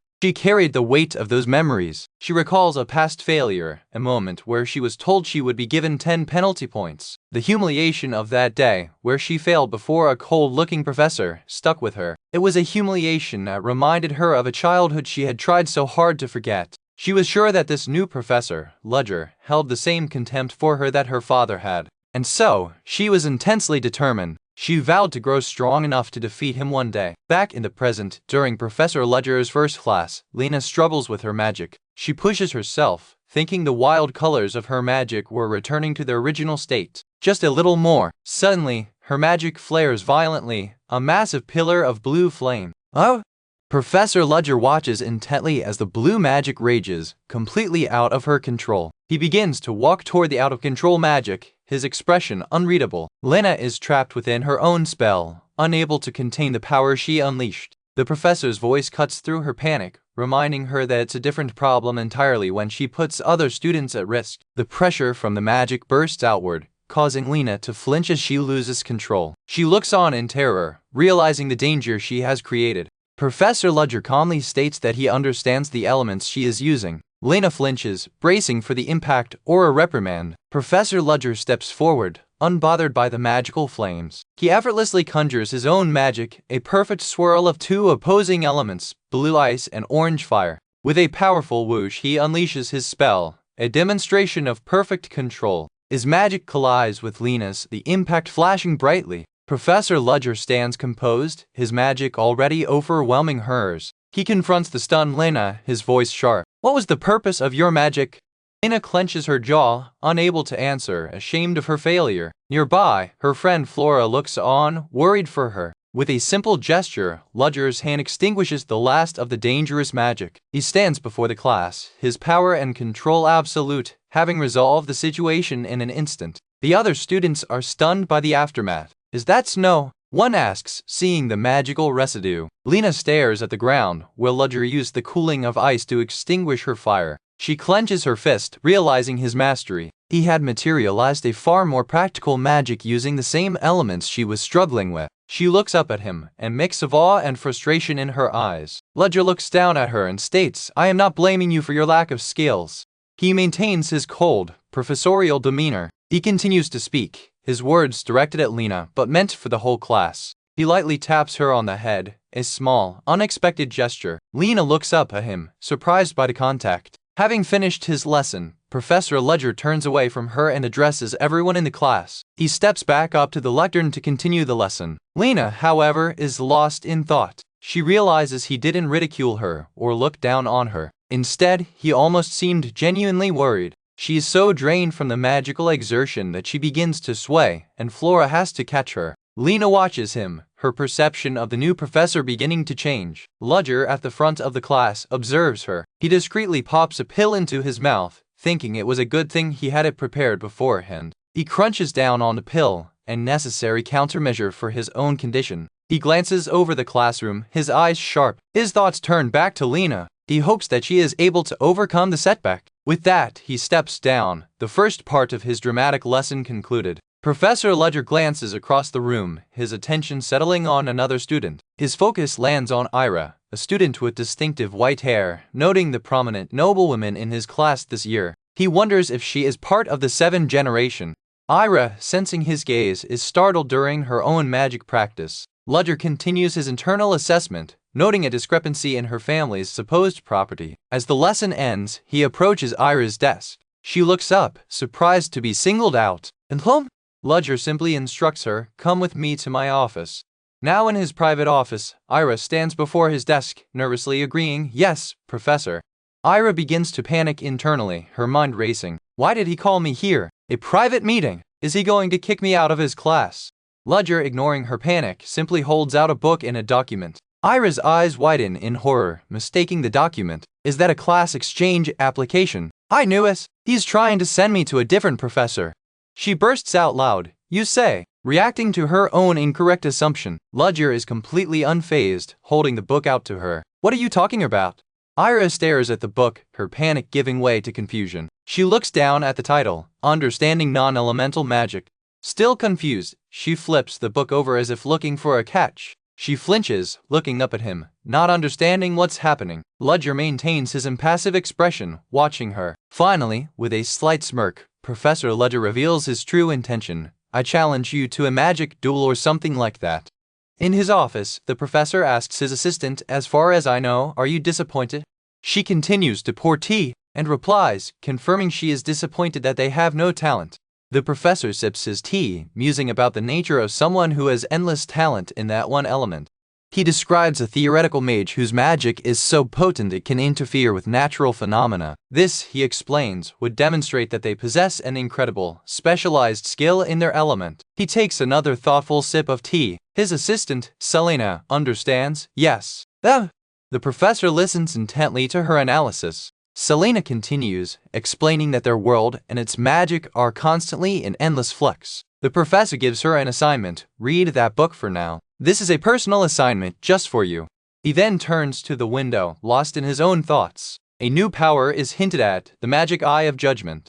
The eye is shown in extreme close-up, a vibrant, piercing blue. The professor reflects that this power hasn't awakened yet and that she's not even aware of it herself. He is seen sitting in the library, contemplating the secret. The title card for the Academy's undercover professor is shown. The scene transitions to the Academy exterior, with birds chirping on a bright day. A student's hands are seen forming a complex, swirling magic circle. It is the student Aiden who successfully manifests the glowing whoosh of magic. The professor watches him practice from a short distance, unobserved. Two other students, Tess and her friend, also watch Aiden, with Tess remarking, "There's no way someone who loves magic could be bad."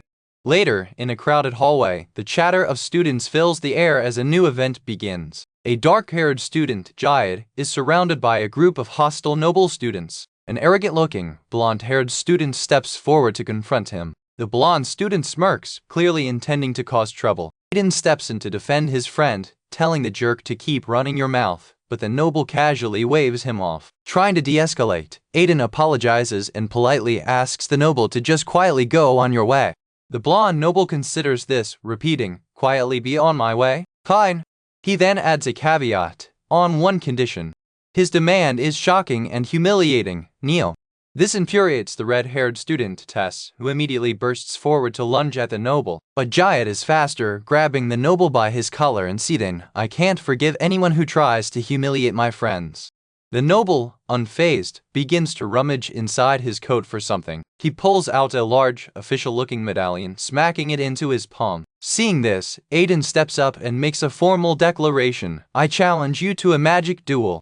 Tess dashes forward, shouting in alarm as the situation escalates. Aiden states his terms. You have to apologize to Jide and Tess if I win. The blonde noble smirks confidently, if you can win. He then clarifies his own terms, pointing not just at Aiden but at Jide as well, Miyu too. The blonde student flinches as Aiden and Jide stand firm against him. Both Aiden and Jide glare at the noble, grinding their teeth in shared fury. The blonde student flinches back again, clearly reacting to their combined intensity. At that moment, the professor arrives, taking in the scene. He addresses the tense standoff, beginning to ask what these first-year students are doing. The professor looks on, annoyed, thinking to himself, the heck is with this punk? The arrival of a faculty member causes the surrounding students to whisper. Just then, another figure arrives, a blue-haired professor wearing glasses. The blonde student tries to take charge, telling the crowd he won't hold anyone responsible and ordering them back to their dorms. But the blue-haired professor steps forward, challenging the student's actions. Don't you think you're abusing your authority? The other students murmur in agreement, that's right. The main professor watches this new professor intervene. He turns his head, quietly observing the confrontation. The blonde student, enraged at being undermined, begins to yell at the blue-haired professor. The main professor simply nods, having seen enough. He approaches the blue-haired professor and proposes, do you want to make a bet with me? The main professor wears a calculating expression, a plan clearly forming. The blonde student, watching the two professors, grins, enjoying the escalating conflict. The blue-haired professor smirks, intrigued by the bet. He confidently states, I plan on betting on Aiden from the very start. The main professor looks at him, simply saying, you. The blue-haired professor lets out a smug ha. The main professor then asks a seemingly random question. You teach conjuration. This question somehow enraged the blue-haired professor, who clenches his fist and shouts, wretched ruin noble. Do you think you can get away with humiliating me? The blonde student looks on, also angered. The main professor turns and begins to step away from the scene. He walks off, leaving the fuming blue-haired professor behind. He pauses and turns back slightly, a plan in motion. Aiden, the student at the center of the duel, watches him go. The professor thinks to himself with a smirk, but Professor Ludger finds a student practicing alone late at night in the training grounds. He approaches the student, Jevin, who is earnestly practicing with a wooden sword. Ludger is suddenly struck by a sharp memory from his own past, recalling a harsh voice telling him, you don't want me to starve in the streets, do you again? The memory continues, a hand patting his head in a way that was anything but kind. These memories of his own desperate childhood in the slums surface as he watches the commoner student. Unseen by them, Professor Crispinimore watches from the shadows, wondering what Ludger is doing with this kid. Chris is shocked, realizing Jevin is planning to fight Garen using his own irregular, unrefined magic. He muses that Jeff must be desperate to win, but questions why he would rely on his own unpolished skills rather than standard magic. Ludger, seeing Jevin's determination, clenches his fist and makes a decision. Well, fine. Jevin, unaware of Ludger's internal thoughts, simply nods in agreement. Having made his decision, Ludger turns to leave, informing Jevin that the training will begin immediately. He walks away, leaving Jevin to be rejoined by his friends Flora and Alendia. The story is the Academy's undercover professor. The special training is brutal, leaving Jevin completely exhausted and face down on his desk in the library. A close-up reveals his tired eyes, showing the immense strain he is under. His friend Alendia is also fast asleep at the desk, worn out from supporting him. Elsewhere, Professor Chris burns a report, musing on the nature of Jevin's irregular magic. He wonders if Professor Ludger knows something about Jevin's unique abilities. Chris notes that Jevin acts like he's not, but he's sure the commoner is desperate to win. He smirks, believing this duel is the perfect opportunity to demonstrate the overwhelming gap that exists between commoners and nobles. Later, a nervous Jevin opens a small, ornate wooden box. Inside is a single blue potion, which he carefully picks up. A note describes it as a potion to amplify magic, to be drunk just before the battle. The potion was given to him by Baron Bymore, who claimed it was a special item from his family and warned Jevin not to get caught using it. Far in the distance, Professor Ludger stands alone, observing the exchange from afar. Jevin clenches his fist, feeling the blow to his pride at having to rely on such an item, but resolves that it's better than losing. Ludger, still watching, smirks. Good choice, Jevin.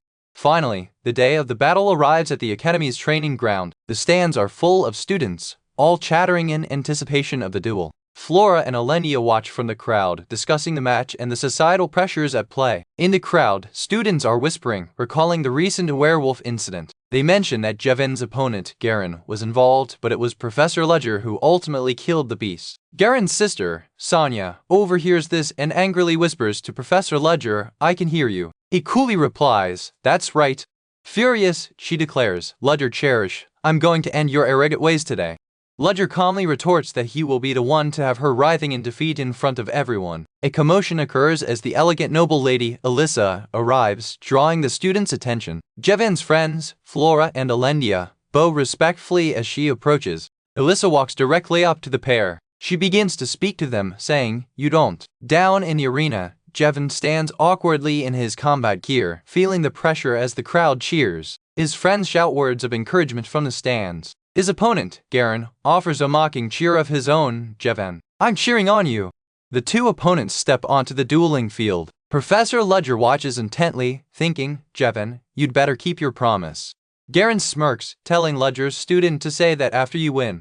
The two fighters turn to face each other, Garen's smirk widening. Ledger's gaze focuses on Javin's side. "Oh, this?" Javin holds up the simple wooden stick Ledger had given him. "It's the stick I'm going to use during the battle." Professor Chris, acting as the announcer, declares the rules. "Now, as you know, the person who drains their opponent's protective magic wins." The duel begins, and Garen immediately unleashes a powerful blast of magic, rushing toward Javin. He summons a massive wave of fire magic, shouting "Flare." In the stands, Flora and Alenia watch with worried, clenched expressions. Javin, defending against the attack, grimly notes, "I knew it. He started with a fire property." Garen looks confident, knowing that just by judging their elements, Javin is already at a disadvantage. The fire spell burns intensely, pressing down on Javin's defense. Javin is thrown back, skidding across the ground as he tries to endure the fiery assault. He manages to block the attack, but the fire crackles violently against his magical shield. Garen taunts him, "You and I are on different levels." He continues to mock Javin, shouting, "You petty commoner." Javin lands hard, his sword clinking on the stone, as Garen activates another magic circle, preparing a follow-up attack. The next spell explodes with a massive boom. Javin's friends clench their fists, unable to do anything but watch the overwhelming attack. Javin, battered but not beaten, thinks to himself, "If that's the case, then now's the time to use." Garen dashes forward, closing the distance for another attack. The noble student, Garen, lets out a wild, screaming taunt as he charges. Javin suddenly shouts, "W wait," halting his thoughts. Professor Chris, the announcer, watches with a sharp grin, his eyes narrowing as he senses a change. Javin completes his thought, his resolve hardening. "What Professor Ledger taught me." A complex, light blue magic circle, unlike any standard magic, spreads from his feet. Seeing this new, unfamiliar magic, Garen's internal monologue is simple and brutal, "I'll kill you." Aiden, the commoner student, channels his magic, a bluish aura swirling around his fist as he prepares his spell. Watching from the stands, Professor Wylot recognizes the technique his nephew, Juvan, is about to use. Wylot mutters in disbelief, "The pillar technique? How does he know the technique used by those mages?"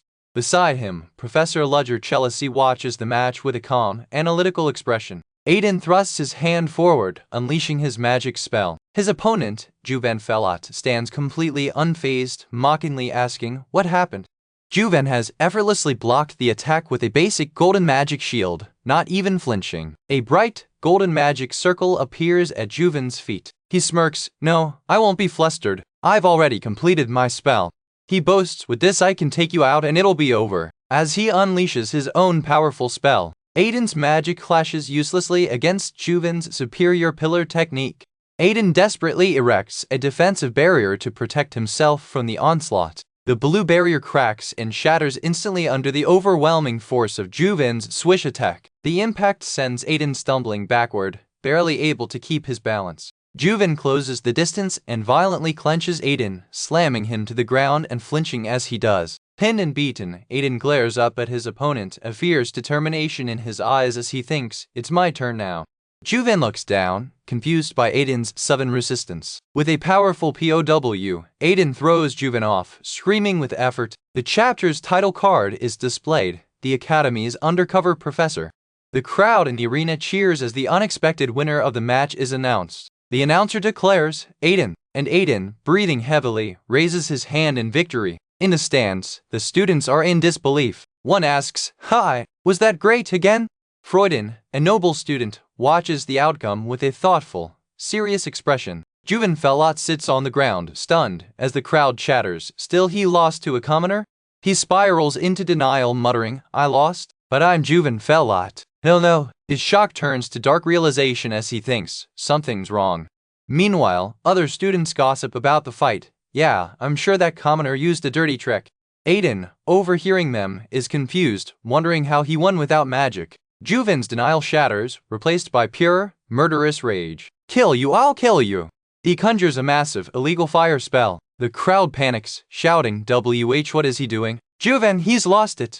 Consumed by fury, Juven lunges at the exhausted Aiden, ready to burn him alive. The massive fireball hurtles toward the defenseless Aiden. A foot is seen dashing across the arena floor at high speed. A mysterious, grinning figure appears in a flash. The figure, who is Professor Ludger, intercepts the attack, seemingly roaring as he moves. Ludger, now clearly visible in his professor's attire, easily deflects the powerful fire spell with a single, glowing hand. Juven stares in wide-eyed shock at the sudden intervention. Ludger lands gracefully, shielding Aiden, as two other faculty members rush to the scene. The headmaster of the academy appears, looking furious at the breach of rules. Professor Wylot also arrives, looking on with concern. Wylot analyzes the scene, thinking anti-magic. Irregular magic that erases magic. How does he know the pillar technique isn't magic? Juven gets to his feet, still defiant and breathing hard. He stomps his foot, trembling with rage. Ludger responds instantly, smacking Juven hard across the face. The blow sends Juven flying, and he hits the ground with a thud. Aiden, still on the ground, looks up at his rescuer with stunned eyes. A female student in the stands smirks at the noble's downfall. Nearby, the second-year student Freuden von Wolberg watches Ludger with keen interest. Freuden's gaze is fixed on Ludger, analyzing his every move. Aiden looks up at Ludger, thinking he's better than all the other mediocre nobles here. Ludger offers his hand and helps Aiden rise to his feet. Later, Ludger confronts Professor Wylot in the hallway. Wylot pauses, stopping to face him. Ludger gives Wylot a cold, sideways glance. He turns and walks past Wylot, who clenches his fist in frustration. Ludger continues to look at Wylot as he passes, his expression unreadable. Wylot sweats, thinking, from the very start, the fact that he could use anti-magic has no effect on this battle at all. Ludger calmly walks down the hall, leaving Wylot behind. Wylot turns, visibly agitated and sweating from the silent confrontation. Ludger continues on, remarking that Wylot's behavior is just so undignified. He descends a staircase, his footsteps echoing. At the bottom of the stairs, he finds Wylot sitting, clearly having been waiting for him. Wylot glares up at Ludger, his hand clenched on his knee, his anger palpable. Ludger takes a step down, unfazed by Wylot's anger. He continues past Wylot into the main hall, ignoring the furious professor. A separate scene shows Alyssa, the brown-haired girl, approaching Aiden. She says congratulations on winning the bet. Aiden turns to face her, still wearing his damaged armor. Alyssa continues to speak to him, likely about the results of the match. Ludger in his office tilts his head, seemingly in thought or listening to someone. Alyssa is shown again, finishing her conversation with Aiden. Aiden clenches his fist, the gold pin from his master gleaming on his collar. His eyes flare with yellow light as he recalls his master's words. He vows, "Don't die." "Yes, sir, I won't die even if IT kills me." The chapter concludes with a shadowy figure, Ludger, revealing a sinister smile. He introduces himself with an alias. "My name is James Moriarty, a professor who teaches aberrations." Here is the continuous, crop-by-crop narration for Chapter 27, numbered 1 through 66. 1. After a successful event, Ludger jealously reflects that he was able to make a good impression on the president's faction. 2. He also showed Black Dawn that they couldn't make any sudden moves. 3. But he wonders to himself how much longer he can last like this. 4. His thoughts are interrupted as he turns in his chair. 5. A small, glowing blue orb shines and twinkles on his desk, signaling a call. 6. He answers the call, and a voice on the other end says, "What is it, Hans?" 7. Ludger, now holding the glowing orb, listens intently. 8. His eyes narrow as he takes in the information. 9. He is asked if he's busy, but he replies, "It's not a simple issue, don't worry." 10. He confirms he'll be right there. 11. Looking at the orb, Ludger's resolve hardens as he thinks, "All I have to do is simply end it." 12. The scene changes to a building at night, under a starry sky. 13. Inside, a loud bang interrupts a meeting at a tavern. 14. The red-haired man, Brick, holds a bottle of wine while talking to his subordinates. 15. Yeah, that's why I called you all here, he says. I think we need to extend our business on a bigger scale. 16. Later, as Brick sits alone, the door makes a creak sound. 17. He turns in his seat to see who's there. 18. A tall figure steps into the room. Brick asks, "Who's that man?" 19. The figure in a top hat approaches him. Reach. 20. Brick recognizes the name. Crimson Society, James Moriarty. Is that you? 21. The man in the top hat introduces himself. My name is James Moriarty. 22. Moriarty, who is Ledger in disguise, walks into the bar. 23. Brick sizes him up, recalling his reputation, the criminal genius that once dominated the black market in the kingdom of Delica. 24. He notes that this man hid his trail for years and questions why he has suddenly appeared here. 25. Brick starts to laugh. Ha ha ha. Professor Moriarty, I heard a lot about you. 26. Shall I check and see? He muses. I'm so happy you recognized me. 27. His demeanor darkens as he leans forward. Do you think I'm an impersonator? 28. Moriarty Ledger remains calm, but I would advise against pulling out any weapons. 29. Despite the warning, Brick's men surround Moriarty. Their hands on their guns. Click. Swarm. 30. One of the men draws his weapon. Click. 31. Moriarty smirks, and with a whoosh of magic, he says, I tried to warn you, the gun won't work. 32. One of Brick's men, a man with small horns on his head, looks back in shock. 33. Suddenly, a loud bang echoes as the window explodes inward. 34. A massive werewolf crashes into the room, sending glass flying. The men shout in terror, Ah, a werewolf. 35. The werewolf's enormous shadow, cast by the moonlight, looms over a panicked man. Stomp. 36. Moriarty Ledger walks calmly through the chaos, his own magic glowing as the werewolf Stomp stands ready. 37. Another of Brick's men, a blonde man, also cries out in disbelief, a werewolf. 38. The werewolf's glowing orange eye scans the room. 39. A man in the corner shouts, Ah, you're here! You came dressed like that person again. 40. The scene briefly flashes to an earlier conversation in a back alley. A man says, has a strong connection, and they're divided into 4 organizations. 41. In another flashback panel, a man notes, they do a bunch of dirty work, and on top of that, they have a strong hold over this world. Ledger replies, then I guess we need to get the Crimson Society. 42. The scene returns to Ledger out of his Moriarty disguise, discussing the Crimson Society. He notes the problem is they're too big of an organization to chase away. 43. His associate wonders if they should be faced head-on. 44. Ledger has a different plan, stating they will grab the spine, and the rest of the organization will fall into place. 45. His associate asks if he means the bad twins who have been traveling in secrecy. 46. Ledger confirms this, linking them to Rickson's involvement with the Crimson Society. 47.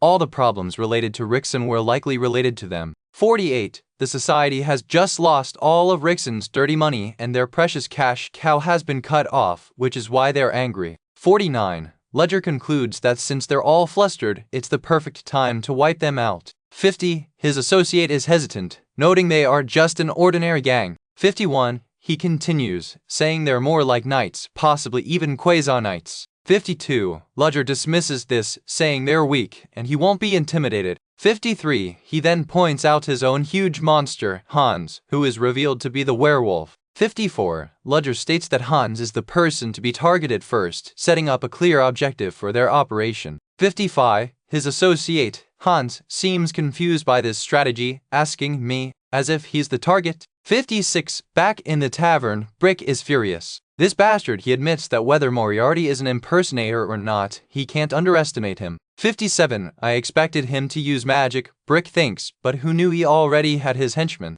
58. Moriarty, unfazed, calmly straightens his black glove. 59. Then I'll get right to the point, Moriarty states. 60. I'm trying to start a new business in this city. 61. Brick replies, thank you. There is something I want to tell you. 262. Moriarty's eyes narrow, sensing the coming confrontation. 63. Enraged, Brick glares at him and shouts, get him. 64. One of Brick's men pulls a knife pull. 65. The man lunges, shouting "Gah!" but Moriarty smacks his arm aside with ease as the werewolf Hans leans in from outside. 66. The scene cuts to black as the lights are suddenly cut with a clack.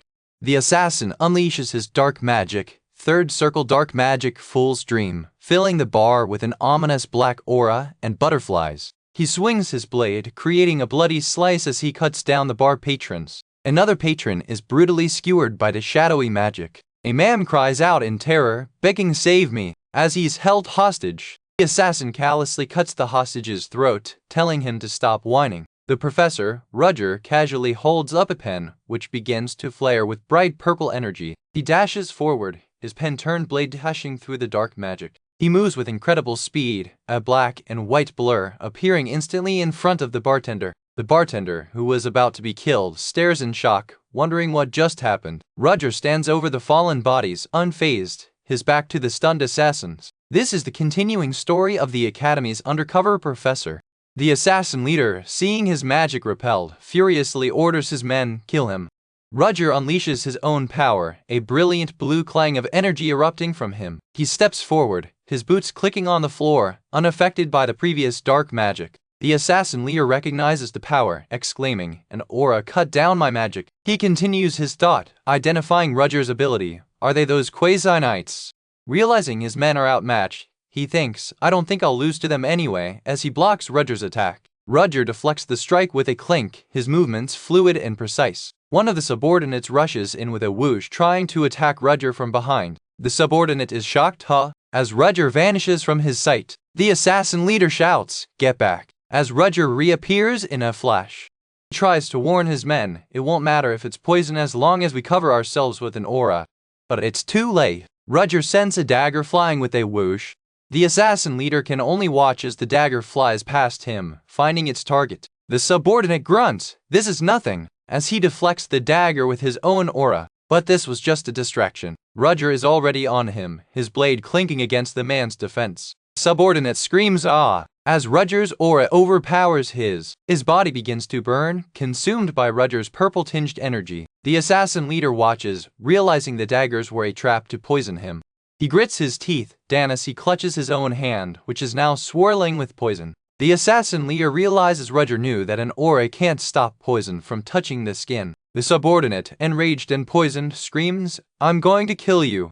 He lunges forward, attempting to stab Roger. Roger calmly sidesteps the attack, and the man falters, stumbling forward. Roger seizes the opening, pressing a dagger to the man's throat. With a swift slice, Roger finishes the subordinate, who falls to the floor with a thud. The assassin leader glares at Roger, still confident the poison will work. He taunts, "You're going to be slow anyway." Roger closes the gap between them in a dash. He throws a potion bottle, which tosses through the air. The assassin leader smirks, "Do you think I'll fall for that twice?" He declares, "It's no use if I let it fall," as he prepares to clink his blade against the bottle. Shatters the bottle with a clack, but to his surprise, it's empty. He's confused. Roger reveals his true weapon, my sword, which he had just pulled from the bottle. The assassin's gun clacks as he fires, but Roger is too fast. He dashes forward, the bullet missing him. The assassin is stunned. Hit! Roger appears behind him and stabs him through the back. The assassin looks down at the blade in his chest in disbelief. He coughs, "Hi," as blood drips from his mouth. Roger reveals the truth. "It's from my shadow, but how?" The assassin thinks as Roger's attack came from an impossible angle. The assassin collapses, trembling and shaking. Roger stands over him, his expression cold. "All right, then." A bang rings out as a gunshot finishes off another assassin in the background. The last assassin falls with a thud. Roger plops down into a chair, the fight finally over. He steps on the defeated assassin leader's head. Roger, now wearing his top hat, looks down at the mess. He asks the empty room, "Shall we finish where we left off?" The scene changes and a drink is poured with a splash. Roger, having changed back into his professor attire, steps up to the bar. His acquaintance, Hans, notices him. Hans slides a drink over 30-year-old Gorsonison. Roger asks if he's drinking expensive liquor on his own and if he has some to share. Hans is surprised, noting, "Well, what? This is the only expensive this is all I have." He then asks Roger, "There are documents and secret ledgers in the second floor office. Perhaps you'd like to review those." Roger replies, "I swear I guess I'm going to be busy again." Hans, taking a drink, asks Roger. Don't you know? I know several people.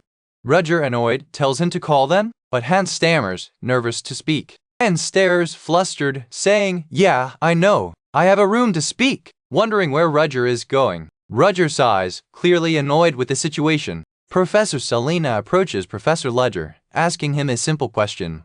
Why don't you have an assistant? Ledger, busy with his work, pauses. He turns, the word repeating in his mind, assistant?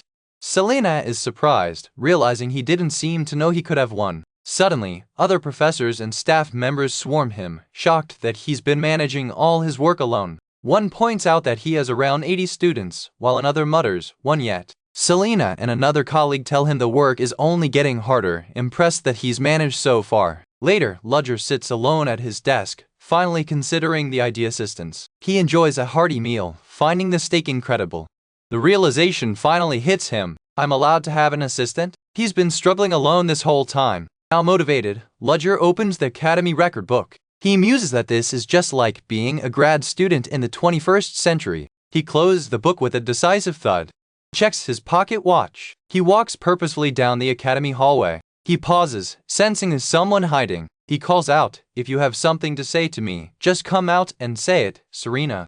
A student, Serena, flinches, nervously replying, why yes, sir. She peeks around the corner, her face flushed. Ledger looks at her, waiting patiently. He turns to face her directly, asking, what?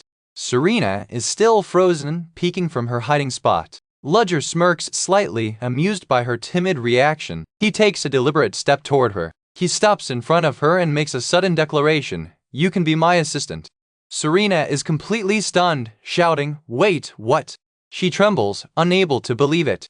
How could someone like me be your assistant? Ledger calmly explains, worry about that. You are on the list of recommended students that I received.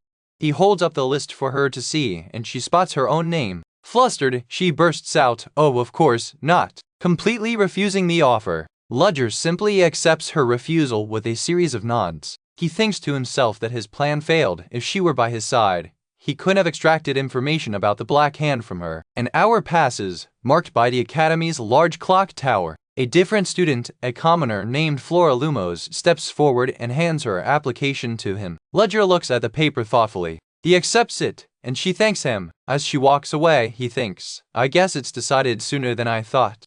Meanwhile, in the library, chatter fills the air as students study. A blonde student gossips to her silver-haired friend. The silver-haired student flinches, surprised by the topic. Huh.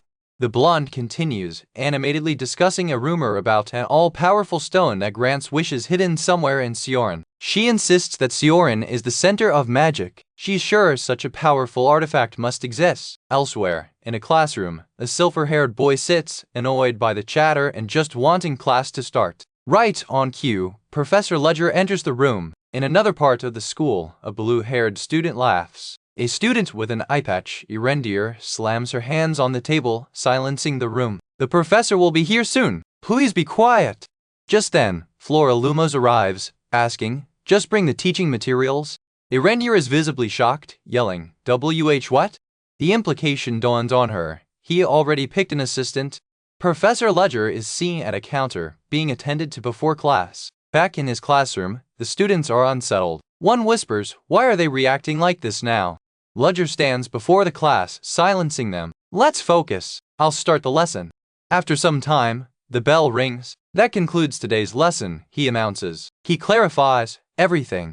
He gives a small, satisfied smile. His smile widens as he rests his chin on his hand. A noble student speaks up, asking, do they need to come from a well-known and prestigious family? Ledger flinches, his good mood vanishing. He responds that anyone with good character is welcome to apply, though they will need a basic interview. His expression hardens as he stares down the student who asked. As for you, there was no need for an interview, he thinks, remembering the student's arrogant question. The scene shifts to his interview with Flora Lumos. He tests her, stating, it doesn't seem like you can be my assistant. Flora, though taken aback, remains determined, thinking to herself that she must be sure to study.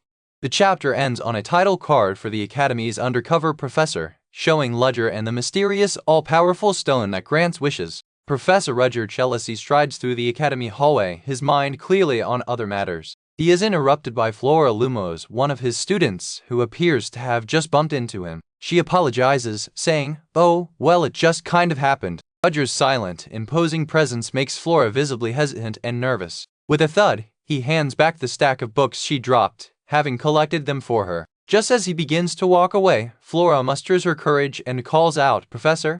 The young, blue-haired student stands her ground, determined to ask him something. Title card: The Academy's Undercover Professor. Roger turns his head slightly, giving her an inquisitive, sideways glance. Flora mumbles, attempting to ask about the assistant position, but her words come out jumbled. She immediately flinches in embarrassment, blurting out, "WH what? Of course not! Why would I?" Thoroughly mortified, Flora turns away, her cheeks burning red. Roger simply observes her, his expression analytical as he assesses the situation. He recalls her student file, mumbling to himself, 5 elements, that's a lot. He recognizes her latent potential. He turns, his coat flapping, and nearly drops an item from his pocket. Stopping her before she can flee, he clarifies his stance. "You can turn in an application to be my assistant anytime if you change your mind." Flora is visibly stunned by his direct offer, a small, hopeful smile gracing her lips. She steps forward, now holding the application form, having made her decision. As she walks away, Roger notes her regained composure, a contrast to the flustered student from moments before. His brief interaction concluded, Roger proceeds toward a grand, ornate doorway, his mind shifting back to his true mission. He maintains his calm professorial demeanor, but his goals extend far beyond teaching. The scene changes. Roger, in a different guise, meets with Seta, the white-haired president of the First Order, who greets him with a sly grin. They discuss rumors about an all-powerful stone, a powerful artifact said to be hidden away somewhere at Clorin. Roger, confirming he has the same information, gives a simple, silent nod. Seta explains that this is the all-powerful stone that grants wishes, conjuring a magical image of the blue relic. He adds that this strange object with mysterious powers has been around for a very long time. Roger confirms, so it's a relic. He then brings up a different artifact, showing Seta an image of a purple, shard-like crystal. He identifies this as an ancient relic with an unknown origin, one of the items he is personally searching for. With a whoosh, Seta dismisses the magical projections, the information exchange seemingly complete. He leans back with a confident smirk, the master information broker having delivered his part. In a separate location, a masked figure receives a report, the all-powerful stone. It's necessary to have periodic management at the storage area. The conversation between Roger and Seta takes a darker turn. An information leak has been discovered while the First Order has barely moved. Seta's expression becomes serious as he confirms the gravity of this internal breach. Roger, standing back, listens as Seta's subordinate continues the report from the shadows. Elsewhere, a young woman with pink hair sees this situation as an opportunity to dig into my past, hinting at another player in the game. The academy is shown under a starry night sky, a seemingly peaceful facade hiding a web of secrets. Seta reveals the devastating news. Information was leaked internally by someone from Cerberus. He worries that Black Dawn, a terrorist group, has started to move. Roger, disguised as his alter ego, reacts to the news, whooshing his hand to adjust his glasses. He reaches into his pocket with a rustle, his mind racing. He concludes, but something might happen soon. He raises his hand, his face hidden in shadow. As Roger, he has seen and done much. He reflects, I traveled across continents and changed my life several times, all for his quest. Who knew I'd find one here? His past was varied. Sometimes I was a mercenary. Other times I was a criminal consultant. Occasionally, I was a filth merchant.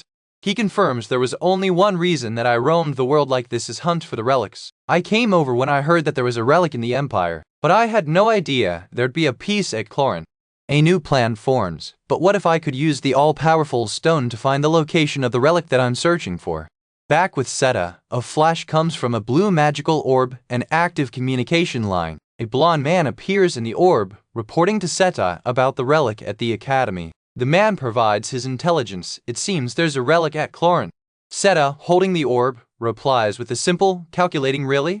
Roger lets out a soft sigh. The situation is becoming more complex, with more parties showing interest in the relic. The call ends. Seta, satisfied with the negotiations, tells his contact, "Okay, keep up the good work."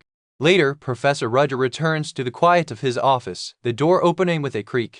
He contemplates the all-powerful stone that grants wishes. For him, this could be an opportunity. He knows a relic isn't something that can be easily found. He had traveled around 10 continents for them long and was only able to find 3.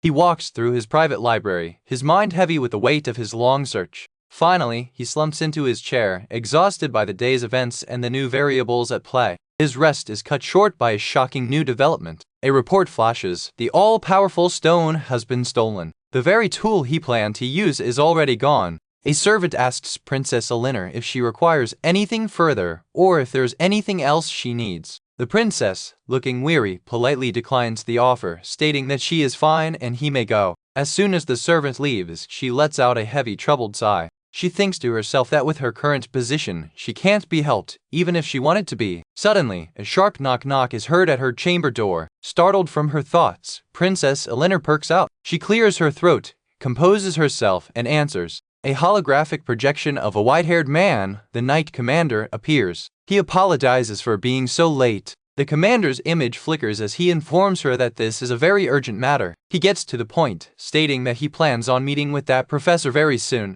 A mysterious voice sets the scene, asking, "Would you happen to know who they are?"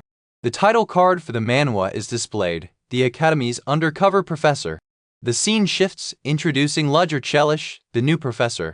Princess Elinor is seen in a flashback, wishing the professor well in his investigation. Back in the present, the princess sighs heavily again, clearly burdened by the situation. She looks down, frustrated and deep in thought. Elsewhere, a man in a suit asks an attendant, "What did she say?"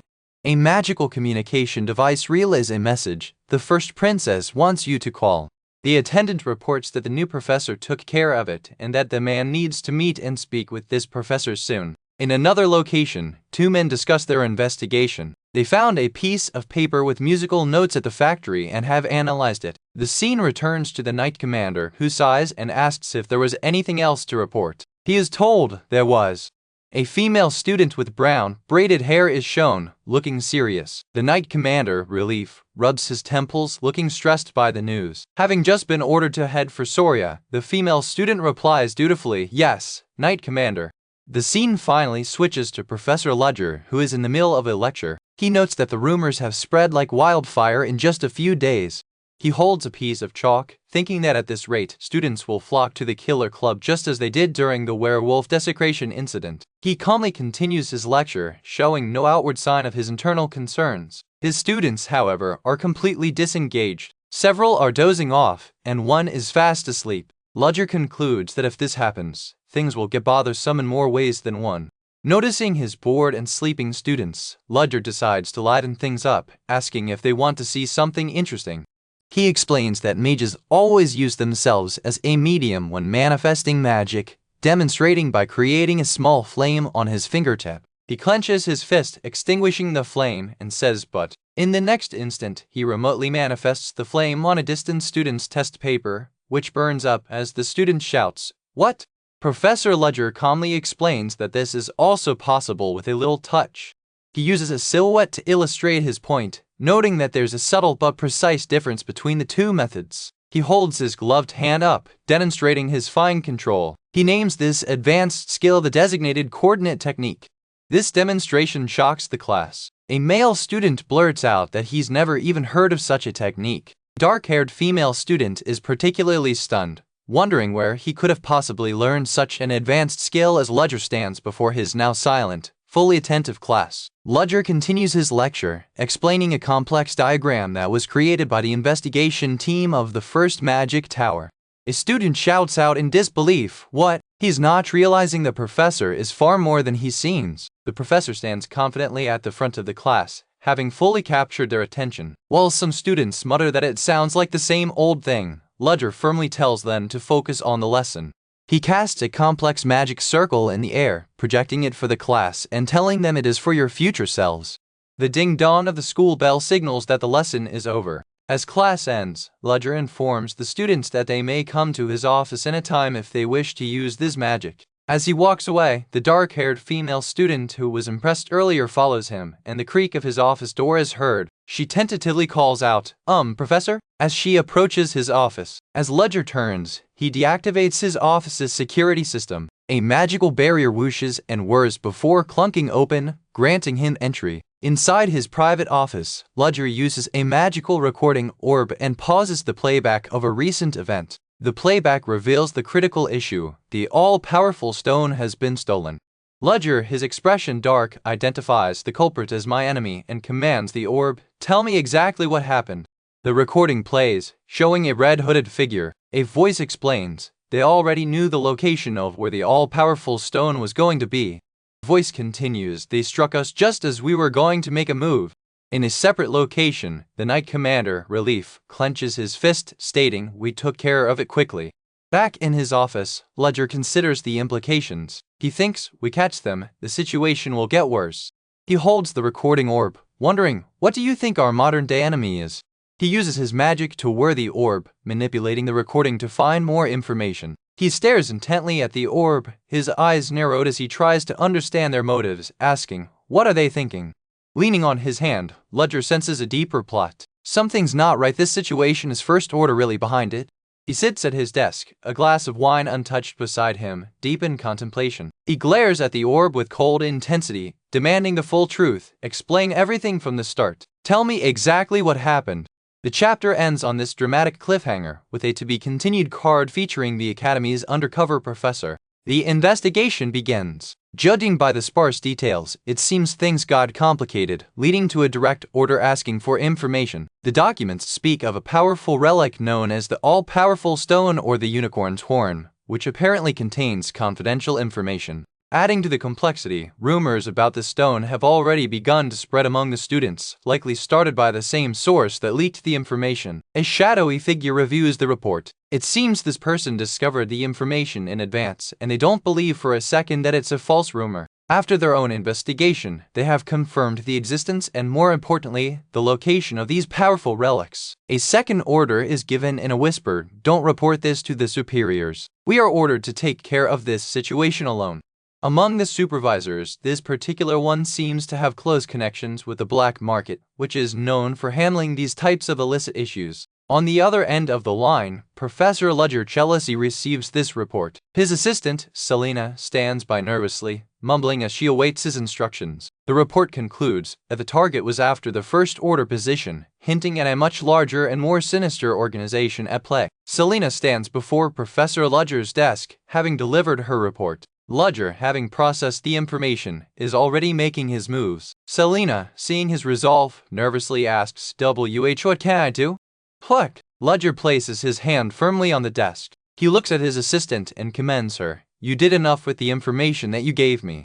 "Great job, Selena." Moved by his rare praise, Selena's eyes become teary. "Pluck." Later that evening, Ledger walks down a dimly lit hallway, lantern in hand. He peeks around a corner, musing to himself about his assistant. "All I did was say a few words. Why did she make that face?" With his preparations complete, he steps out into the night, his mission clear. His eyes narrow with focus. His destination is a place shrouded in darkness. He invokes his magic, his Aether Nocturnes. A swirl of dark, shadowy magic erupts and envelops him. His eyes glow with power as he activates the spell. This is the true power of the Academy's undercover professor. He moves through the Academy grounds under the cover of night. He dashes forward, becoming a blur of pure shadow. This type of advanced magic consumes an immense amount of power. Wooed, he speeds directly past two students, Flora and her friend, moving so fast he is completely unseen. But Flora, who is highly sensitive to magic, immediately stops, sensing the powerful disturbance. Her friend, unaware, asks Flora, "What's wrong?" Flora looks back down the path. "What was that?" "It felt like something just passed by me. I can't see it, but I could smell the magic off of it." Ledger continues his dash, thinking, "Magic? I count. She has good eyes. I need to check for myself." Flora begins to run off, following the magical trace. A friend calls out after her, "Flora, where are you going?" Meanwhile, at the gated entrance to the silent forest, a group of thugs has gathered. One complains, "Crap, why did they have to close the silent forest?" Another member asks, "It's dangerous. Shall we still try to get past the fences and enter?" They ignore the warning and proceed into the dark woods. Unbeknownst to them, Ledger is already deep inside the forest. He reflects on the forest's reputation, but no matter how hard they tried, the guards, professors, and oddly anyone who went in, ended up going ill. The full moon shines down on the ominous trees. Hot! One of the thugs pants, already unnerved by the terrifying atmosphere of the forest. The leader of the thugs, Grendel, trembles in fear. He holds the glowing green relic, the all-powerful stone. It trembles with energy. The power flowing from the relic is real, so why? He looks at his companion, demanding, why him? Why? Chuff! Grendel silences his subordinate. Shut your mouth. I have a plan. The other thug looks on, clearly terrified. A voice suddenly echoes from the darkness. Is this everyone? A lynch. Grendel is startled. I heard there were at least 10 of you. The voice continues, were the rest captured or left behind? Grendel trembles violently, clutching the relic. It's the all-powerful stone. The relic. A figure emerges from the shadows. Grendel recognizes him instantly, John Doe. Professor Ledger stands before them, his eyes glowing blue. Why do you think I came here by myself? Doe. The terrifying realization hits Grendel. He is here to kill me. Grendel drops to his knees and desperately holds out the glowing green stone. I offer this to you. Ledger reaches out to take the relic. A brief flashback shows how Grendel's men forcefully took the relic from others. His hand closes around the stone. He pulls it from Grendel's grasp. Ledger now holds the all-powerful stone. He glances at the stone, inspecting it closely. He can feel its power. It's filled with immense power, but that's all it is. But the president told me. Flinch! Suddenly, Ledger's senses scream in warning, and he flinches, sensing an incoming attack. Whoosh! He looks up at the sky, detecting an immense magic signature approaching fast. A massive beam of concentrated purple energy lances down from the heavens. It streaks through the night, aimed directly at their location in the forest. The beam impacts the ground, unleashing a tremendous explosion that engulfs the area. Whoosh! As the smoke and energy dissipate, a shower of pink flower petals drifts down from the sky. The green relic lies on the scorched earth, having been dropped in the blast. Swish! A new hand, slender and wearing a white glove, reaches down toward the stone. The hand plucks the stone from the ground. A mysterious pink-haired woman, Esmeralda, holds the relic and smiles under the moonlight. That's the end of that. Sometime later, another professor, Chris, arrives at the scene of the explosion, gun in hand. He surveys the magical devastation and mutters, I don't want to stay here for too long. A voice muses that they possess the fake, all-powerful stone, indicating a deception is in play. Meanwhile, the vice president, Selena, is seen discreetly holding the real relic, a glowing green gem. She inspects the artifact, a key piece in a complex plan. Unseen, a figure lurks in the darkened forest, observing the events. Professor Ledger, realizing he's in a trap, unleashes his shadow magic with a powerful whoosh. The title screen appears, the Academy's undercover professor. Ledger maintains a serious expression, bracing for the spell's impact. A massive explosion labeled Boom erupts, forcing Ledger to dive away from the blast. He shouts the name of his powerful incantation, Otaru Nocturnes. The spell manifests as a blindingly fast orb of purple energy, zipping through the air. The magic smashes into its target, demonstrating its destructive force. After the spell, Ledger sits alone in the woods, reflecting that the spell recognized him as its caster and allowed him to survive. His thoughts turn to Selena, who was also present during the incident. He glances to the side, his suspicion growing. Suddenly, a severe ache strikes him as the magical backlash begins. He cries out, Arok, as his body is racked with pain. He clutches his side, retching as he realizes the immense cost of the spell. All his mana had to be used for teleportation. He gulps, his eyes wide with the dawning, terrible realization. He now understands. Selena was going to detonate the magic stone from the start, even sacrificing her own allies for her plan. This horrifying thought crosses his mind just as he whooshes forward, grabbing the student Flora to shield her from harm. Elsewhere, in a grand, torch-lit hallway, the president asks, well, how's that magic stone? Selena clacks her heels, stopping to report to President Alyssa about the incident. The president listens with a grin, pleased that her plan is succeeding. Selena asks, don't you think the rat who took the bait will make his presence felt?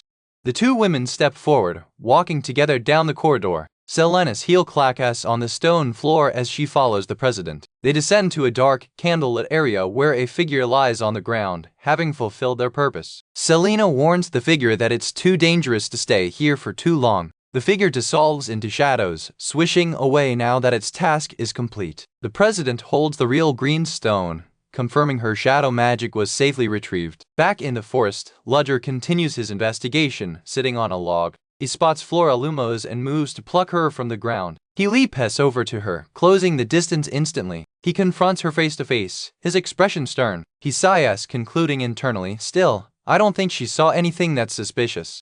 He theorizes that she must have come in through a different path, avoiding the guards. Flora groans, clearly disoriented and shaken from the explosion. She turns away from him, trying to hide her distress. She then notices her small spirit, also named Flora, trembling in fear nearby. Flora's expression hardens as she looks down at her frightened companion. Ludger also recalls the other student, Aiden, sitting alone in the woods after the battle. He examines a small, glowing magical artifact, trying to piece the puzzle together. Later, he confronts Selena, pointing out, 2 students behind you?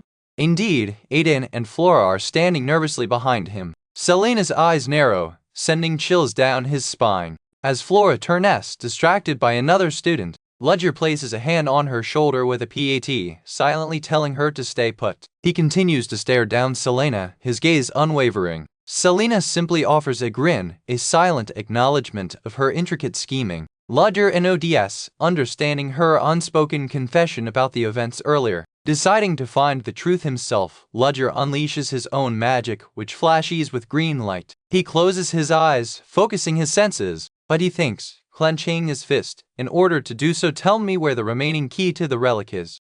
His magical power whooshes around him as he begins his search. He senses a faint trail. It's pulling up very vaguely. He knows what he must do, connect with his inner self. He enters a trance-like state, as if sleeping. He warns himself, if you try any harder to look, you'll die. His magic ZAPS and WRS, casting a complex tracking spell. Now he commands, his power flashing, show me where the rest of the pieces are. Senses fly across the night sky, locking onto a location in the city. Who knew it'd be so close? The chapter ends with a to be continued panel, noting the Academy's undercover professor is having his research coordinate technique. Professor Ludger Chelsea is seen exhausted, slumped over his desk late at night. He lets out a deep sigh, weary from his relentless work and responsibilities. Jared, a senior figure, appears and speaks to him, noting that Ludger's harvest is small and that he only found 1. Jared clarifies, there are 2 to be exact, but I already know where 1 is.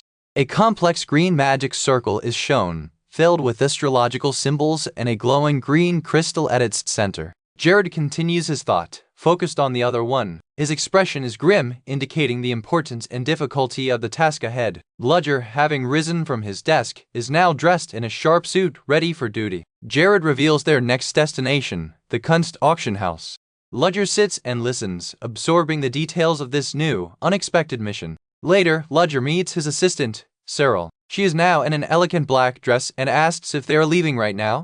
Cyril flinches slightly as Ludger clears his throat, a bit of awkwardness between them. Ludger observes her with a keen, analytical gaze, seemingly noticing something unusual. The 2 stand in a room, Cyril looking apprehensive under his intense scrutiny. Ludger sighs, turning away for a moment as if exasperated. He glances back at her, his curiosity piqued. He begins to test her, manifesting a small, floating orb of water magic by his hand. Suddenly, Jared appears between them with a flash of power, demonstrating his own magic with flares of ice and fire. Cyril, however, smirks confidently at Ludger, asking, well, how's my elemental coordinate technique? Ludger simply stares at her, his expression unreadable as he processes her unique abilities. Cyril beams, proud of her display and twinkling with self-assurance. Ludger, however, remains unimpressed on the surface, just staring at her with a critical Cyril's confidence quickly fades into eclair, sensing his deep analysis. Ludger continues to look at her intently, as if he's dissecting her very senses. They move to the professor's office, where Ludger instructs Cyril to search. The 2 step forward together, beginning their investigation within the office. They walk through a large, dimly lit archive or library, the mood serious. Cyril peeks at a complex magical diagram on a blackboard, wondering about its purpose. Ludger observes her, noting that she's trying to understand the principle behind the diagram. Not staring, Cyril immediately feels awkward and looks away. Deciding to test the true limits of her senses, Ludger activates his magic with a swirl of his wand. Cyril is instantly startled, a thump echoing in her chest as she senses the immense power. What's that? She asks. A flash reveals a massive, glowing magical construct, a theoretical shape. The pressure is overwhelming. Cyril clutches her head, feeling as if it could burst. She cries out, Dodon, what is this sensation? The intense magical information is too much for her senses to handle, and she slumps over. Ludger watches as she passes out, confirming his theory about her abilities. He looks down at the unconscious Cyril, his experiment complete. The magical construct, which he calls a Klein bottle, hovers in the air, a testament to his advanced magic. Some time later, Cyril awakens, flustered and jittery from the overwhelming experience. Ludger begins to explain his findings, questioning her about her unique senses, even her nose. Cyril looks down at a document, still trying to process what happened. Ludger tells her, "You're unique and you analyze magic through several of your senses." He elaborates on his observation, "Your pupils dilated and your fingers started to tremble when you saw my technique."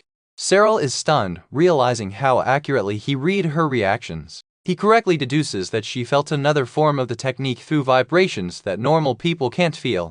He concludes it was shocking for her simply because it was a type of magic she had never encountered before. Realizing the time, Cyril decides it's late and she should go, her heels clacking on the floor. As she leaves, she wonders why Ludger is so calm about her unique nature and has he met someone like me before. A new thought occurs to her, and she thinks, "Oh, that reminds me, I don't think I got a proper reward." Elsewhere, Jared smirks at Ludger, who is now dressed in an imposing formal suit and top hat for their mission. As Ludger steps forward, Jared remarks, "Is that how you're going to dress on this staff?" Ludger, now in his full undercover disguise, adjusts his hat, looking every bit the part of a mysterious aristocrat. Jared, annoyed about their transport, points and smacks an associate, asking, "That car?" He justifies the need for proper arrangements, saying, "It's the least we can do considering the place that we're going." He gestures with a ta-da to the preparations he has made for their infiltration. The group arrives at the Kunst auction house, an incredibly grand and opulent building. They walk toward the glittering entrance, ready to begin their mission. Inside, they are greeted by a hostess. Ludger begins to give a name, hides tea, but is interrupted. The hostess, recognizing them, simply states their destination, the 4th floor. Ludger and Jared exchange a look, understanding the high-stakes area they are about to enter. They follow the hostess, stepping down a hallway toward the exclusive floor. The hallway is quiet. The hostess explains the main rule: no fighting on the 4th floor. She adds that's why there are no security guards on this floor either. A door at the end of the hall is opened for them with a clack, revealing the area beyond. The scene opens up to a lavish, decadent party, filled with masked members of high society. Ludger, disguised in his top hat, looks over the extravagant gathering and thinks, "Shall we take a look?"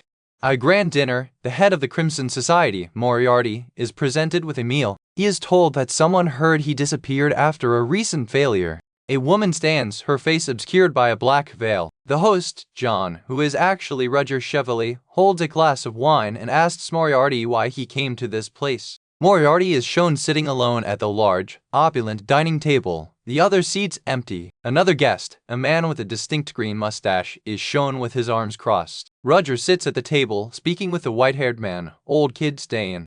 A young blonde girl sits beside Dayan, listening intently. Roger shrugs as he continues his conversation. Dayan and Roger are seen at the table, wine glasses in front of them. Dayan, the leader of the old kids, states that he would like to talk to Roger in person. The young blonde girl, Elise, grimaces as she thinks about the old kid's moniker. Roger adjusts his glasses with a slight smirk. He places his hands on the table, near a pocket watch. Roger addresses the assembled leaders, stating he'd like to make them all an offer. The title card for the Academy's undercover professor is displayed. He elaborates on his offer. He will help them make a lot of money, and in return, he wants them all to come and work for him. A man with a cane looks on in shock at Roger's bold declaration. The veiled woman, Violetta, remains silent. Roger confidently leans forward, adding that even if they reject his offer, he will transfer the Crimson Society's business to them. Elise gulps, visibly nervous about the high-stakes meeting. Roger calmly observes the reactions of his guests. A man with teal-green hair eyes him suspiciously, but Roger assures him, "You don't have to believe me, but there's no disadvantage if you refuse." The entire group sits around the table, all eyes on Roger as he presents his proposition. A large man named Finian shouts in protest. A colleague tries to calm Finian down, telling him to try and understand the situation. Roger turns his attention to another man, asking him what kind of entertainment nobles typically enjoy. The man, who appears to run a circus, scratches his head. Well, don't they enjoy opera or music? He reviews a piece of paper, adding through dance to the list. The man and his associate laugh, energized by a new idea. Let's do this! Later, in an isolated and abandoned area, the veiled woman from the meeting, Violetta, declares, "I want change." The narration describes the bleak industrial area, where only a gray sky and a dismal future greets them, but poses the question, but shouldn't people live while looking at the sky? A woman, seemingly a colleague of Violetta, explains her vision to change this dark alley into some place bright where people can live. Roger explains his method. They will provide him with business ideas, and he will refine them. Would you like to make a record of it? Or you read it? After the meeting, Elise's escort walks with Roger, impressed. The idea you showed them was amazing. Who knew all? They continue their walk through the dark streets. An attendant approaches Roger, asking, "How can I help you?" Roger suddenly stops, hearing a clack. He senses danger, noting, "You're all alone without an escort." The feet of several unseen individuals are shown approaching in the alley. Violetta, now in a black lace dress and her veil removed, appears before Roger. He asks her, "Successful?" A hand is shown holding a piece of paper. The dialogue you left unfinished. Roger, now in a top hat, examines his monocle, thinking, "Those aren't the customers that we're after." Violetta's colleague pitches an idea to a potential client, light and comfortable clothes that can be sold to the public. She continues, explaining that as more consumers buy in, it will set a new, highly sought-after trend. Roger's shadow magic, appearing as a dark tentacle, flinches as it applies a magical pattern to a piece of fabric, demonstrating how they can apply magic to fashion. Back in the dark alley, a hand suddenly grabs Roger's leg from the ground. A wounded man reaches for him, pleading to do this together. Violetta watches with a smile, laughing ha ha ha. An unknown man in the alley nods, observing, "That's a magical burn." Violetta continues to laugh. Suddenly, a man in a top hat grabs Violetta's arm, telling her to wait. A bright magical flash erupts as an attack is launched. A whoosh sound passes Violetta as she turns, her expression one of shock. Her eyes widen in sudden fear. Roger, however, merely smiles, unfazed by the ambush. He turns toward the new threat. Violetta looks at him, hesitant. A whoosh is heard as a massive blade swings down from above, aimed directly at Roger. Roger is thrown to the ground by the force of the blow, crying out "ah" as the weapon strikes the pavement where he stood. An arrow immediately cracks into the wall, narrowly missing his head. Roger quickly gets to his feet and helps Violetta up. "Are you okay?" She nods. "Yes, thanks." Roger reaches ease for a nearby door handle, looking for an escape. He and Violetta are surrounded in the alley. He notes, "But I'm sure it's not just one or two people." A large, menacing assassin steps out from the shadows. More assassins peek from their hiding spots, revealing the scale of the ambush. The leader of the assassins, a man in a top hat and glasses, whoosh ease in. He sniffs the air. "I prepared that smell." He explains his trap. It's a diffusion. He warns Violetta not to use magic, as the substance will make it difficult to control her mana. One of the assassins laughs mockingly. Violetta clenches the handle of her umbrella, readying herself. Roger and Violetta stand back to back, surrounded, and he lets out a sigh. Violetta looks on with determination. "I could." Now completely surrounded by enemies, Roger tells his companion, "I'll leave my back to you." As they stand back to back, Violetta looks around nervously, asking, "What are they?" The chapter ends, to be continued. The back alleys of the city echo with the sharp, metallic sounds of a fierce battle. A man in a top hat, Roger, masterfully deflects the blades of multiple attackers at once. The assailants are stunned by his skill, with one shouting, "Crap." He's fighting even without his magic. His companion, Selene, stands back to back with him, remarking that she's already tired, perhaps from a lack of kisses. Roger calmly analyzes his opponents, noting that one is a true professional who knows how to handle multiple foes and controls his murderous urges. Selene senses a new presence and turns sharply. One of the attackers breaks formation and lunges forward with a desperate scream. "Right now!" Roger shouts, instantly pulling Selene out of the path of the lunge. She confirms his suspicion, stating that with a professional assassin among them, fighting at a disadvantage is pointless. Suddenly, a new, cloaked figure dashes onto the scene. The professional assassin has finally shown himself. The assassin moves with blinding speed, a black and blue blur whooshing past them. He lands on a nearby rooftop, peering down as if to confirm his targets. Wait, is that them? The title card, the Academy's undercover professor, appears, signifying the start of a major confrontation. Selene turns to Roger, asking him, "Do you know who it is?" Roger, however, seems genuinely perplexed by the assassin's appearance. The assassin wastes no time, launching a chain weapon from his perch which clinks ominously as it flies. He then leaps from the roof, dashing down the alley walls to close the distance. Ludger and Selin brace themselves as the assassin swoops in. Ludger meets the attack head-on, his cane deflecting the assassin's swift and powerful blows. Selin is also thrown on the defensive, grunting as she is forced to block a heavy strike. A strange energy sizzles around her as she blocks. What the hell are they using, she wonders, instead of a normal special parasol?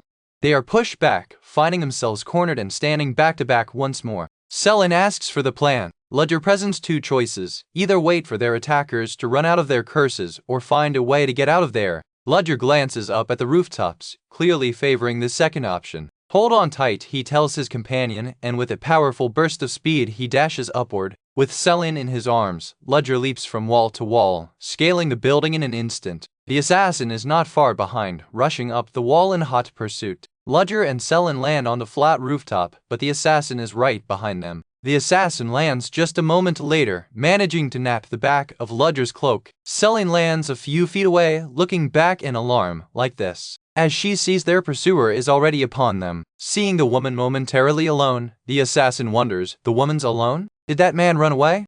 But he immediately senses danger. I smell a strong trap. I bet she's the bait. He advances cautiously, dagger at the ready, certain that the man is hiding somewhere nearby. A slight rustle catches his ear. He spins, there you are, spotting a figure in the shadows. He smashes through a rooftop ventilation shaft, hurling his dagger at the hidden target. The blade finds its mark, stabbing the figure of Ludger, who lets out a pained gah. However, the stabbed figure simply smirks and begins to dissolve. It was an illusion. The assassin yanks his chain, realizing he has been completely fooled. The real Ludger is already behind him. He'd noticed a light diffusion scent that didn't reflect the moon, identifying the illusion. He explains to a stunned Selin that he intentionally sent the sound towards it to bait the assassin's attack. With the assassin's guard broken, Ludger dashes in to finish the fight. His weapon clinks as he engages the now panicked assassin. Ludger presses the attack, revealing a hidden blade from within his cane. The assassin is forced to dash backward, narrowly avoiding the lethal thrust. In a desperate move, the assassin hurls a hidden dagger, shouting it's over. Selin is shocked, realizing her opponent had another hidden weapon. The thrown weapon clinks as it makes contact but not with flesh. Ludger's eye is cold and sharp, completely unfazed. The assassin follows up with a wild slash, cutting through empty air as Ludger has already vanished. Having overextended and lost his balance, the assassin stumbles and falls to the ground with a plop. Meanwhile, one of the other assailants from the alleyway makes a desperate dash to escape the scene. The professional assassin Ludger had identified earlier, an older man with a flat cap, looks on with a grim expression. But his escape is cut short by a sudden, massive explosion that engulfs him in blue flames. The last remaining attacker tries to pull himself up onto a ledge, but it's clear he won't make it. Selin, her hair now down, looks toward the fleeing man and asks Ludger, him. She lets out a sigh, me anyway, as if taking responsibility for the stragglers. Ludger stands impassively, looking down at the defeated assassin scattered across the rooftop. Selin turns to face Ludger, her expression now completely serious. She offers to handle the cleanup. I can take care of both for you. I'll work harder than you expect of me. Ludger, seemingly pleased by her proposal, replies with a slight smile, I like that answer. Sometime later, Ludger walks alone down a misty, cobblestone street, clutching a small, glowing vial of medicine. His thoughts drift to a memory of a man in glasses asking him, Are you Ludger de Bersai? The very question that began his new life as the Academy's undercover professor. Professor Ludger calls out impatiently, Assistant, get over here. Flora Lumos, clearly annoyed, snaps back, Who said I would be your assistant? Ludger stands in his fine suit as debris crashes around him, while Flora grits her teeth, telling him to just get his pay. Flora is in the middle of a fight, landing a blow and commanding her magic to sting. The ruffian clings to her, and she yells at Ludger, Get this hooligan off of me. Ludger's hand trembles as he watches. Having subdued the man, Flora confidently jumps down from a high ledge. She lands perfectly and looks back at Ludger, saying, All right. The captured man struggles, causing her to yell loose. As he squirms, Flora holds the man in a magical bind, questioning him. The man crashes hard against a brick wall, cornered. Ludger asks the captured man if he's being captured. They are in a dark, dusty storage room, surrounded by crates. Flora uses a magical light orb to illuminate the darkness. Ludger wonders if they'd be dead if their pursuers had found them, which sends a chill down the captured man's spine. Ledger calmly adjusts his black glove, his expression unreadable. The captured man, tied up, groans in distress. The title card for the manhwa, the Academy's undercover professor, is displayed. Ledger glances back, perhaps hearing something. Two cloaked figures are seen moving stealthily across a rooftop. Ledger observes them, noting their movements are agile and their formation is tight, unusual for this hour. He realizes he can't even hear their footsteps. A new figure with long, silver hair lands dynamically, a whip-like object trailing. Ledger, in the alley below, spots the new arrival. He stands his ground, looking up at the figure on the roof. The silver-haired man gazes down at Ledger with a silent contemplation. Ledger narrows his eyes, assessing this new, formidable opponent. The narration reveals this is the Security Bureau's Lord Protector of the Nightcrawler Knights, a man who expected them to catch him with that silver hair. A newspaper article details the Security Bureau's investigation into an incident over sellers' broken seats. Flora, oblivious to the new threat, waves her light orb. Ledger prepares a device on his gauntlet, clicking it into place. The Lord Protector throws a projectile, which clanks loudly as it lands. Flora flinches from the sudden noise, letting out a nervous grin. Ledger clenches his fist in annoyance. He calls out to the Lord Protector, "Are you enjoying putting on a show for your subordinates?" Ledger activates a small, cylindrical device in his hand. Flora, seemingly tasting something, comments on the blah taste. She groans, chlorine, as she reacts to the device Ledger used. Ledger calmly remarks that the clothes he's wearing look good on him, giving off the vibe of a noble. He stands in the moonlit alley, his suit and cape giving him a distinguished silhouette. Flora takes a step back, looking up at him. Ledger turns, saying, "Oh, before I go, I have a favor to ask." He gestures towards a pool of blood and a dropped knife on the ground. He points out the bodies lying further down the alley. Elsewhere, a cloaked assassin holds a bloody dagger. Two cloaked figures, one wearing glasses, confer in a dark alley. One of the figures kneels to inspect a body, the cloak rustling. The figure examines the fatal wound on the victim's body. The man with the bloody bag notes that if a mage killed the assassins, they knew how to use a blade. He also realizes this is the same person who got rid of the Crimson Society. He continues his thought, also it's the same person who got rid of the Crimson Society. The cloaked man concludes that a disbanded organization hired Kalsapa assassins, calling it no small grudge. The man's face is revealed under the hood, his eyes glowing with intensity. The narration identifies this as the work of the professor from Sioran that burned the werewolves alive. In a different scene, a woman with pink hair greets Professor Ledger. Ledger arrives at an office, stepping through the doorway. The woman informs him, "A knight from the Security Bureau is here to see you." Ledger, looking serious, replies, "I'll be right there." A man in a red and black uniform, Knight Hvid, waits patiently. Ledger enters the room to meet with the knight. Hvid, holding a document, looks up at the professor. Ledger takes a seat on the sofa opposite him. Hvid lets out a ha-ha, seemingly amused. The two men sit, facing each other in the well-lit office. Hvid thinks to himself, as long as it's not her, it won't be difficult to deal with him. Then I'll get started. Hvid looks directly at Ledger and says, "You." At the Suran Academy, a student greets her returning captain near a fountain. The captain, a man with long white hair, walks past a bench, acknowledging the student. He approaches, his expression calm and observant as he walks with another student. A close-up shot focuses on his polished white boots as he walks. His sharp purple eyes glance to the side as he considers a thought. The title card for the manhwa, the Academy's undercover professor, is displayed. The scene shifts to a man with dark hair, Professor Ledger, who looks on with a serious expression. The white-haired man enters a library, his hand glowing slightly as he reaches for a book. He recalls a detail, thinking that the hands he observed belonged to an ordinary mage who had never used a dagger. He confirms this to his companion, stating, "I can tell that much." The white-haired man continues to ponder the situation, his expression thoughtful. He concludes that he is back to square one, left with no answers to his investigation. Outside, a brown-haired student flinches and asks him about something suspicious.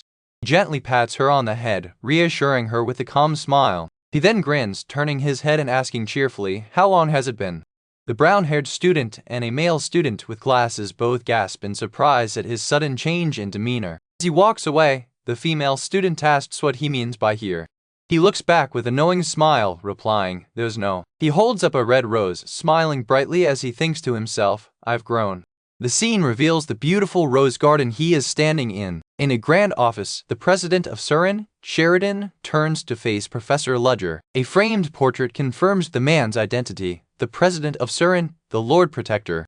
Professor Ludger stands by the window, recalling his meeting with the formidable man. Ludger muses that while he couldn't grasp the president's true intentions, his behaviors provided a good clue. He remembers that at first, the president seemed to be testing his limits. A silhouette of Professor Ludger is shown against a dark, starry background. Ludger's analysis continues. The president's behavior wasn't like a mentor's, it was excessively showy. In the present, Ludger pulls a golden, monocle-like artifact from his sleeve. He holds the artifact, glad he had asked Sheridan for it just in case. A week later, Ludger is seen writing a letter, noting that the other organization has been acting very calm lately, likely due to the Lord Protector's influence. Back in his office, Professor Ludger listens as the student Aiden gives him a report. Aiden pauses, and Ludger waits patiently for her to continue. She reports that there was an incident where 3 Third Orders were captured by the police. Ludger sips his tea, taking in the news with a simple hum. He is inwardly stunned, a vision of 3 of his students flashing in his mind as he thinks, "For my class." Aiden flinches, startled by his subtle but intense reaction. She presents a holographic display showing several gold coins, likely related to her report. Ludger looks up at her as she continues to explain the details. He taps his finger on the desk, processing this new and troubling information. His expression hardens as he realizes the implications of what she has told him. In the classroom, Aiden is seen flinching, perhaps at the professor's stern gaze. A book or paper slides across the student's desk. Professor Ludger, in his long black teaching coat, sweeps past the student with a whoosh.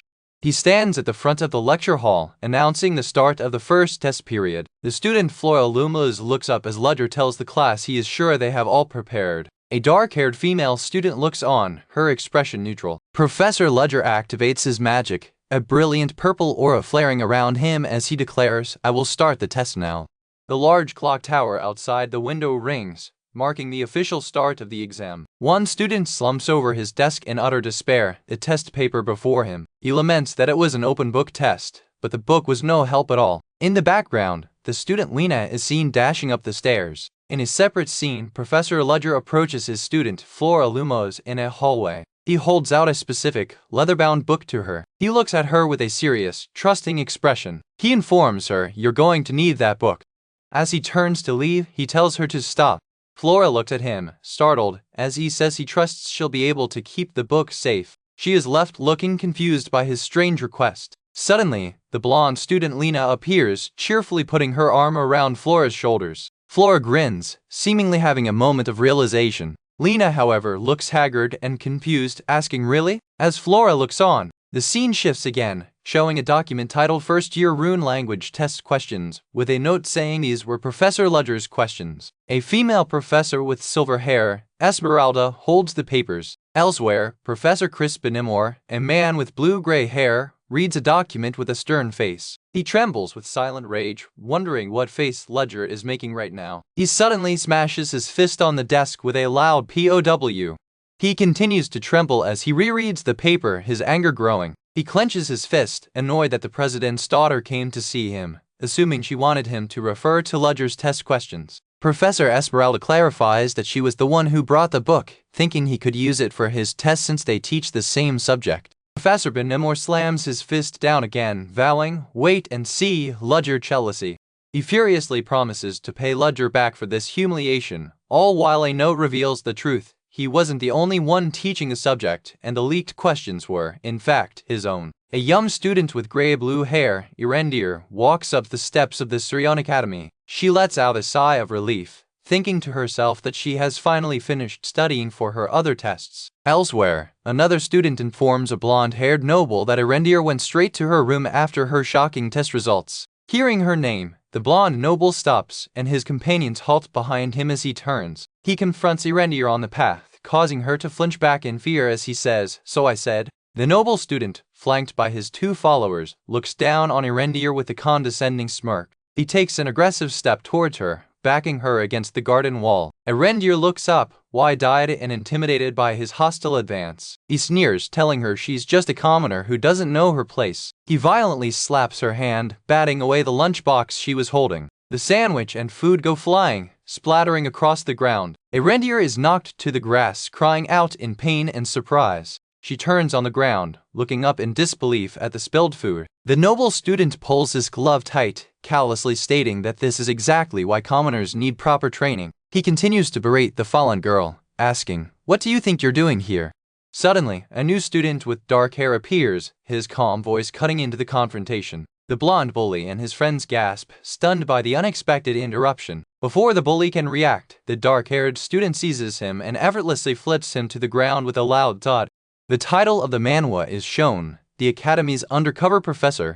The dark-haired student glares down at the fallen noble, coldly telling him he's nothing but a scumbag and a disgrace to all nobles. The scene shifts to an outdoor class, where the pink-haired Professor Selena winks at her students. She stands before the assembled class, while Professor Ledger, the protagonist, observes from a short distance away. Professor Selena grins, eager to begin her lesson on spirit summoning. She explains to the students that they just need to use their mark to communicate with and befriend a spirit. Professor Ledger watches the demonstration with a neutral, observant expression. Professor Selena laughs with delight as a small, glowing light spirit appears in her cupped hands. However, as she holds it, the spirit begins to tremble and shake violently. With a whoosh, the terrified spirit darts away from her. It's revealed the spirits are fleeing because of Ledger. He stands apart, noting with a chill that spirits don't like him. Professor Selena looks over, confused, remarking that the spirits are scared even though he isn't doing anything, calling him sort of unique. One of the students successfully summons a small plant spirit, which wraps around her arm. Professor Selena pouts, looking over at Professor Ledger's passive observation. Determined, she dashes over to him, catching him by surprise. Ledger continues to observe, noting to himself that at least his own mid-rank spirits have started to react to the environment. He clenches his fist, relieved that, thank goodness, he still has enough magic for what's to come. His thoughts are interrupted as he flinches, sensing a new presence from the nearby woods. He detects a powerful energy hiding in the trees, identifying it as a high-ranked spirit. Professor Selena and his student also turn, noticing the bright light emanating from the forest. Ledger cautiously walks toward the source of the energy, a look of suspicion on his face. His suspicion is confirmed. He realizes this spirit didn't exist in nature and must be being artificially controlled by someone. The scene returns to the first conflict, where the dark-haired student now looks at a reindeer with a hesitant, almost awkward expression.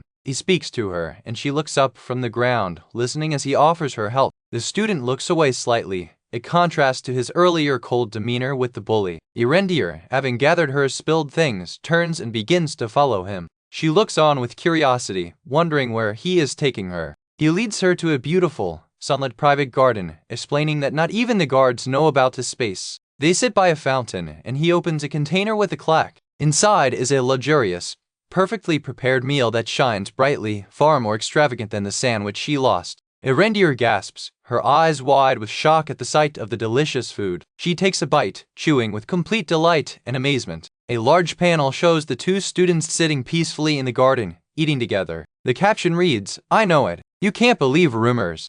They continue to share the meal in the tranquil, secret garden. The scene cuts back to the professor's class, where Selena is now purposefully walking towards Ledger. She steps directly in front of him, getting his full attention. She tells him that since he'll be contracting spirits for the first time, he should be the one to demonstrate. Ledger looks down at her, considering the unexpected request. Selena clasps her hands and begs, please, okay, trying to win him over. Having apparently failed to convince Ledger, she turns back to the class and asks, shall I demonstrate? A bright flash of green light erupts from her hand as she activates her magic. A powerful whoosh of energy swirls around her as she begins a large-scale spirit summoning. The summoning is successful, revealing a massive, glowing, ethereal spirit in the forest clearing. Ledger's face is cast in shadow as he recognizes the power, thinking, of course, that's the real deal between him and Semperakla. Unseen by the class, a mysterious figure in a dark, hooded robe watches from the shadows. The figure's masked face is just barely visible as they observe the powerful summoning. Professor Ledger's expression turns deadly serious. He notes that this subliminal presence has been quiet until now. He realizes the watcher is staring blatantly and only at him, which can mean only one thing. He glances back at Professor Selena and the students, who are still focused on the spirit. Deciding he can't miss this opportunity, Ledger quietly steps away from the group. He walks alone into the deeper, shadowed part of the woods, following the source of the gaze. His eyes flare with magical energy as he scans the area, ready for a confrontation. Suddenly, the forest floor in front of him begins to shimmer with a faint light. He discovers a magic circle on the ground, glowing with ancient, unfamiliar letters. Professor Ledger stands alone in a dark, misty forest, having been summoned to this illusory space. A sinister, flaming entity, Zero Order, appears before him, noting that Ledger came early. Zero Order questions if Ledger will ever show his true form, then dismisses the thought, stating he expected as much. Ledger, looking annoyed, gets straight to the point and asks what his superior wants. Zero Order begins to explain, noting that his words will sound cold, but he needs Ledger's help with a certain house. The entity flares, revealing its true goal, to cause chaos at Surin Academy. However, it laments that its soul is suffocating. It continues to complain that whenever it tries to move, a red mask always steps in and suffocates it. Ledger sighs, growing impatient with the cryptic complaints. He interrupts, asking if Zero Order truly didn't want his help and just brought him here to complain about being lonely. Zero Order changes its tone, offering a deal. With Ledger's skills, it would be easy for him to enter Surin and help. The entity then sweetens the pot, promising that if Ledger helps, he will be rewarded with something as well. Zero Order reveals its offer, a duel between Ledger, under his alias John Doe, and another operative named Esmeralda. Ledger's expression darkens, showing his displeasure with the proposal. The entity formally asks, "So, will you accept my offer?" Ledger remains silent, his back turned as he processes the suspicious request. He turns back, questioning Zero Order's motives and asking what? Zero Order immediately accuses him, asking if he is plotting something now that he has an underling, and if he feels like he doesn't need his superior anymore. The entity flares violently, demanding to know why Ledger is acting this way after it told him everything. A vision appears in the flames, showing Esmeralda, the silver-haired First Order member. The entity continues its accusation, stating, "You have yourself a little underling." Ledger, now walking away, thinks to himself that he's gathered plenty of information and needs to leave. Zero Order stops him, cracking the ground beneath his feet. The entity reveals it heard something very interesting recently. The vision of Esmeralda sharpens, her expression cold. The red energy whooshes around Ledger as Zero Order shouts, "You of all people." The energy swirls violently as the entity accuses Ledger, saying, "The great John Doe does everything by himself and he has an underling at that." Zero Order leans in, asking menacingly, "Isn't that suspicious?" Ledger stands his ground, refusing to be intimidated by the display. The energy intensifies, swirling around him as he remains silent. Ledger finally speaks, his voice cold with anger, asking, "So do you take me for a fool?" Zero Order continues its rant, saying that whatever the case, Ledger is the one acting unlike himself. Ledger makes a sharp swish gesture, cutting through the illusion. The entity suddenly flares and just as quickly subsides, claiming, "I'm just kidding. It was just a joke, don't overreact." Ledger turns his back, clearly not amused by the test of loyalty. He delivers a chilling warning, "But never point my loyalty to Zero Order again." Ledger finishes his threat, stating that if Zero Order does it again, he will have to die. Faced with Ledger's killing intent, the entity nervously nods, saying, Yeah, I'm sorry." The illusion swirls away as Ledger prepares to leave. Alone again, Ledger touches his head, letting out a gasp of relief. He thinks to himself, that could have been bad, having successfully called the entity's bluff. Now that the test is over, Ledger, nicknamed Ian, prepares to depart. Zero Order delivers its final instructions, showing a vision of the Academy's faculty. The first person to be investigated is the Spirits Professor. The entity explains the mission. At Writer Luke, it's an important event that all professors need to attend to meet our client's sponsors. Having received his orders, Ledger steps out of the dark, illusory void. Back in his office at the Surin Academy, Professor Ledger looks out the window, reflecting on his recent interactions with his student, Flora. A close-up shows his sharp, observant eye. He walks down the dark, empty hallway of the academy, thinking his efforts to mentor Flora were in vain. The title card for the Manhwa appears, the academy's undercover professor. Elsewhere, Flora Lumos walks through a sunlit forest path, thinking she didn't expect to meet Professor Freudin again. She is shown as a small figure walking toward a crowd of indistinct people, symbolizing her place in the academy. Two other students, a blonde girl and a dark-haired boy, are shown. Flora spots her professor in the library and greets him, Professor Ledger.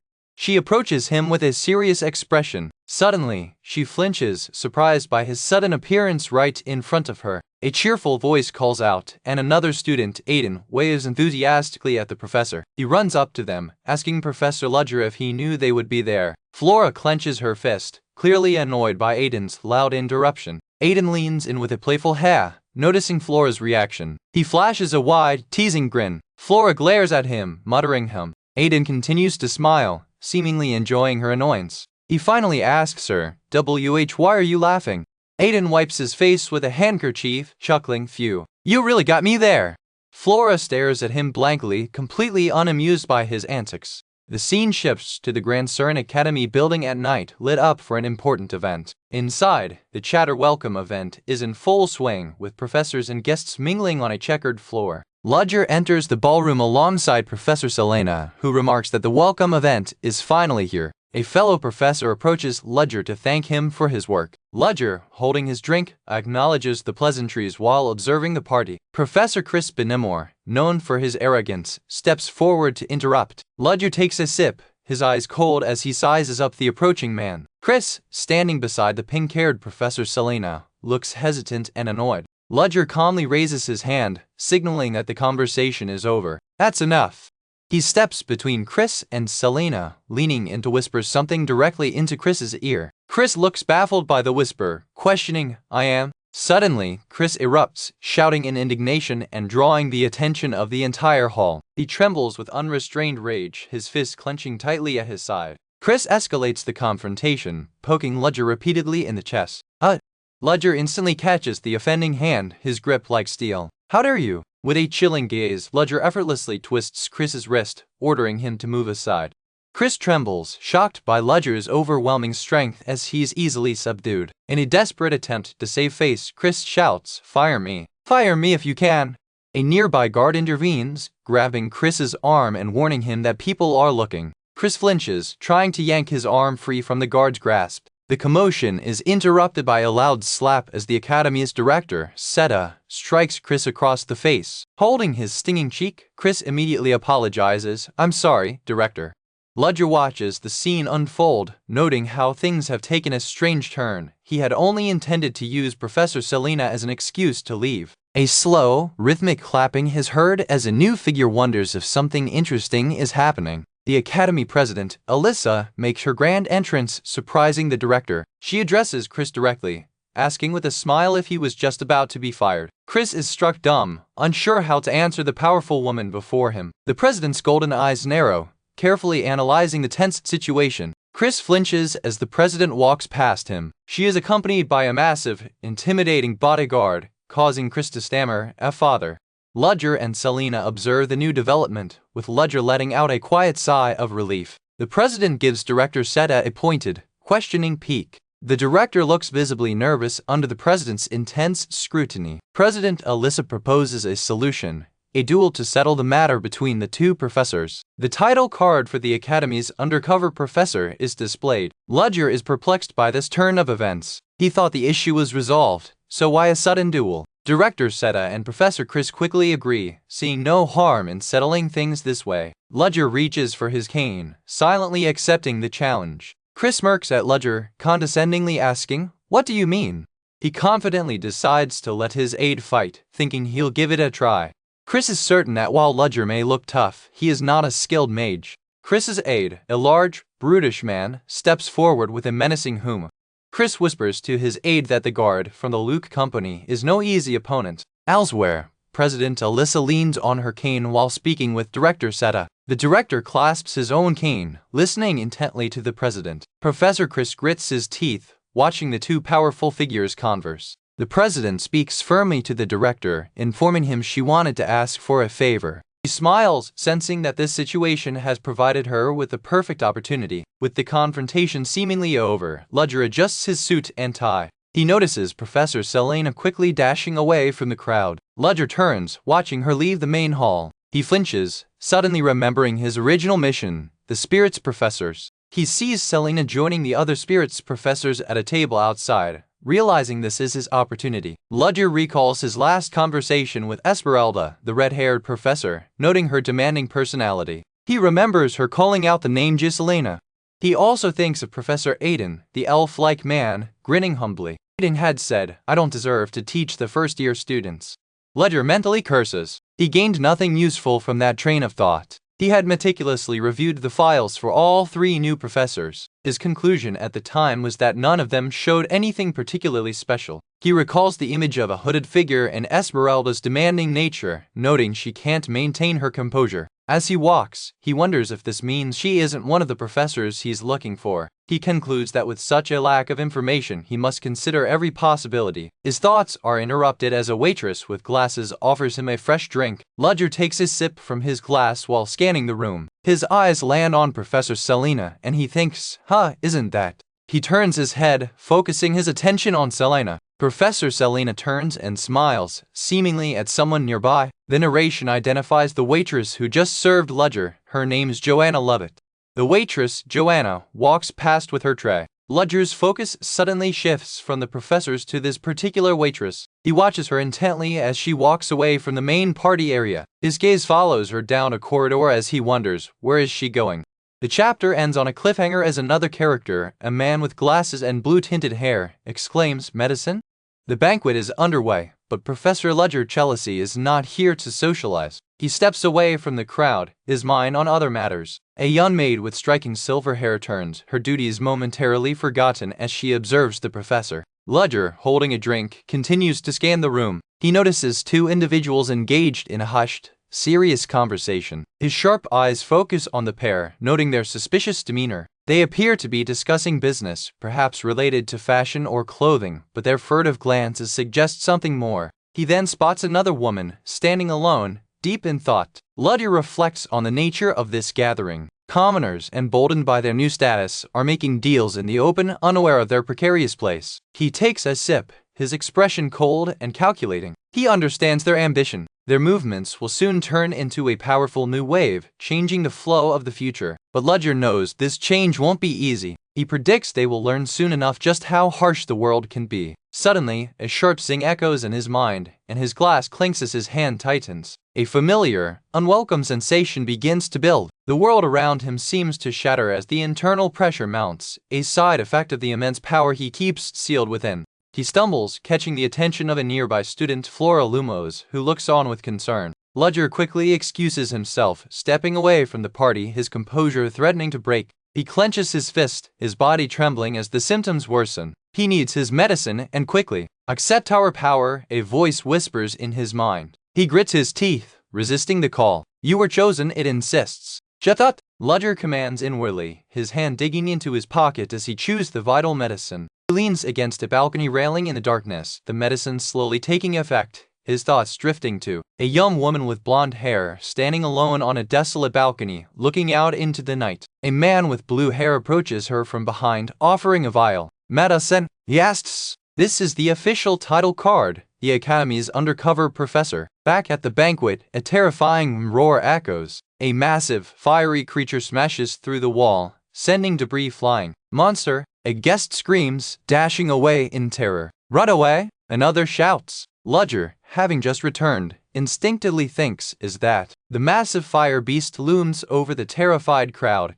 its body radiating intense heat and malice. It smashes its fist into the ground, sending a shockwave of fire and rubble toward the guests. A powerful bang reverberates as the monster's attack connects, incinerating the grand staircase. A wave of intense flame flares out, blocking the main exit. Guests dash for their lives, trying to dodge the deadly embers. A man with a sword tries to rally the others. "Everyone, this way!" he yells, but the room is descending into chaos. The monster unleashes another attack, a powerful whoosh of blue and white energy. It's Angela Anderson, the spirit's professor. She clenches her fist, summoning her elemental spirits to counter the blast. Alongside her stands Professor Verano Hentix, his own spirits swirling to life. Angela Anderson, ancient star spirits professor, the narration clarifies. "Everyone attack!" Verano commands, and their combined spirit magic smashes into the fire monster. Monster roars in defiance, its own fire magic erupting to meet their assault. A stray piece of burning debris flies through the air, its drip a warning. "Where ya?"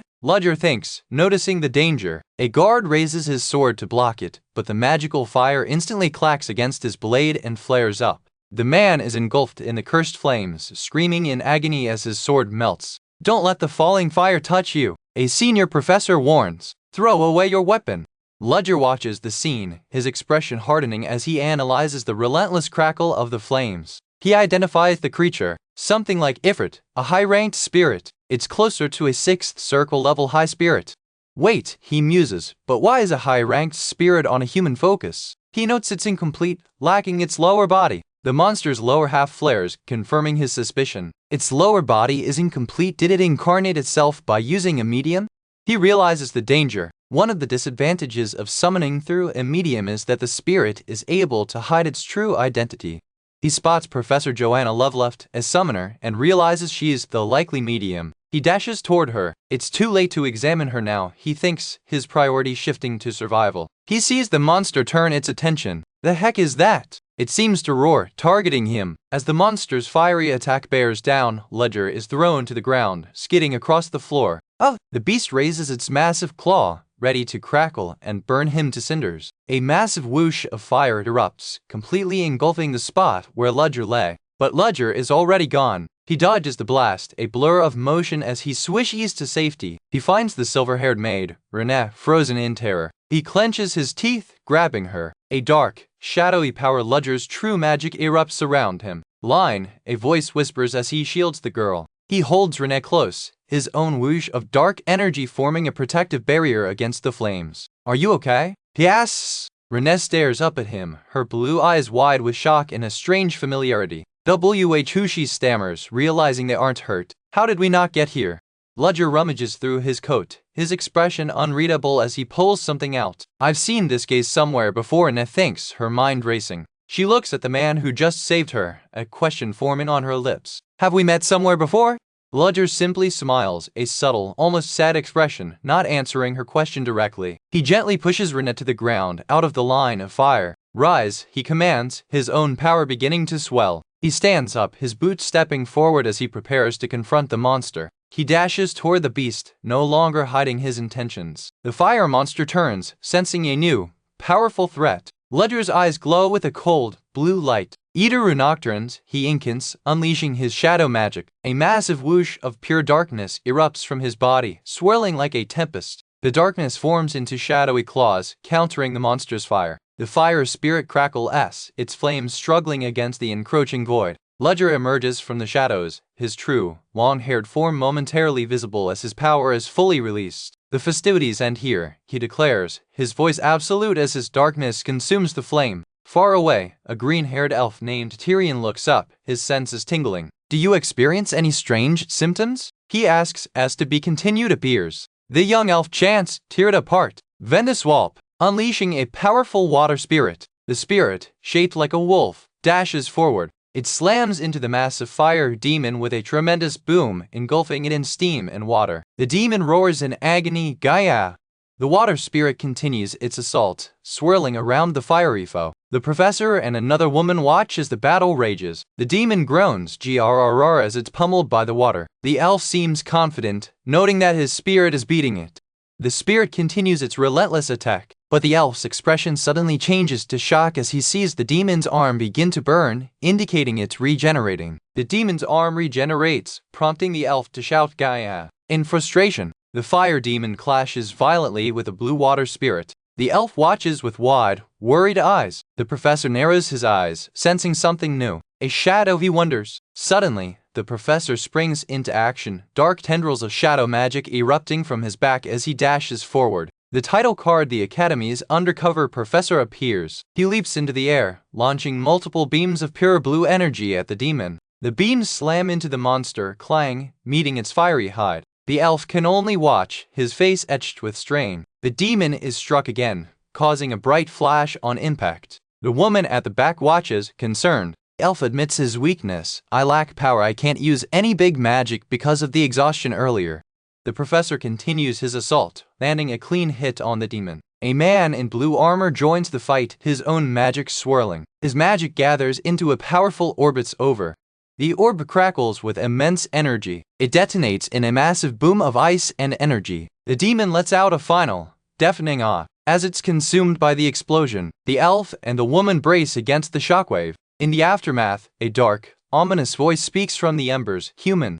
The elf turns, startled by the voice. A furious, crackling eye appears in the flames. Despicable human, it sees. The eye glares with malice. You are! The professor prepares for another attack. Try it if you think you can. The demon's remnant threatens, I will see you burn, as it begins to rumble. But the professor's shadow magic quickly envelops the fiery eye, causing it to fizzle and dissipate. He stands tall as the last of the magic whooshes away. He explains to the elf, no. And once I inspected the blurred area, I realized it was connected to a medium. The two stand and discuss the battle's aftermath. The professor elaborates on magic theory. A contract with the spirit is equal for both sides. So a forged summoning glyphs are rarely used because of the risks. A flashback shows a powerful, almost divine spirit. The elf comments, also, I've never heard of a spirit who reserved humans like that. The scene flashes back to the professor speaking with a brown-haired woman, possibly a student. In the flashback, he gently places his hand on a young girl's head as they walk through a chattering crowd. Back in the present, the professor continues his conversation with the elf. The elf nods, absorbing the information. The elf looks down, processing the complex magical theory. The professor continues, even if you're used to it, it can't be handled that easily.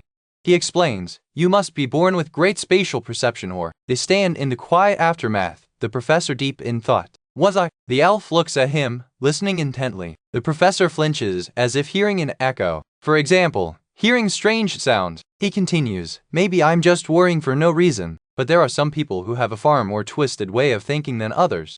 An image of a cracked, humanoid figure appears. Some people call them geniuses, but the truth is different. The figure is shown against a bright light. Geniuses are able to break through the limit and exhibit their talents, but these people don't have a roof at all. The professor and elf continue their walk. Glowing figure is seen within a dark cave. People don't know that the mold suppressing them is also a strong barrier that's protecting them from the outside.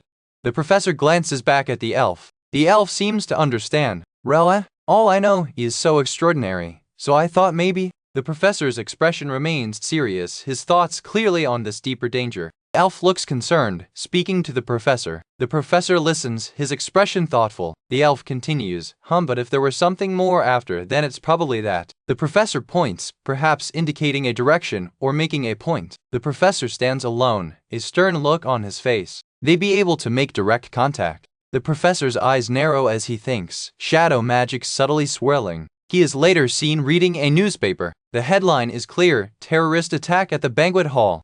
A line in the article states the damages were considerable. Most of the victims were higher-ranking nobles.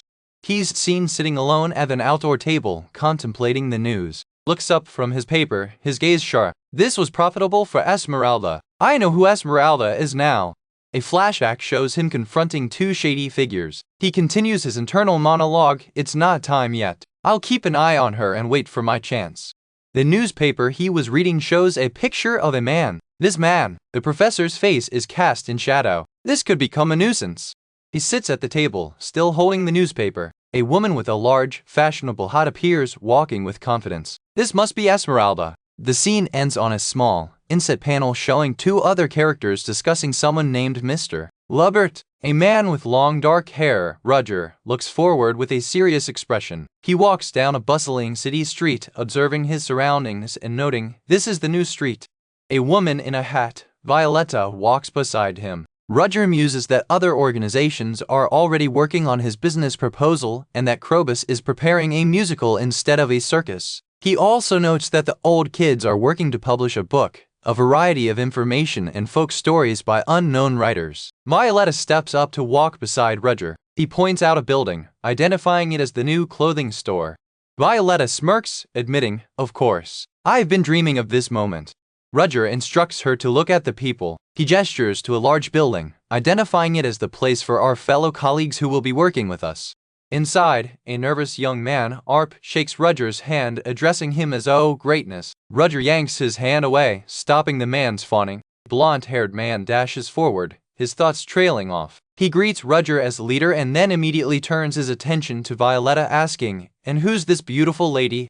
Violetta is immediately suspicious and filled with doubts. The blonde man continues to flatter her, calling her super-duper beautiful, which only makes her odd. She glares at him, wondering is he really that skilled.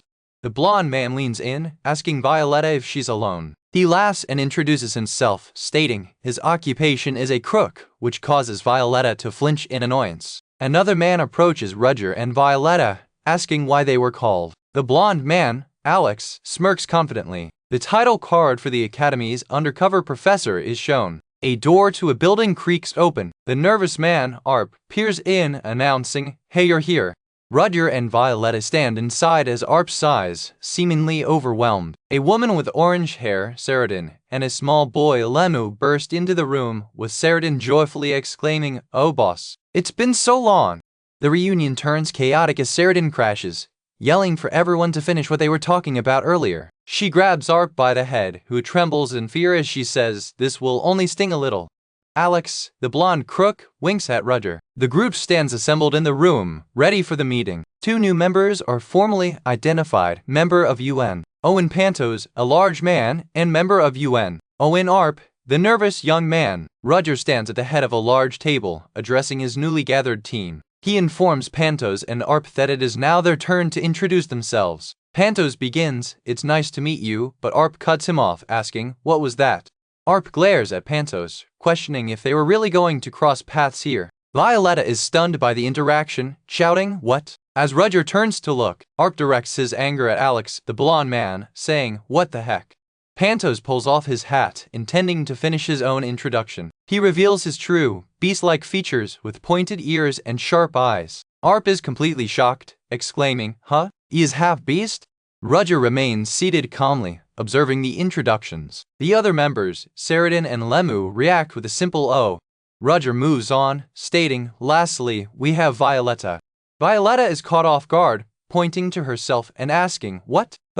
She looks away nervously, saying, "Wait, I'm only here." She trails off, looking hesitant. Roger clenches his gloved fist, preparing to make his offer. He extends his hand toward her with a swish. Formally asks, "I would like your honest opinion on this matter." As Violetta clenches her own fist, Roger finishes his question, "Would you like to join us?" Violetta firmly grasps his hand, accepting the offer. "Okay, I look forward to it." Roger replies, "Good, as do I." He turns to the group, explaining, "I only picked the best out of all the people I know." Pantos assesses the team Lemu, Saradin, and Violetta, noting they have more than enough power and experts. Roger addresses the entire room, announcing, "This time we are going to rob the Theon Artist Auction House." Arp is shocked by the target house, but then adds, "Yes, I want an item that's there."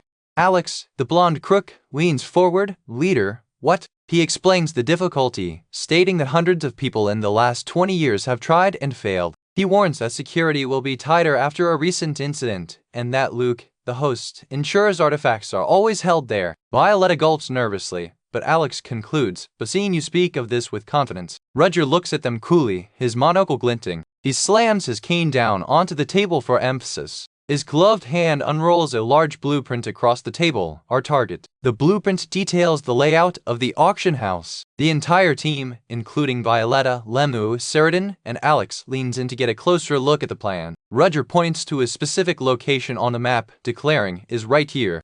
A man with long dark hair arrives at a large, ornate building, stepping up the stairs. He adjusts his formal attire, his expression serious as he continues his approach. Walking past a garden, he spots two familiar figures, Professor Selena and Joanna Lovett, engaged in conversation. Nearby, another man with blonde hair observes the scene, wondering about the identity of the dark-haired man. Professor Selena suddenly turns, as if sensing she's being watched. The blonde observer turns his back and begins to walk away from the encounter. The dark-haired man finally approaches the two women, who seem surprised by his sudden appearance. He offers a reserved greeting, trying to appear casual. Joanna offers a polite bow, while Professor Selena greets him with a warm smile. Through a pair of spectacles, the blonde man continues to watch from a distance, deciding it's best to remain unnoticed for now. Professor Selena continues her conversation with the man, acknowledging that he was a greater help on a previous night than she had initially realized. Her hands clench slightly, a sign of the lingering tension from the events she's recalling.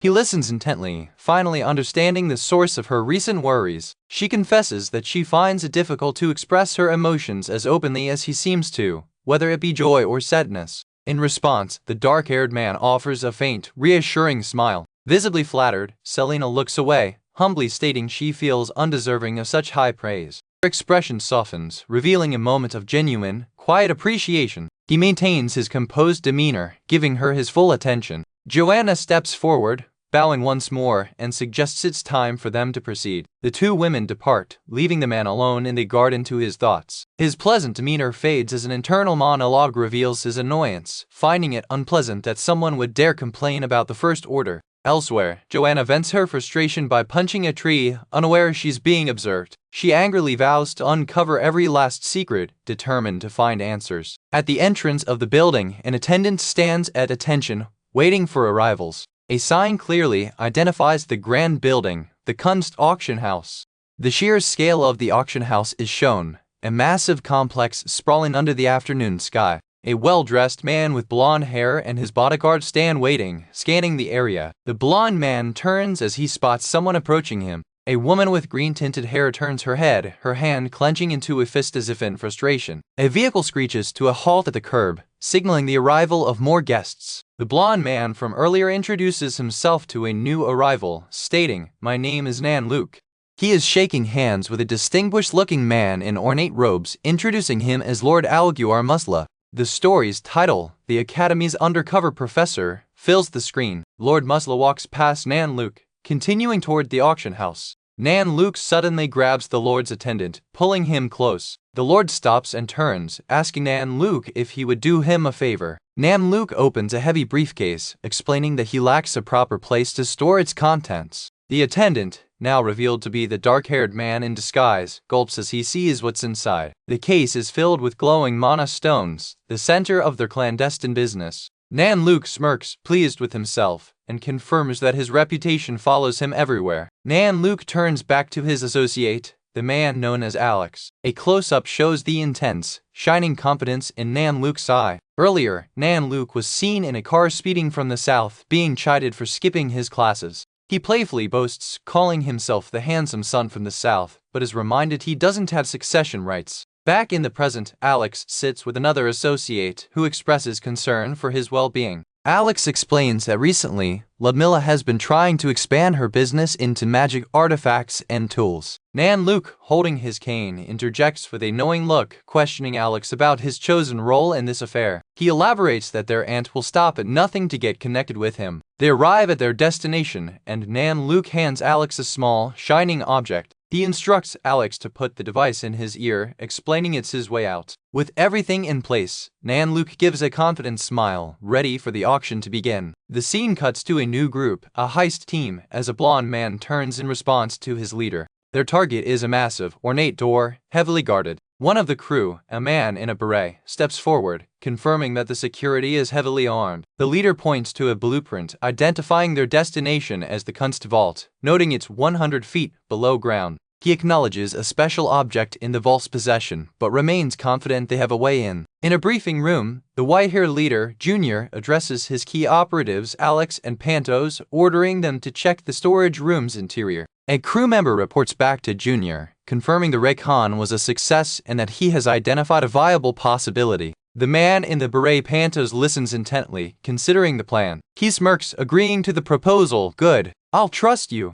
The operation's true leader, a man with dark hair, gives the final command, get the information and return. As the heist team discusses their plan, the man in the beret, Pantos, glances to the side. He flinches, his eyes widening in genuine surprise at something he sees. The blonde operative, Alex, also turns, sensing the change in atmosphere, and alerts his leader to trouble. The source of the trouble is revealed, a beautiful, well-dressed woman named Inya Joiners. The dark-haired leader is stunned, recognizing her as his ex-girlfriend and wondering why the Boreas bureau is present. The scene flashes to Pantos at a bureau, peeking into an office. He speaks to Inya, who is also present, remarking that she hasn't changed at all. Finding the situation dull, Pantos turns and steps away from the door. Later, the dark-haired leader walks a dark street, noting an associate is late, but deciding it doesn't matter. The scene cuts to a dark briefing room, where the leader confronts the blonde Alex, demanding an explanation. A mysterious blonde man, Alex, notes that his target is unknown as he steps forward. Elsewhere, Ludger, under his alias UN, Owen, gives the command to his team. Let's start the operation. Alex, one of his subordinates, smirks, adjusting his cuffs in preparation for the mission. He confirms his part of the plan, stating he will go to the lower floor to meet Violetta. However, he is suddenly interrupted as another operative, Enya, zips past him with a whoosh. On the lower floor, Violetta is forced to duck, annoyed that things are already getting tangled from the start.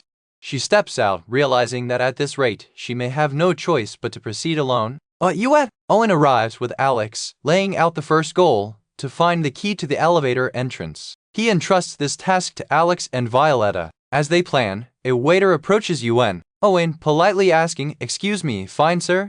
Violetta, watching from a distance, muses that she might prank too much. She clarifies the plan, find the keymaster, get the key, and then meet in her room. Alex sighs, thinking back to the past, clearly having reservations. Owen begins to address his concerns, saying, "None." So far, he continues, confirming that for now, they will proceed with the operation as planned. The scene shifts to the exterior of the Grand Kunst auction house, where the operation is to take place. A polished shoe steps firmly onto the platform, marking a new arrival. A woman with blue hair, Detective Betty, announces their arrival at Ridgerbelk. She is accompanied by her young assistant, Casey. Betty chides Casey for not handling the luggage properly, who protests that he's carrying all of the detective's bags. The young assistant struggles to drag the heavy bags along. A fish, having fallen from one of the bags, flutters on the ground, an odd detail that Casey notes. Betty and Casey walk through the rain, Betty's umbrella creating a whoosh as it shields them. Casey, looking at the ground, seems disturbed, questioning if he sees blood. Betty winks, her title The Color of Rain title holder appearing, along with the Manhwa's title. Casey asks Betty what brought her all the way to Ridgerbelk. Casey continues, mentioning and attacking. He looks up at Betty, puzzled, as she seems to be ignoring his questions. Betty, staring at the imposing building, states that her targets were last traced to this very location. Her true target is revealed in silhouette, the infamous James Moriarty, Ludger's other alias. The silhouette of the man in the top hat stands ominously. Detective Betty, age 20, turns, her expression set with determination. She smirks, knowing the place he is headed, and questions if he truly thinks he can just disappear from the world. She is here to stay and see this through. Casey turns to follow her lead. Betty dramatically announces their destination, the Kunst auction house. Inside, the auction house is grand and filled with guests. The staff thanks the attendees for visiting. A man named Brennier von Ixalan bows deeply to the third princess. Princess greets him coolly. She glances to the side, maintaining her composure as Brennier bows. In a different scene, a child spots someone, shouting, "Hey, you, what are you doing there?" Back with Owen's team, he explains that the auction house's structure, divided into 3 rooms, matches the blueprints they acquired. Alex clacks a device, ready to proceed. Another team member suggests that with this information, they can simply aim for their target.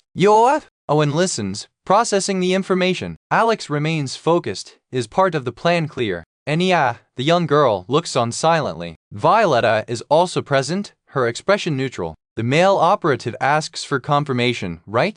He and Enya nod in understanding. Violetta maintains her pensive look, ready for the mission. Meanwhile, Casey is overwhelmed, exclaiming in frustration about the massive amount of data he was ordered to pull on every case from the last 5 years. He looks at Betty, plaintively asking, "Why?" Suddenly, he gasps, noticing something. He looks up at the sky and asks, "When's it going to rain?"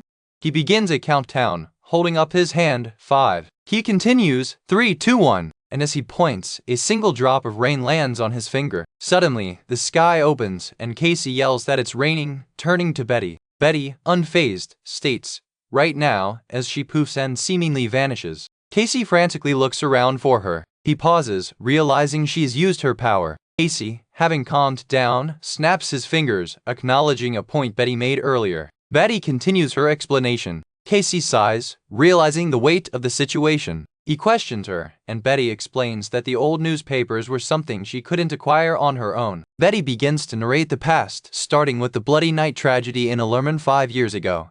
The night the great evil Demillion Isla first became known. She moves on to 4 years ago in the kingdom of Droll, where the principal believed the monster Arsene Lupin was behind the incidents. Lupin, however, stole countless treasures in a year and then vanished, leaving only his infamous name behind. Then, 3 years ago, a new villain appeared in Delica, different from James Moriarty. Betty explains that the main victim of the incidents in Delica identified the culprit as Machiavelli. She holds up a file, stating that according to this data, all these villains are connected. A woman with dark, lace-adorned clothing greets a guest, stating she can't ignore someone who came to visit their house. She stands before a disheveled man, proposing a fun game to help him sober up. The man remains silent as she steps towards him with intent. With a sudden grab, she seizes his arm and collar, preparing to throw him. A powerful whoosh fills the air as she effortlessly heaves the man over her shoulder. He crashes onto the floor with a devastating slam, completely taken by surprise. As the man lies stunned, the woman clenches her fist and asks, "How about something like this?" She holds her clenched fist, clearly demonstrating her superior strength. Having dealt with the man, she turns to a large cabinet filled with keys, announcing, "Now, let's look for that key." The scene transitions to a grand hall, buzzing with the chatter of guests at what appears to be an auction. The auctioneer takes the stage, welcoming the ladies and gentlemen and thanking them for visiting the kind auction house. He unveils the next item, a glowing blue jewel, which flutters on a high-tech display. The item is revealed to be a mermaid's tear, a jewel created by a mermaid. From a balcony, a blonde, noblewoman immediately places a massive bid, 200 million. Her companion looks on, startled by the enormous sum she just offered. Nearby, another guest, Princess Eifried von Edelben, looks on with a bored expression, completely unimpressed by the auction. The title card for the Academy's undercover professor is displayed. Later, the blonde noblewoman approaches Princess Eifried, asking, "Have we met before?" Princess Eifried simply shrugs, replying coolly, "No, this is our first time." The blonde noblewoman is suspicious, looking back with a startled, as she thinks, "Did you know?" A silhouetted figure on stage addresses the crowd, criticizing the insolent nobles for using air fresheners instead of perfume. Princess Eifried smirks, clearly amused or in agreement with the speaker's assessment. The blonde noblewoman is taken aback, thinking wow and oh, as she realizes this is just an ordinary person who has somehow made and earned the Kolarian title, a fact that makes the noblewoman flinch. The blonde noblewoman continues to stare, her curiosity about Princess Eifried growing. Princess Eifried, meanwhile, continues her conversation, seemingly unaware of the attention she's attracting. The scene cuts to the dark-haired man, Ivan Luke, watching as Violetta, the woman who threw him, steps away. Violetta, whose name is revealed, thinks to herself that things got off to a bad start, but she was able to handle it nicely. A blonde man, Professor Ludger cherished, steps forward, greeting the dark-haired man whom he has apparently been looking for. Professor Ludger confirms the man's identity, Ivan Luke, as the two finally meet. Professor Ludger walks through the hall, Ivan following a step behind him. Ludger turns to Ivan, who quickly says, "Yes, yes, if you'll excuse me." Ivan steps forward obediently, responding to his superior, "Yes, sir." Ludger, however, is internally troubled, thinking, "But I won't be able to do as I please at this rate." Elsewhere, another man with curly hair is on a call, calling on backup because the situation is unknown and he can't handle it. This man finds a young boy sleeping on his feet, letting out a groan as he dozes. The man grins as he watches the boy, who lets out a sigh in his sleep. Suddenly, the man's demeanor changes as he clenches a strange device in his hand. He and the boy step forward, with the man saying, "Oh, good, at least we won't have to go in too deep." The man suddenly flinches, turning on the boy and yelling, "Hey, you! What are you doing there?" leaving the boy confused. The man looks hesitant but steels himself, saying, "Now." The young boy turns and whispers something important into the man's ear. A uniformed guard steps into the alley, confronting the two. The man tries to brush off the guard, saying, "You're just a kid." The guard demands, "What are you doing here?" but is cut off by the man's whooshing fist. A loud POW connects as the man strikes the guard directly in the face. The guard cries out GAH as he's sent flying backward from the force of the punch. He lands with a plop on the ground, completely knocked out. The man who threw the punch turns to the boy and asks, "Are you a knight?" As the man begins to drag the unconscious guard away, the stunned boy looks on and asks, "You?" The boy shouts after the man, "Hey, wait for me, I'm right here." He catches up to find the guard leaning against the fence, who weakly says, "Don't come any closer. I had to relieve myself." The man who punched him simply reacts with a disgusted "You." The boy, however, looks up at the man with twinkling, shining eyes of admiration, asking, "How was that? Was it similar?" The scene shifts as a hand presses against an ornate, damask pattern wall. Professor Ludger wobbles down a set of stairs, pretending to be drunk. He finds a specific door, muttering the key as he creaks it open. As he steps through the doorway, he bumps right into someone, causing them both to cry out. It's Violetta! Ludger glances at her as they stand uncomfortably close. The two share a tense, silent moment, standing face to face in the hallway. They turn and quickly separate, walking in opposite directions. Ludger looks back over his shoulder with a knowing smirk. A man in a wide-brimmed hat announces his intention to head toward the elevator. A new figure appears, a man in a green cloak emanating a powerful, crackling blue aura. This man, steps past Ludger, his magical energy on full display. Ludger flinches as Weltz passes, clearly recognizing the man and his power. Ludger notes that Weltz is using magic to hide their presence and wonders, where's the key? He peeks around the corner, carefully watching Weltz's movements. In another location, a young woman with white hair listens to a crackle in communication device. She identifies the person on the other end, this is Weltz, and confirms, I'm on my way. The chapter ends on a cliffhanger as the young boy flinches in terror, asking an unseen person, what the hell? Did you kill them?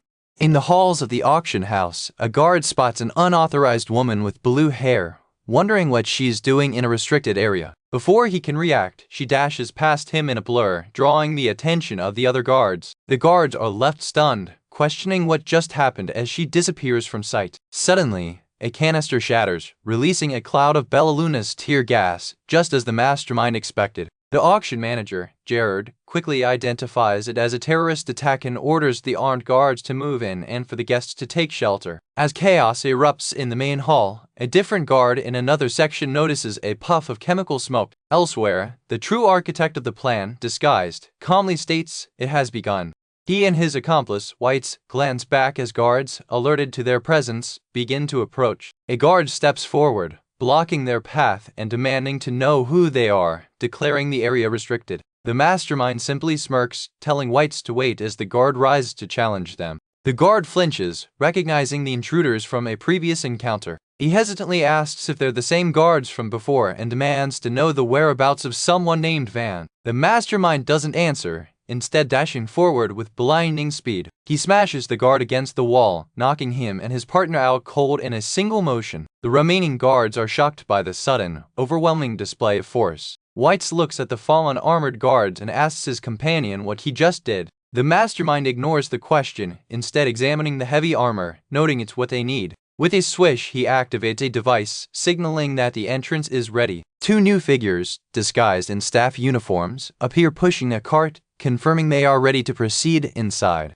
Meanwhile, on the auction floor, the bidding is heated, with the price for an item quickly climbing to 10 million. Professor Rudin, disguised as a guest, observes the auction, judging that the diversion with the periodic element bindings is going smoothly. He turns his attention away from the stage, his part in the auction now over. He spots his true target, Casey Selmore, who flinches as he calls out her name. The Academy's undercover professor. Casey, having just created her own diversion by splashing water, is angrily confronted by Rudin. She dismisses him, claiming it doesn't matter and warning him that he'll die if he stays. Rudin blocked her path, telling her to stop right there. He declares that he'll give her the evil villain role she desires and that she is coming with him. He calls her James Moriarty, a name that makes her freeze as she suddenly feels the weight of everyone's attention. Back in the security control room, Gerard is enraged, looking at the monitor of Casey and demanding to know what that woman is doing. His subordinate watches nervously, worried that if she spots them, their own plan will be ruined.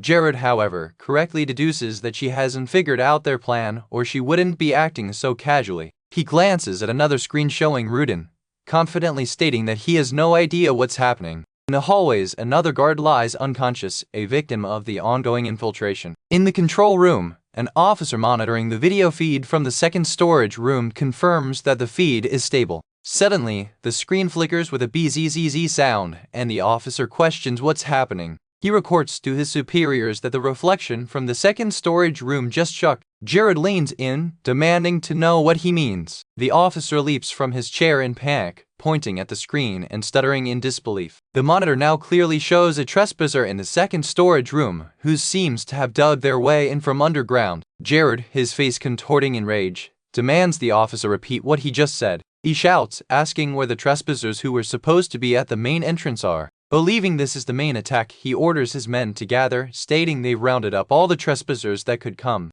He incorrectly deduces the intruders used a tunnel and orders a squad to search the sewers. The armored guards immediately move out to follow his orders. Jared grits his teeth, chewing on a snack in pure agitation. He fumes about the expensive items in the storage rooms, furious that the thieves think they can get away with this. He orders the remaining team to be careful as they advance on the second storage room. The guards dash forward, ready to confront the thieves and secure the control room. Jared and his subordinate arrive at the entrance to the second storage room. The armored guards breach the room, weapons raised, shouting "Don't move." To their shock, they find the room completely empty. Jared is baffled as his own monitor still shows intruders inside. He holds up his portable feed, which shows thieves bagging artifacts, and screams at his team, "Then what am I looking at right now?" One of the guards sees a flash of light from the surveillance equipment. The control room officer runs up, frantically reporting that the screen had changed. Jared looks at the main monitor, which now just shows the word "locations." The officer explains, "Someone switched the video feed, looping a fake video that showed artifacts that weren't even in that room." Jared flinches, his eyes wide as the realization of the complex deception dawns on him. He instantly understands the truth. The intruders were after the third storage room from the very beginning. His subordinate confirms his fear, pointing out that the real infiltrators are on the move. They watch in horror as the elevator, the only access to the third storage room, begins moving up to the ground floor, only for its cables to snap, sending it crashing down into the shaft, completely destroyed. Jared stares, horrified, realizing there is no way to follow them now. His subordinate panics, asking what they should do. Jared, trembling in absolute rage and defeat, screams that he doesn't know what to do. As the security team descends into chaos, a heavy vault door clunks open elsewhere. Inside, Casey Selmore, having been led to this escape route, watches the door open. She cautiously peeks out and slides through the opening, having successfully escaped the now sealed third storage room. In a flashback, Rudin is seen asking his brilliant engineer, Sheridan, to make something for him. He outlines the plan. He wants to change the image of the storage room, specifically showing fake artifacts in the middle. He also requests a communication hacking device to sow confusion. Back in the present, from a remote location, Whites confirms his part of the operation is complete. Rudin, now secure, reflects on the risks, musing, "What if there's no path for me?" Whites and Sheridan, the operation's technical support, monitor the situation from their hideout. As they watch the chaos unfold at the auction house, they confirm to each other that the operation was a total success. Hans, in his merchant disguise, sniffs the air near his companion and asks what they think of the fit. Sena, disguised in heavy guard armor, clatters uncomfortably and replies, "Well, it's such a bad fit." Hans explains that he tried to fix it but couldn't offset all the issues with the disguised armor. Sedina continues to complain, wondering why the armor is so uncomfortably tight around the abdomen. Hans inspects his own gloved hand, noting that it was fantasy disguised with his fist, and muses that as long as it fits, being a little uncomfortable is fine. Two official guards standing by a door tell the group they will wait there and see them later, instructing them to meet at the bottom. A white-haired man watches as a blonde man passes, who seems relieved that they didn't run into the guard on the way down. The white-haired man says, "Wait just a moment," and offers to check where the guards are going to start. The blonde man, Rendall, rushes forward with a swish, wondering if the man can really use spirits to do something like that. Hans, back with Sedina, comments on how surprisingly slack the security seems to be. Sedina, now with the real guard convoy, listens to the leader's orders. "I want the control team to quickly move the objects from there."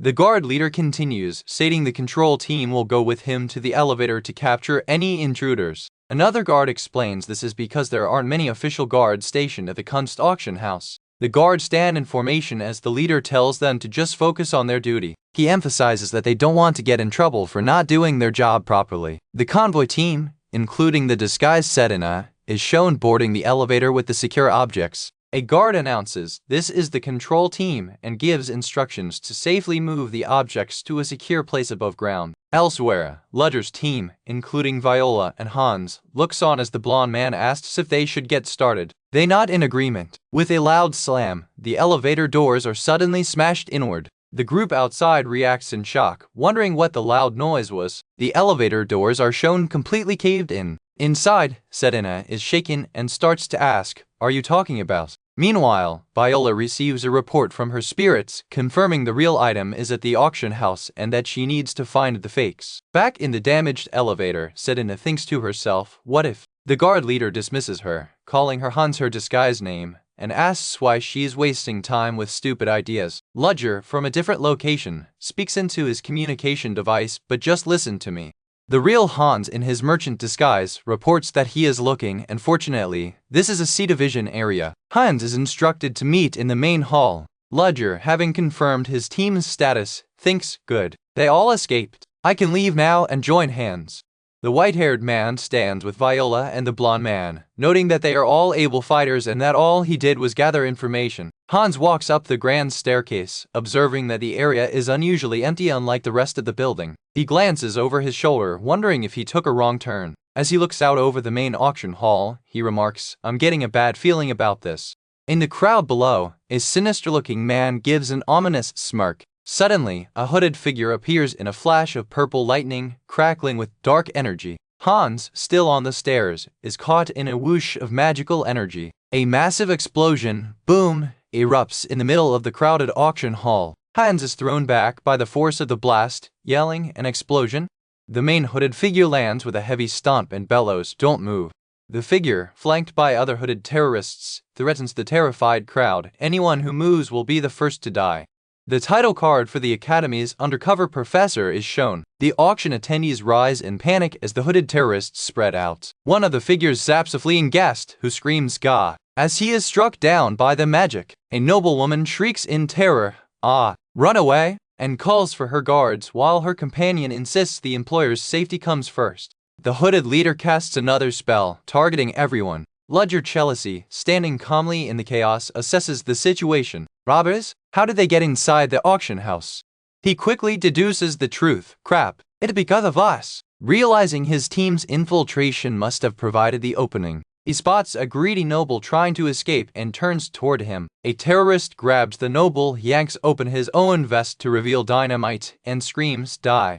Ludger instantly recognizes the tactic. That's the bomb vest worn by the Liberation Army. It's the same method that the men on the train used. His mind races as he confirms, they're not just robbers, they were after this place too. Ludger springs into action, casting his own CAP of magic to intercept one of the attackers. One of the suicide bombers successfully detonates in a massive explosion. Ludger leaps through the air, swish dodging the deadly blast. He lands hard with a thud, grunting from the impact. Looking at the burning wreckage, he wonders how the bombs were activated and hypothesizes that it might be gunpowder. Nearby, the blonde man, Rendal, clutches his side in pain as he protects Princess Arpa. He looks at his hand, which is twitching with dark energy, and identifies it as a cursed black magic. Ludger, also observing, realizes the attackers are a combination of robbers, the Liberation Army, and black magic users. He worries, crap, is Hans safe? Princess Arpa, in her light armor, looks around in disbelief. Roderus? The Liberation Army? How did this happen? She flinches, filled with regret, thinking, I knew it. I shouldn't have come. I should have just stayed at the academy. She dashes through the hall, but a terrorist spots her and lunges, shouting, die. Before the attacker can reach her, strange bubbles appear, trapping him and his comrades. What is this? Huh?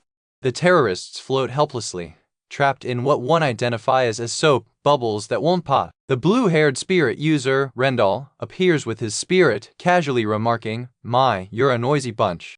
He swirls his magic, telling the princess, Hey you, keep still. Rendal smirks, explaining to Arpa that no matter how special the gunpowder is, it's still just gunpowder. He greets her with a cheerful "Oh" as she stares in astonishment. He lands gracefully and bows, Your Highness, you're safe. In another part of the hall, Hans clutches his wounded side, realizing he's been injured in the attack. Rendal, surrounded by the floating, bubbled terrorists, explains his actions to the princess. He continues his thought, and infiltrate Kunst? Come to think of it, I haven't seen the guards in a while. He turns his gaze intently toward the princess. Princess Arpa looks back at him, processing the incredible display of spirit magic she just witnessed. The group, now led by Rendal and Arpa, turns their attention back toward the main building. A man who appears to be an auction house official looks on in absolute horror and disbelief, exclaiming, WH, what the heck is this? An attack on Kunst? Professor Rudger, undercover as John Smith turns and looks at his companion, Hans. Hans, sitting at a table, looks up and asks, "What are you talking about?" Roger, his back to Hans, says, "As you know, I'm a coward. Just like now, you take care of all the pests, too." Hans looks down, agreeing, "That's because you're a coward." Roger looks over his shoulder, clarifying, "You know your power very well." Hans reacts with surprise, "What? What kind of answer is that?" He continues, "Even though I have a strength that others cannot dream of, you're scared."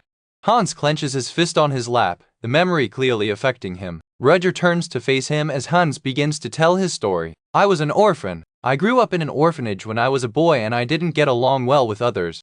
A faint smile appears on Hans's face as he reminisces. "Still, there was a little girl who followed me around as if she was my little sister. Unlike me, she was bright and cute. Haha, one day, she brought some dog home. That was the first time I ever transformed." Roger listens silently as Hans continues his confession. Hans's expression darkens as he thinks, "If that dog hadn't bit my hand, or if I had known about my condition earlier now. If only I had never accepted that child's kindness." Roger reaches into his coat, telling Hans, "There will come a time when you have to face a reality that you don't want to face." Hans looks on, asking, "Is that?" Hans flinches as Roger presents a small, sharp dagger, a relic. "But if you don't run away and you decide that you want to fight, then use this as your last resort." In a dark alley, another of Roger's subordinates, Selena, slumps against a wall, a bloody stab wound in her back. A dark-clothed figure steps over her fallen body. Villainous Baron Pollen appears, sneering as he approaches us who have sniffed this place out. Nearby, Hans is cornered, clutching a small pouch. "What a fool," he thinks. Did he really think this relic's magic could be hidden in this pouch? Hans's hand clenches tightly around the pouch, his knuckles white. He trembles in fear but glares at his captor, demanding, "Give it back." Baron Pollen laughs, haha, dangling the pouch mockingly. With a brutal smash, the Baron stomps his foot directly onto Hans's outstretched hand. "Oh!" Hans cries out in agony. The Baron taunts him, "You're just a mere insect. Did you think you could take this from me?" Hans's hand is shown, his finger is broken and twisted at an unnatural angle. The Baron snickers, relishing Hans's pain. He grinds his heel into the broken hand, causing Hans to tremble and shake. Hans's hand is left a bloody, mangled mess on the stone floor. Unseen by the Baron, a white-haired man and a young boy watch the scene unfold from a distance. Hans kneels in defeat, shaking. "There might not be a place for me if it weren't for the leader to begin with. I'd be a nobody, just a coward." His eyes snap open, filled with a desperate, burning anger. He hears a clatter as something metallic falls from his pocket onto the ground. Hans's gaze darts to the side in surprise. It is the dagger Roger gave him. "Is what the leader gave me." He grips the handle of the fallen relic. His decision is made. "No, if this will be my last time." He clenches the dagger tightly, his mind set. In a shocking act of desperation, Hans raises the dagger and stabs it directly into his own mangled hand. Argy groans as the relic activates. His bones begin to crack and contort as dark fur sprouts from his arm. Crunch! The transformation intensifies, his body twisting and changing. A massive, glowing red eye erupts from the ground as dark energy explodes outwards. Baron Pollen, watching from a balcony above, peers down at the spectacle. He is quite persistent. A monstrous cat echoes as a massive, dark form begins to rise. The transformation completes, revealing the snarling, fanged maw of a giant wolf-like beast. Baron Pollen, now sweating and panting, stares down in shock as the ground rumbles. He flinches back, his eyes wide with disbelief and terror. What is that? A massive, dark, furred fist smashes into the wall. Elsewhere, a blue-haired girl, Princess Eileen, hears the distant roar. The white-haired man beside her also hears the roar, his expression serious and alert. Miles away, Roger stops walking and turns, a sudden, powerful premonition striking him. He wonders, his thoughts turning to his subordinate. He looks up. "Where are you looking?" "The place we left." On a dark rooftop, 2 armored knights land. The white-haired man, now in his own armor, looks out over the city. "I can feel the energy of..." The scene cuts to Hans, now fully transformed into a beast, letting out a low, threatening growl. The white-haired man continues his thought. "No, it could be much stronger than what I'm thinking." His blonde companion, scribbling notes, says, "If it's the auction house, then you said that Phantos Ranker Senior also came to strength. Then who ranks first? Is it you?" A man with glasses, also taking notes, looks up. Then do I come in first?" The blonde man looks annoyed. "Whatever. Then who ranks first?" You come in third. You may have maintained good grades during your time at the Theon Academy, but you're not at that level yet. Back on the street, Roger's expression is one of deep concern, his instincts warning him of danger. At the auction house, chaos erupts. Oh, what's going on? A guest screams as the building shakes. All the auction goods, the auction house. A giant, monstrous figure smashes through the wall, looming over the terrified crowd. Baron Pollen flinches, his panic rising. Princess, hurry up and find her. Ugh! A massive explosion rocks the hall as the Baron continues to shout. Howl! Howl! Howl! A pack of vicious, red-eyed werewolves bursts onto the scene, attacking the guests. Whoosh! A massive, dark, clawed hand descends from the hole in the ceiling. Slash! The giant creature's arm slams into the auction floor, obliterating it. Two guests look up in absolute terror. What the hell is that? Rumble, a colossal, shadowy monster with glowing red eyes reveals itself from the darkness. The terrifying, shadowy chimera looms over the ruins of the auction house. The chapter ends with a shot of Roger walking away, a grim look on his face. Hands, he thinks, just wait until then.